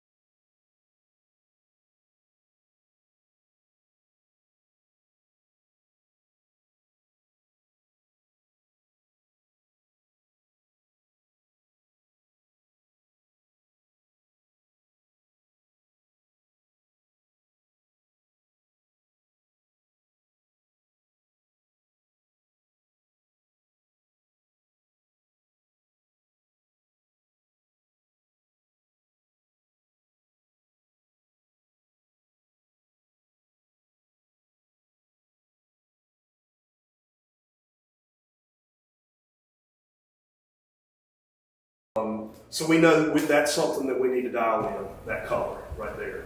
You confirm the comment we had earlier. The size of the ropes make that seal look very nautical. That's easy enough change too. It's definitely thicker than this one here. We could we could thin out the ropes. That's a good comment.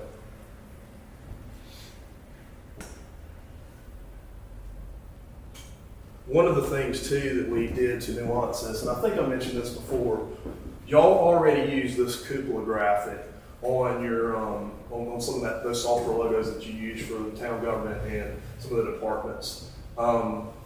We wanted to marry that you're already using with kind of some of the style of this, which is the variations we talked about.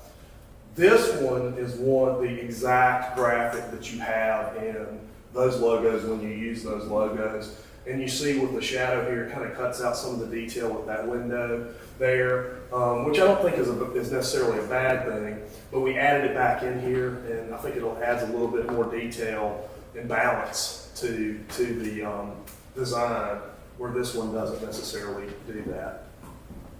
Why did you make the window trim such a different color? There's like 3 that are red, and then the one that you added back in is that beige. It reflects, and again, that's something that we could probably work on. That's, again, started with this, where that graphic was designed with that shadow that came across. Whoever drew that, and it's a fine logo, it's a fine graphic. Whoever drew that had that shadow that came through, and we reflected that shadow in here, but we just kind of did a reverse color as that shadow came in. Again, something that we could remove that shadow and it wouldn't have those varying colors as you go through it. We can certainly just see how that looks and how that works.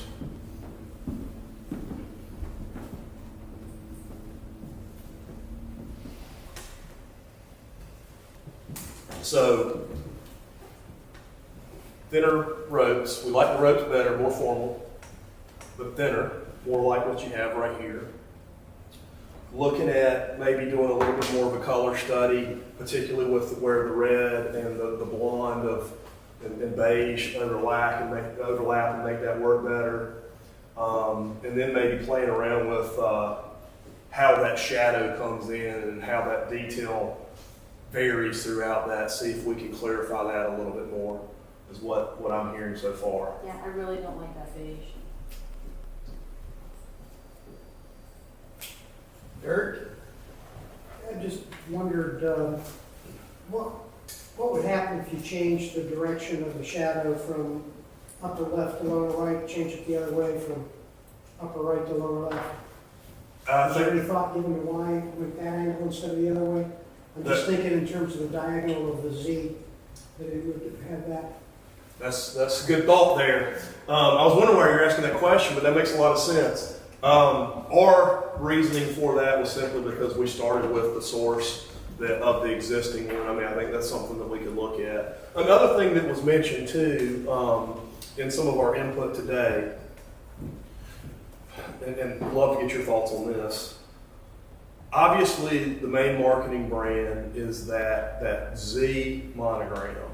That is something that makes you all entirely unique. The town name, that is something that you all have used in other applications, but it's all front and center there on your existing town seal. When we did that first cut redesign, we brought in the marketing Z to tie that in to that. Earlier, people seemed to gravitate again to the more refined versions than the more detailed version. But it was mentioned, hey, is there a way that we can get that Z in there somehow in the overall composition? Someone mentioned it, putting it there in the roof of the cupola, which I don't think is the right place to do it. But it very well might be something that could look good in that. What's y'all's thoughts on trying to bring that Z back in if we go with something that's a little bit more refined and simplified?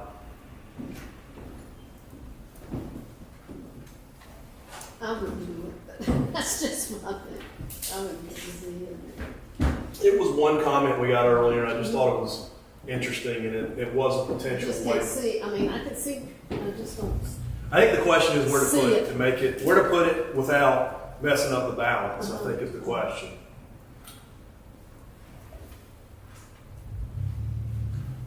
So we can look at certainly no shadow, flipping the shadow to the opposite way to really reflect the angle of the Z.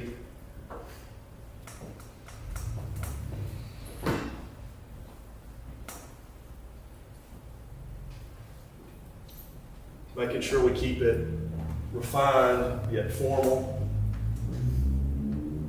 The beige color, I mean, I don't disagree that red's hard to work with. I mentioned that before. It doesn't even, it looks more like an burnt umber than it does a red. And with it's a little bit brighter than this. It's not quite as bright as the Mudcaps red or as NC State red. That's intentional. That's part of the challenge with reds. It's a very bold color, and you have to dial it back a little bit in order to get good pairings. For example, our initial logo, because we have all these great natural resources and outdoor activities in parks, obviously had green as one of the primary colors.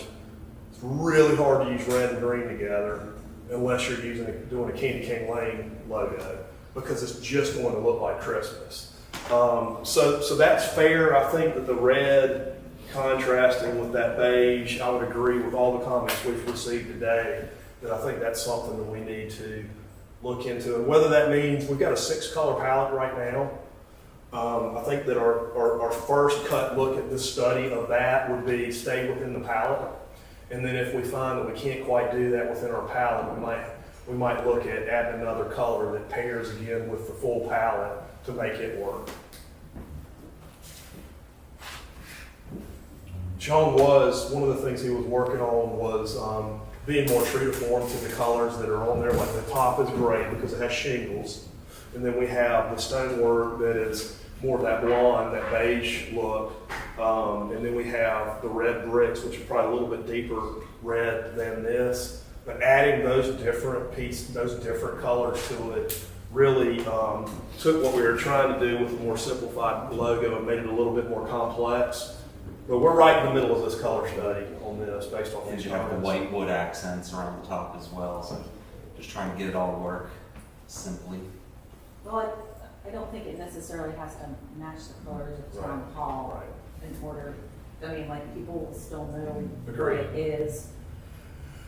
I mean, we even looked at it being blue. We looked at it being all red. There's a different, we're gonna find a solution to it. We're trying to do that based off of the input we received. Yes, sir. Just some general comments and a couple of specific items. I started off thinking we're so special because we are a Z town. Mm-hmm. So I like a prominent Z, and I also like the red associated with the town. And even to the point I thought when we did the wayfinding signs, they could even be red reflective paint or tape so they showed up at night. The Z is moving in the right direction. I did think it looked like a leaf before. When I look at it now, I see par 2 on golf courses I've parked at. I see a 2, not a Z. I like the trend where you got away from the leaf and went to more of a kind of a permanent Z, but I like a crisp Z myself. I don't like the church was removed from the seal. That jumped out at me immediately, and I'm going to hear from people on that. I do like our tagline of town-friendly people. Would hope we kept that. And then the cupola, when I look there, and I'm from Indiana, I kind of see a lighthouse. Especially with the rays of the Right. sun, it does. That was going to be another And comment. that is actually part of a building, not on top of the building. That was mentioned earlier today too. A lot of people moving here aren't even going to know where that is. Yeah, that was mentioned earlier, and that's okay. Let me just. I knew that when we took the churches out, we probably would have a comment. The first one we've had, which actually kind of surprised me, it's the first time I've heard it. But yeah, I knew that would happen. It was simply a creative decision on we can't shoehorn everything in here. So what are we not going to shoehorn in? But even then, if we were to do this version, I think that would be something that's important for us to think about and work out. But if we're looking at something that's a little bit more refined like that, I mean, we're taking most things out. And it's okay if somebody sees this and they don't recognize it as being here or Indiana or somewhere else. I mean, you know, obviously it's a town seal, so it's got the name of the state on it, but that's okay. You know, again, you can't, in a seal or even a logo itself, you can't say everything there is to say about a community. And what happens is, in trying to say everything, you really don't say anything at all, if you know what I mean. Y'all probably seen some other logos. Y'all got the Z, the hands, 4, so y'all got 6 different things in here.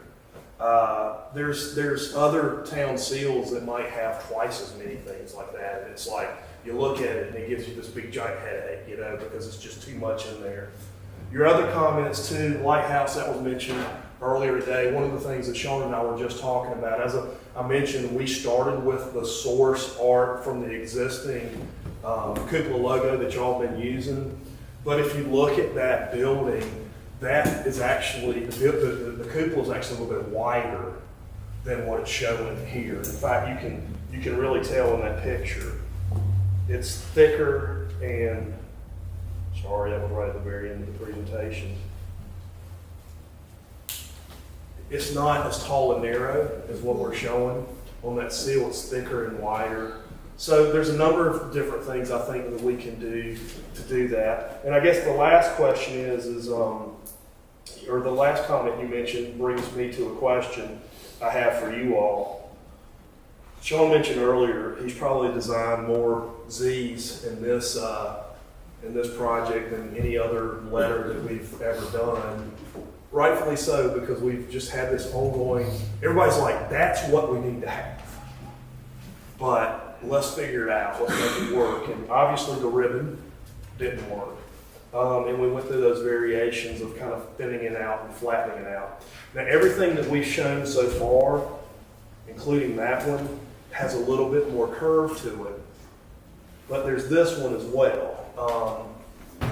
Would love your thoughts on that. This one has a little bit more curvature and character to it, again, with a little bit more of an artistic flair to it that we're aiming for.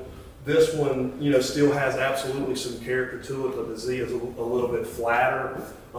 Definitely don't want to go, I don't think, with a Z that is just a letter from a random font. We want it to have some sort of character to it.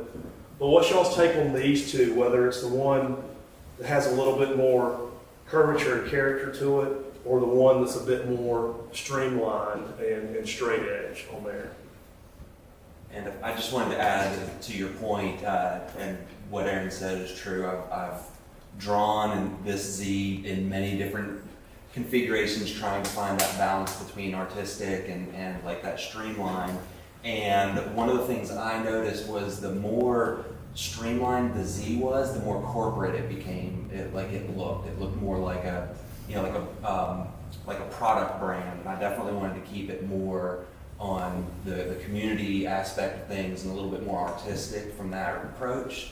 But yeah, we did like that other one there. It's you know, a little further down that road with just that straight Z. But that's why we built out the rest of it with the one that had a little bit more movement to it. I do like the idea you've added some circles around the Z, which dresses it up. I do like the rope around the seal, and I do like the way you use different colors with the seal. I'm not crazy about blue and green on wayfinding signs when we're copying 2 other towns right next to us. I do like the blue and green on the Park and Rec stuff. And that's perfect with them, with that department. Yeah, and definitely you see a change from the original ones we showed that were just straight green to the ones that we have right now. So I think it probably does fit better. And that, you know, I know I've already said this, but I really think that original logo, the colors, fit this community. And I think that they were the right color. They were good colors to use based on our intent with that logo. But as soon as, I mean, and we did a look around the region and we made sure we didn't use the exact same colors, but it did come up multiple times. These other communities are using green and blue. Green and blue looks good. These other places, let's do something that separates us. And that's where y'all brought up red and other people brought up red. And it just made sense, you know, whereas we started in a place that kind of worked, it works better now, I think, with that red. Makes it pop more too, so. So are we still asking which Z? Yeah, what's your thought on these two Zs? This one versus that one that's a bit more straight edge. I mean, I think this one even still has some character to it, but it's not quite as curvy as this one happens to be. I actually like the solid circle rather than the ragged. Whether the Z itself, it's the outer circle is getting my attention. One's kind of ragged, like it misprinted, and the other one's crisp. And that's intentional. It was it's supposed to have that. Yeah, it's supposed to have that texture to it. But again, the 2 points that you've just mentioned are the 2 differentiators of this logo. That's the solid circle, the straight line Z, versus the textured circle and a little bit more curvy Z. And I would say that the people we've spoken to so far gravitate a little bit more to this side. But there's been folks that said, that's what I like the best. And then I think at the end of the day, whereas we may have a preference, we'd also agree that either one of these would work. And not only that, you may, if you chose that logo to be your main, that's our brand standard, that's the logo that you're going to see the vast majority of time when you see it out there. Well, that doesn't mean we can't use that textured circle for the Parks and Rec or for some other applications of the logo as well. It still works as part of a versatile system, but ultimately we'd have to say, okay, this is it or this is it.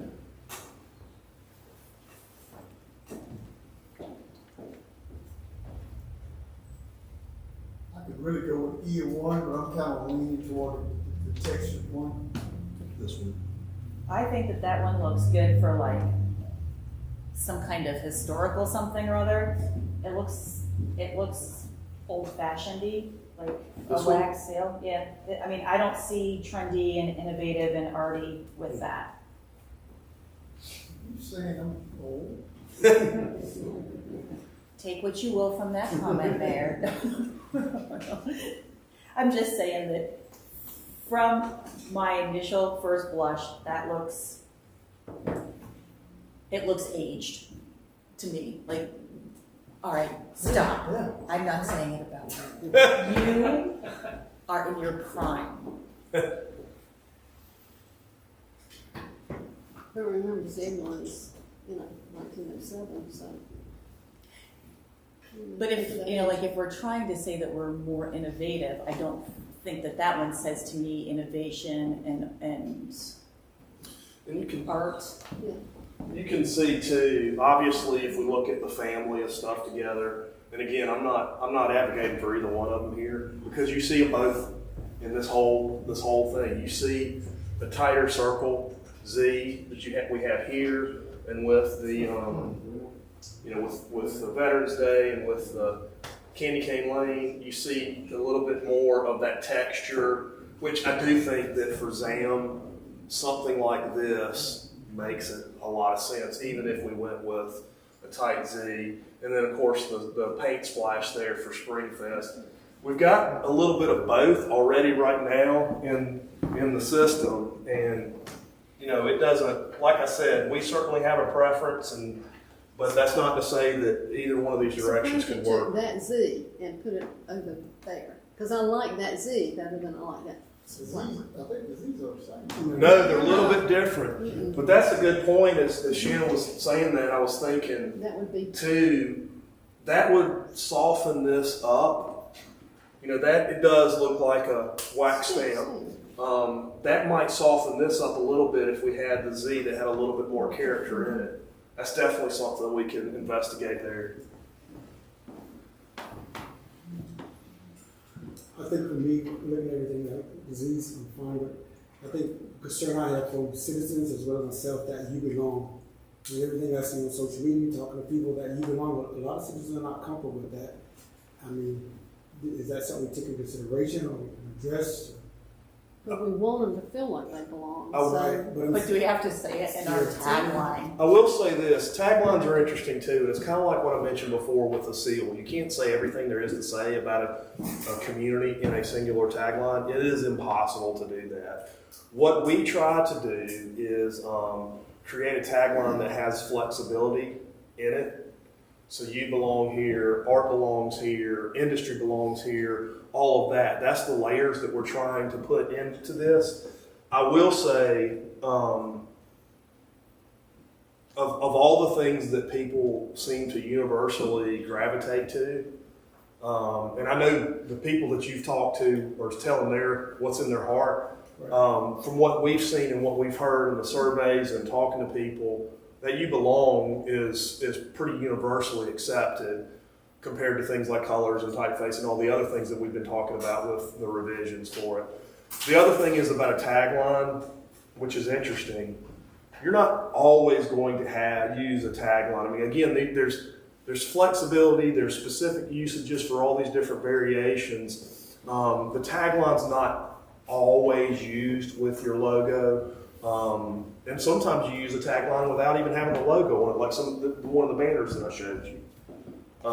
But yeah, we've gotten a lot of support for the tagline in particular. And again, from the design perspective, to me it was interesting as I was working on one of the components that kind of just jumped out at me while working on this was the Zebulon, that treatment where puts you in the middle of Zebulon. And so it's almost like whenever I read Zebulon, I see like the you belong in it. You almost hear it in Zebulon, you belong. And I just thought that was interesting from pairing the name of the community and the tagline. Like they sound very similar when spoken.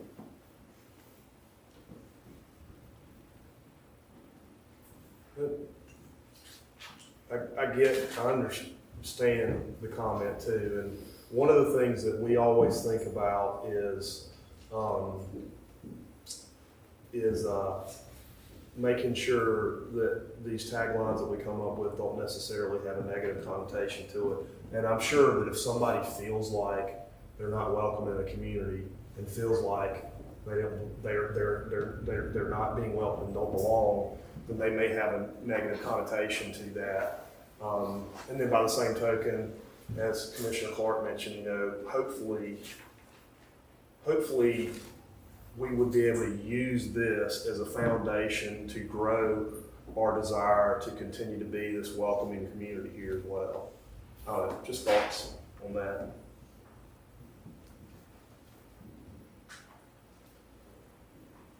Overall, I think it's better. I'm not in love with it, but it's better. It's a step in the right direction. I think the color palette is still off overall. I think that some of those colors are not congruous with some of the other colors. I'm not a big fan of You Belong, and I haven't heard anyone that I have talked to, no one has said, that's great, or, oh, I like it.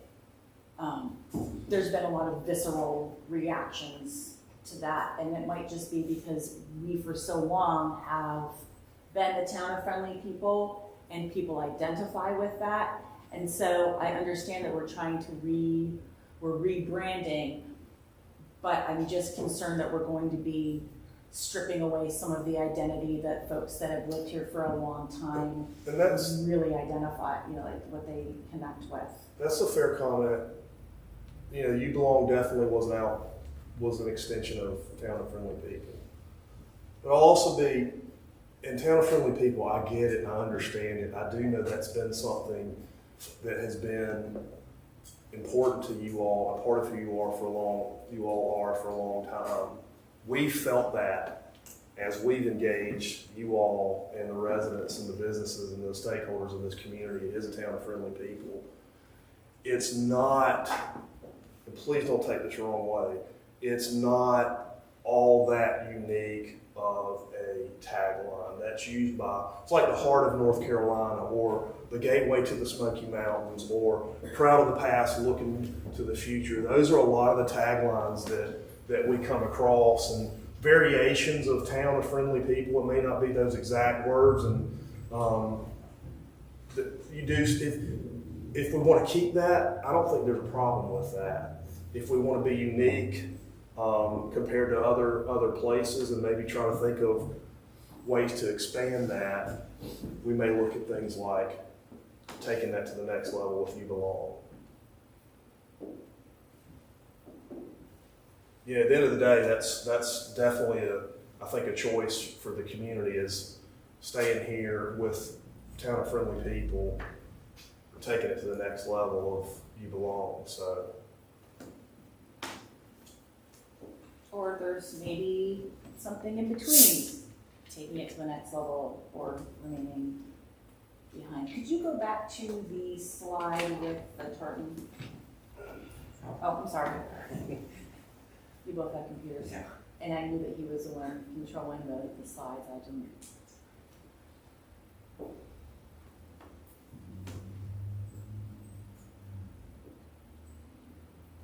To me, if I were to see that by itself, I wouldn't think that it was tartan. Because that's not necessarily, like, tartan is more defined. So if that was going to be something that you ran with, that we ran with, I'd like to see, like, I don't know, takes a better look at some tartans, because it doesn't speak to a solid tartan pattern to me. it's definitely, and Sean pulled this stuff up, so I don't know what other ones. You know, my first reaction to it, it does look, when you get up close to it, it does look like a tartan. I think the Z covers up some of the detail of it, which might water that down. But also too, you know, I mean, and Sean, you designed this, so tell me if I'm wrong here. You know, a lot of the tartans I think of too, I mean, I know they're all different, but a lot of them have red in them as well, you know. And I think it's cool, and with that teal as part of the color palette, but, you know, I wonder what a red one looks like there. Maybe that looks a little bit more like a tartan, and we can certainly investigate different patterns and textures for that as well.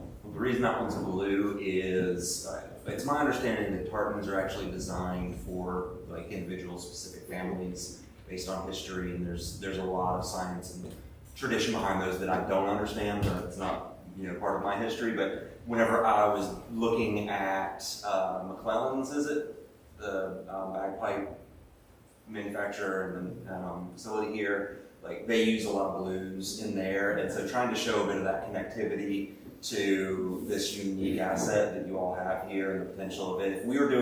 If I was doing like the Scottish games of Zebulon, I would definitely lean into the reds, but just showing that connectivity is why I just leaned into the blues. But that's an easy update of changing that. We can look at other textures too, no problem. I'm not even saying that the blues are wrong. I'm just saying that the overall pattern of the lines needs to be tightened up a bit to make it look more like a tartan. It's like that run. Okay. No, just to even base a logo off a local business that potentially might not even succeed. It's true. For me, I mean, that's like putting one for Fall Line, putting one for Eastway Collective. That's a weak point to me, really, because it's not guaranteed he's going to be able to succeed. We don't know that. And somebody brought that up there today. Do we want to highlight individual businesses and not other businesses? You know, we've tried to, or, you know, if they're not successful, you know, this is an application that could be used in certain times. If they're not successful, this ceases to exist. And honestly, it wouldn't be used unless you were highlighting that uniqueness of your community. Like, for instance, you might have, here's a good example. You might have, if you're doing economic development and you have a business or recruitment package, you might have an ad in there, a testimonial ad from GlaxoSmithKline, because that's a really awesome industry that you have here. This would kind of be the same sort of idea that we could use it to highlight businesses. So, you know. I'm about to say how many people gonna load up the car. Come on, kids, let's go down to the backpack place. You don't take your kids to the bad places. Well, it's not as fun yet. Well, once they see his mayor killed on St. Patrick's Day, They will come for the show. I'm sure it will increase the attendance tremendously. Can we all pitch in and buy his kids some bagpipes for Christmas though? Because that would be a great Christmas present for some children. Like the Noisy drum New set. Year. Yeah. Might be worse than a drum set.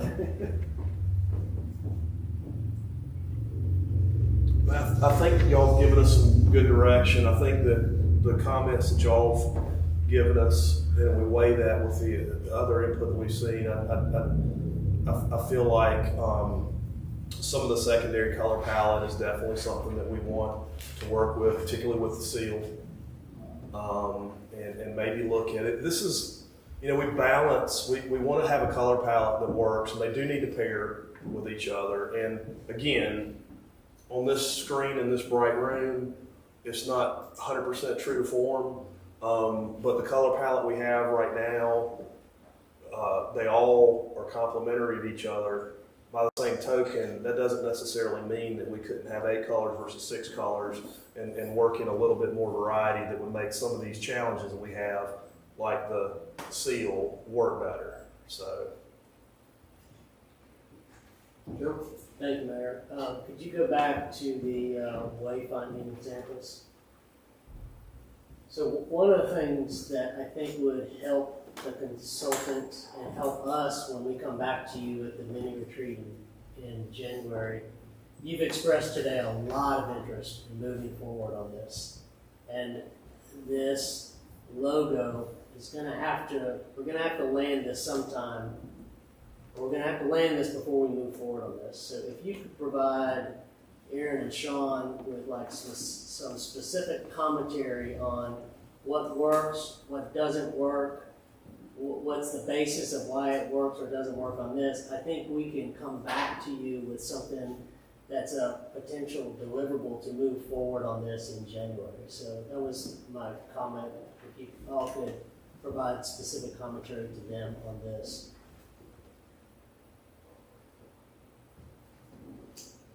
I think I agree with Commissioner Laux. I like the outer circle, what would be the white on this example. I don't know that I love the Z yet, but I do like the way it has been framed.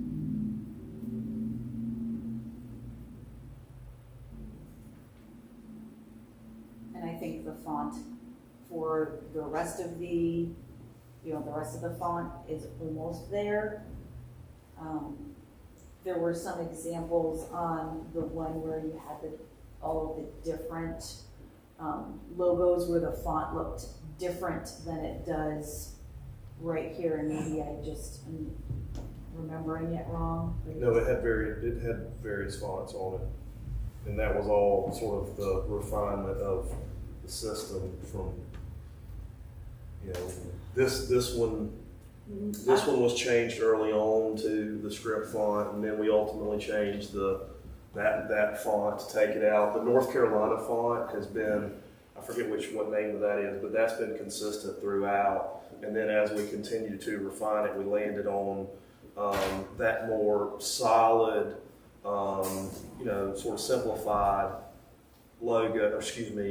font for Zebulon that's on this right here. These, by the way, I know you're talking about that, but there's requirements for the types of fonts that you use on directional signage, so it's not going to necessarily match the fonts that you have on the brick. I feel like if we can agree on maybe not even a color palette, but at least a color, we could move forward with at least some aspect of the directional signs, right? The high speed and the low speed signs. Or is it possible that we can do the informational signs and directional signs and maybe come back to the other one? So there's a lot of different ways you can approach a wayfinding project, in that you can establish locations of signs, you can establish the content of those signs with your destinations ranked and collected, and also you know where all the signs are going to go. There's a lot of legwork that has to go into the plan itself before you ever get to the physical design of the actual signs themselves. And fabrication. And the Yeah, fabrication. that's the last part of a wayfinding plan is actual. So you can sort some of those things out as you're going through it. And as far as the different sign types here, you can do whatever you want for parking signs for the most part. Again, you do need to steer clear of certain colors because they will be in the right of way, and DOT frowns on informational signs being locations and all of that. Well before the design itself might be finalized. So there, even with these, there's a lot of work that could be done because this is a fairly panelized system where you have a parking panel option, you've got the directional panels, and then you have that more like decorative attachment to the pole that is the logo. And if that's the design you go with, then if somebody hits that pole, you'll be able to salvage the panels, put a new pole in the ground. Or if something happens to one of those panels, then you can replace the panel, but everything else is good. So there's a bit of modularity to this concept as well. So the different components can be swapped out if need be. We would love to bring you something. And so any additional comments you can provide on this and what has already been provided, I think is helpful. Not only for the brand process, but specifically for us on the wayfinding project. Any restrictions you're aware of where the Z of that circle could be reflected? Yes. That is prohibited? Yes. The only reflective text you can have on a directional sign is the directional information and the destination information. Now, that being said, you can, with your gateway signs, you can do either ground illumination or you can do LED backlit panels. So it could illuminate. And the cool thing about something like this, we did a gateway sign in Tupelo where they took the panel and it's just a white panel, but they've got the LEDs behind it, so they can make it blue for Blue Suede Shoes for Elvis's birthday or pink for breast cancer awareness. So throughout the year, they can change the color of it. So even though we're showing the large red logo here, that could be lit by LEDs to create that, or the Z could be backlit with a different color. But you'd definitely be limited in this. I mean, you wouldn't be able to do that on your directional side. So you saying that the Z could be interchangeable? Yes. Well, they could be backlit with colors that could change. To change the colors? Yes. You can do nice, super attractive wayfinding that's relatively, compared to other wayfinding, inexpensive. Same thing with gateways. You can do nice, attractive gateways that are not super, cost prohibitive. Then you can do a gateway sign that costs $100,000 too, if you wanted to. Or you could do these, like Sean said, these are very modular, panelized signs. You look at the signs up in Nightdale; they're beautiful signs. They have a lot of different panels to them and a lot of different, sort of decorative elements to them. Those are pretty high-end signs up there too. But you can still you could do that too. You could do super high-end signs, or you could also do attractive signs. And that, when y'all go through your planning process, and we can illustrate that for you in this plan, by the way, based on your thoughts and direction for sure. So what needs work on this sign? I like it. You like it? I like the directional signs. I think they look nice. They're simple. They don't need, they've got the information you need on it. We need to determine the locations Well, and what we want on it. We should be doing that right now so we can jumpstart this thing. Yeah, but as far as the look, directional signs kind of all look similar, which is probably how they should look, so everybody recognizes them as directional signs. I believe, correct me if I'm wrong, the direction you're looking like is, do we want a Z that looks like that on the top? Because we can, that's going to be the font that it is, because that's the font that NCDOT is telling us we have to use. Not necessarily No, for this, not but for for that, this. for this, Yes, yeah. sorry.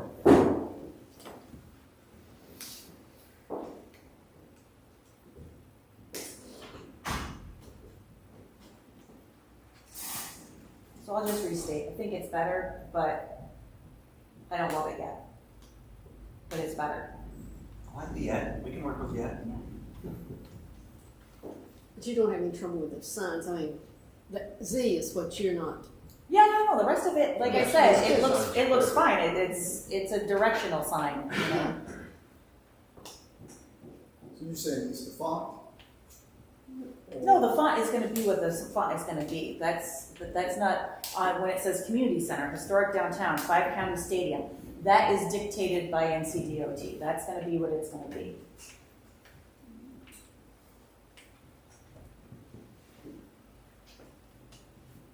I like the crisp circle, that's for sure. And the Z, I mean, we can go back to that, and other Z is fine for me too as well. That doesn't give you much direction, but I like the crisp circle, I think, for this aspect of it.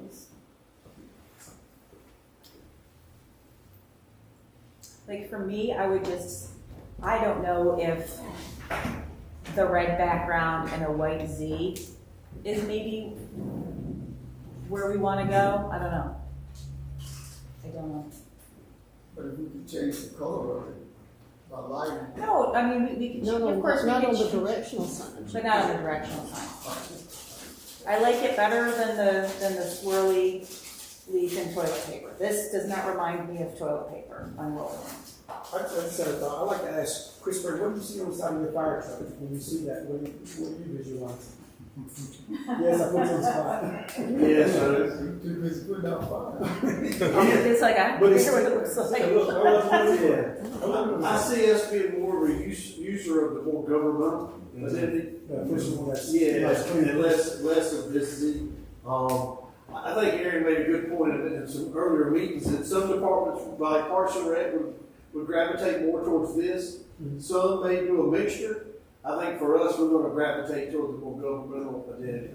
So when I look at those different town seals, for me, it's easier for me to pick out one that I think would fit in our organization. But yeah, I don't know if I'm thankfully or but the Z with the circle, I don't think we'll use it within our organization. and that's common with fire departments who may have it in their patch or badge, or police departments, public safety.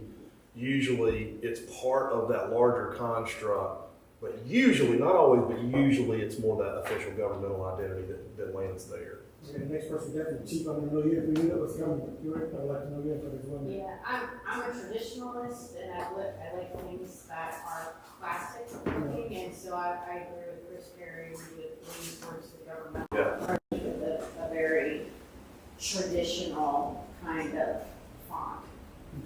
Thank you.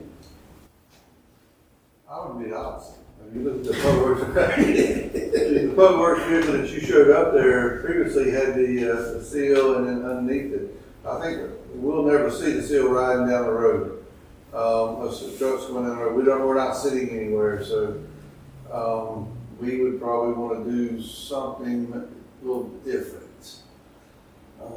Like half the cog with the Z, with just the Z in it. Yeah, maybe just to see, something like that is identifiable. But how is that branding, I mean, when you have so many different variations of the same product? I mean, help me understand it, because now when I'm riding through town, I can spot that logos all over. And I know that's one of our vehicles or whatever it may be. So if I start seeing different variations of the same kind of like product, how am I to kind of like really know this is branding for the aspect of it? The main thing that we try to do, again, there is be consistent with the overall style, the colors and the typeface. Again, the vast majority of the time, and you can look at other communities and their internal organizations, the vast majority of the time you're going to see departments have that official government identity with them. The times that you often break away from that, again, is Parks and Rec, and then sometimes Public Works as well. And again, the reason for that is, chances are when the public works trucks coming out, you know, to your site, they're there to help you and fix something, and you know, that's a real positive experience, and it could have something that's that softer identity as opposed to the governmental identity. But I get, to answer your question, the main thing is consistency and consistency of design, but you still want it to be flexible. And again, you all can look at other examples of communities around you. You're going to have, more times than not, that two logo system where you have that marketing, softer brand identity, and then you have that governmental identity. And if it's done right, they have that connective tissue between them. But it's okay if there's some differentiation between the two. But you're right, you don't want to have you're absolutely right. You do not want to have every different department having a completely different variation. Which is different from, for example, here, this will show you. You know, when we show different designs for events, that makes sense because those events, those designs are based on the character of the event. But you wouldn't want a situation where these were all departments and there was a variation between each one of these for your departments. You need more consistency in your local government for that.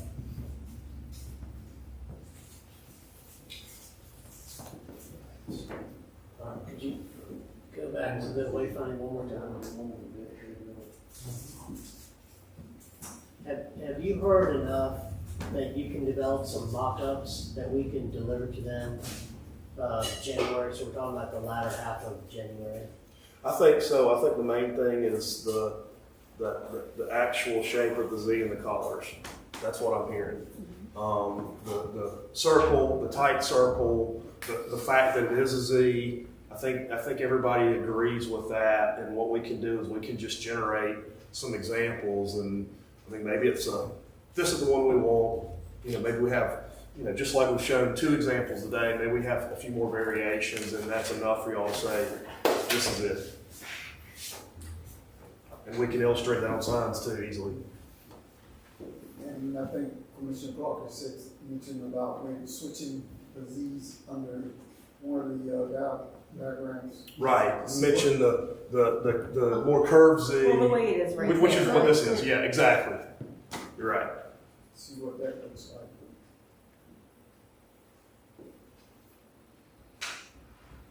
Anything else? Last but not least, that you belong, just your things tonight, make sure Cameron get that input from me from the citizens that you belong, because I'm hearing different, so I hear you. maybe there's something I'm missing. The ones that are coming to me and email me, really taking a look at that, please.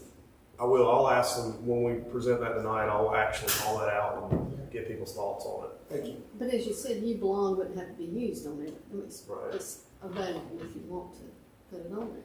Yeah, as you saw in the ads, how it's expandable, like art belongs here, you know, sports belongs here. So it's just kind of taking that ownership of what all does belong in the community. So often we don't, you know, use the tagline, you know, every time you see the logo by any stretch. You know, you're going to see the logo, you'll see the icon, it'll be used in different configurations. It's just kind of that platform that you build off of, like, you know, art belongs here, you know, whatever you want to fill that in with as you're promoting. I know everything we use in the past, the town friendly peoples on everything we have, so, I mean, that's what you're going to be known by. You know by the You Belong Town, that's fine. I mean, if that's what you want, I mean, you do that. You belong. I think you'll always be known as the town of friendly people. I don't think that You Belong is meant for us to be that.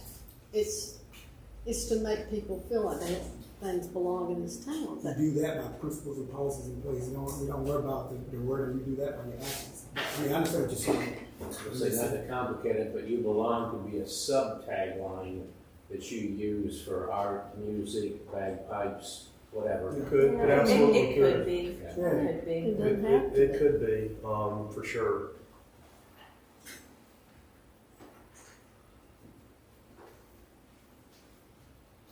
So do we have enough information to move forward to the next steps? We got what we needed. It's really, if you all feel as though you've got the opportunity to contribute. And I'm speaking out of turn, but you're always available if they want to reach out to you. I know we've had direct conversations. Absolutely. Any other questions, comments? Thank you, and we appreciate it. From our last presentation, we appreciate that. Thank you very much. We appreciate your time.